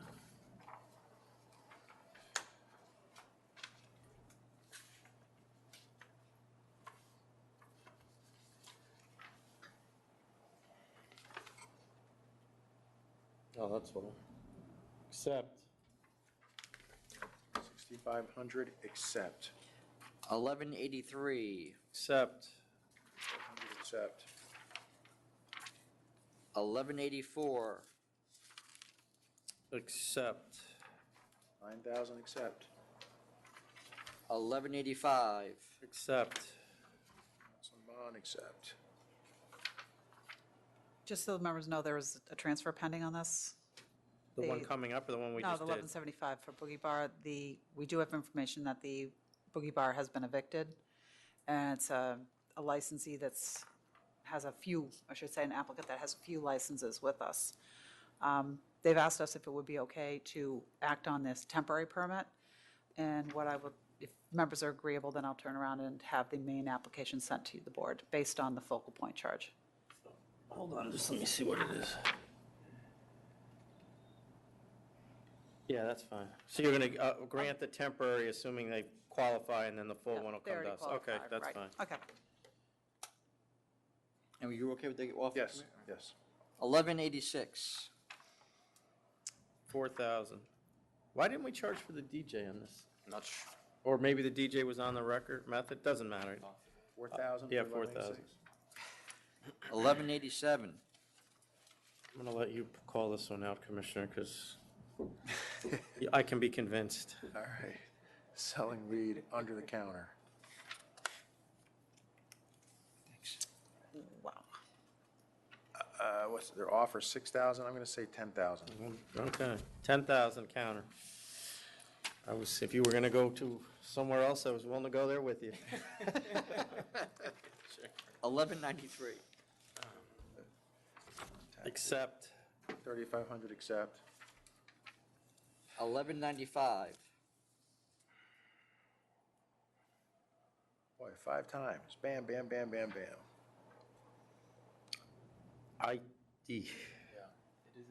I think this guy has to come in. I mean, I'm willing to work with him, but That's fine. I would just note they are older, but I think that's appropriate. No question. how old are we talking about? I think some are from the 14 and 15. Oh, I'm not coming in to hammer him about that. I just want to know what he's doing, because we heard this from the school. Yeah. so you want them in? Yeah. 21st? Yes, please. 21?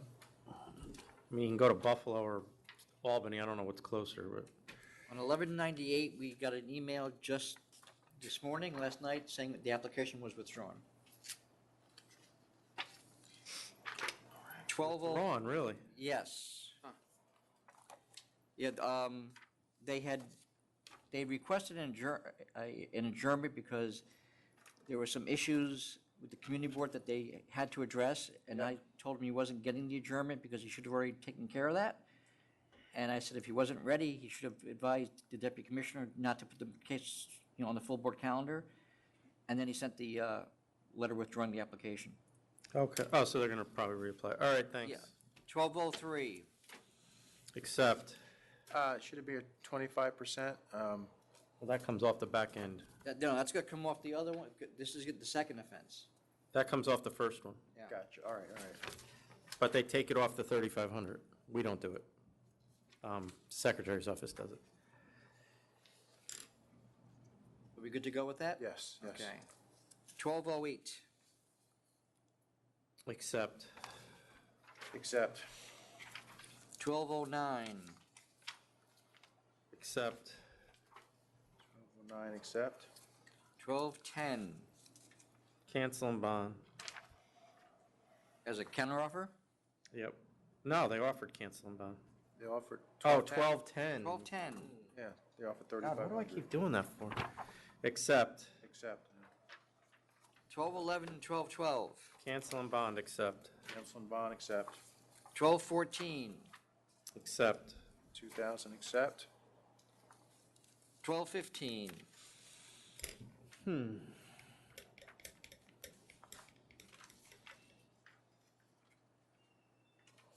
I'm gonna let you handle this one too, Commissioner Ford, and I'm given some of the allegations.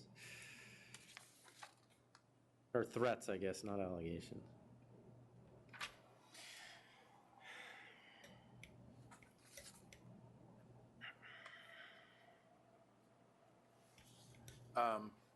Cancel and bond. Cancel and bond. What else are you gonna get out of them? All right, 1216 is another Terry Flynn case, held over to the 621. Just for the record on that one, we did not license a bathroom bar. I believe that's a typo in the write-up. What number is that?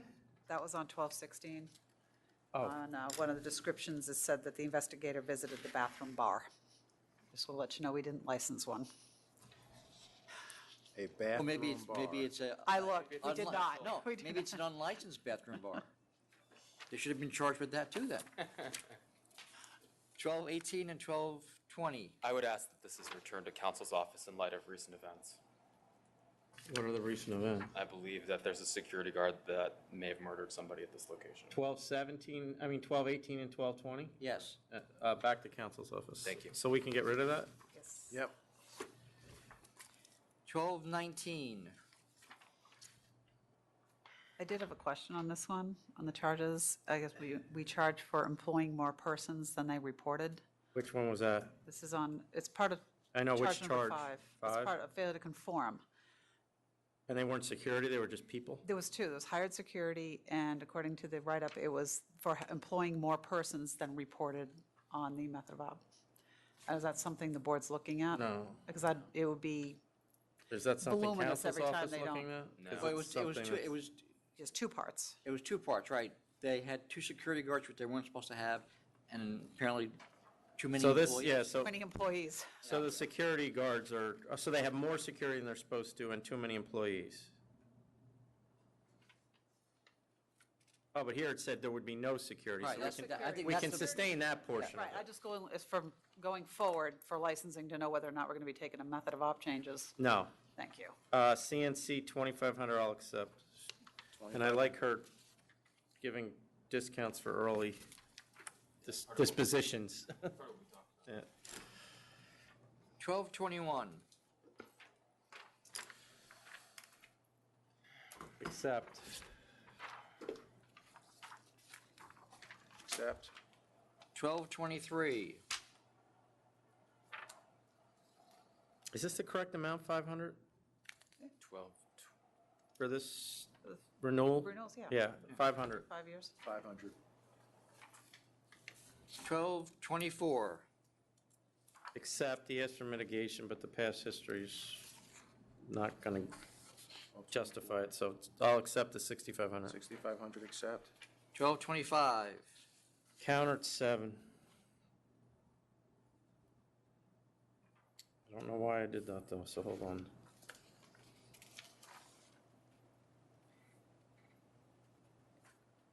Looks like, according to the memo, but I don't have this in front of me, that the members initially imposed a Right. $7,500 civil penalty Mhm. at the default. So you're actually reducing it. Oh, yeah, no, that's why I'm not, she wanted a $1,500 discount, but I'll give her 5. It's counter at 7. 7. 1228 and 1230. Cancel and bond, accept. Cancel and bond, accept. 1231. This one right here caught my eye. We're being accused of racial bias. Yeah. So that's a first for me. Yeah, I think that was directed at you, Commissioner. I think so. You can take the lead on that one, too. That's a recon. I'm going to deny it and cancel and bond. I'll deny as well, cancel and bond.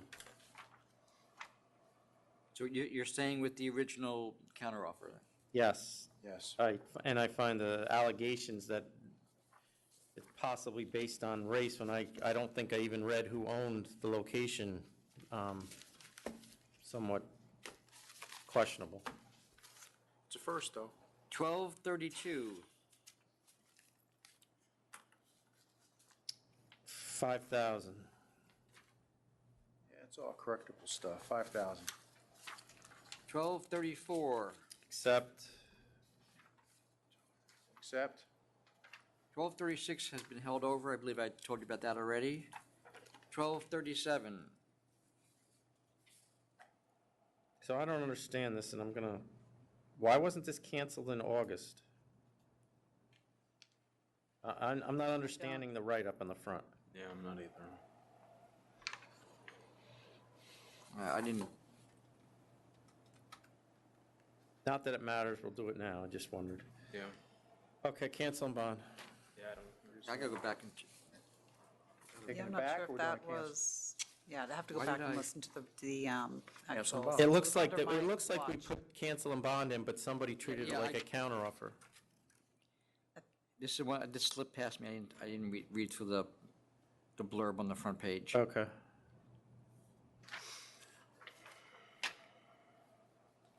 Oh, this is the one, I think it got changed. when- yeah, after it this was, calendared. this was something happened in the processing of this.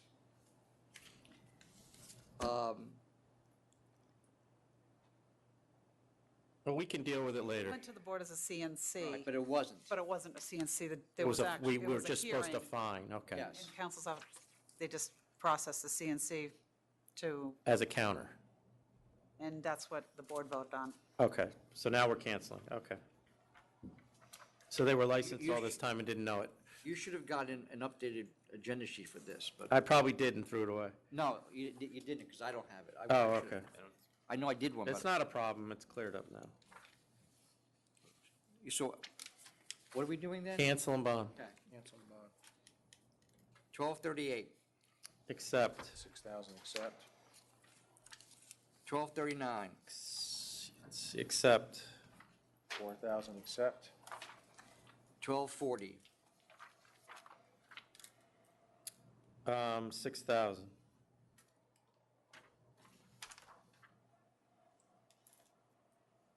6,000. 1241, The temporary permit has been issued That's all right. for the new applicant. I'll accept 1,000. 1,000, accepted. Oh, they finally did get that stuff in? The people applying? Well, Yes, initially got they, their temporaries. yeah, no, initially they didn't have their diagram or something. 1243, Accept. Accept. 1244, and 1245. Yeah, that's cancel and bond. As opposed to the 10,000? Right. All right. I mean, it's not a restaurant, there's no tables, it's a club. Yeah. Rents it out to promoters, which we told them not to do, has dancing. Every safety measure of a business, required of a business has been ignored, and they're open just about a year. Yeah. Cancel and bond, counter. Cancel and bond. All right, 1245D is being returned to council's office. You'll get a new request. You don't have to keep any of this. There's a new amended declaratory ruling request. Oh, what'd you do, coming. talk to him? Yeah, it's coming back in August. Okay. 1245E. Okay, so I just wanted to make one change on this. Commissioner Ford, do you know what this is? Just in case? Yes. Okay. I just want to keep Dave Edmonds on it only for purposes of having somebody out in Buffalo at the executive level should we need them to review an application. But all the other changes I'll vote for. This is just putting names to paper. It's updating her new people and getting rid of people that have left. Correct, Jackie? Yeah. Is that with that, Commissioner? Yes. Okay. Last time I have is 1245F, also a delegation of power. So, are you all right with this, Commissioner Ford? Yes, I talked to Councilor Riano about it. Could it be in here that, does it need to be in writing that an attempt is officially made to, Get you here? yeah, Yeah, we can put that in there. yeah, that, That basically, you have to say that you can't get here. yes. Okay. I need to verify that I cannot get here. Okay, that's fine, right? All right, so some language that, if you're not available for a special meeting within some reasonable, I want some language past the council. That he'll, I just asked that's short based on our conversation, but as we've talked. yeah, that he basically gets called, and if he can't get there on the day council wants to do it, then this would go into effect, Got it. right? Yes. Okay. I have no other items. Chairman, do you have anything? Commissioner Ford, anything? Nothing else? No, that's it. All right, I guess we are adjourned.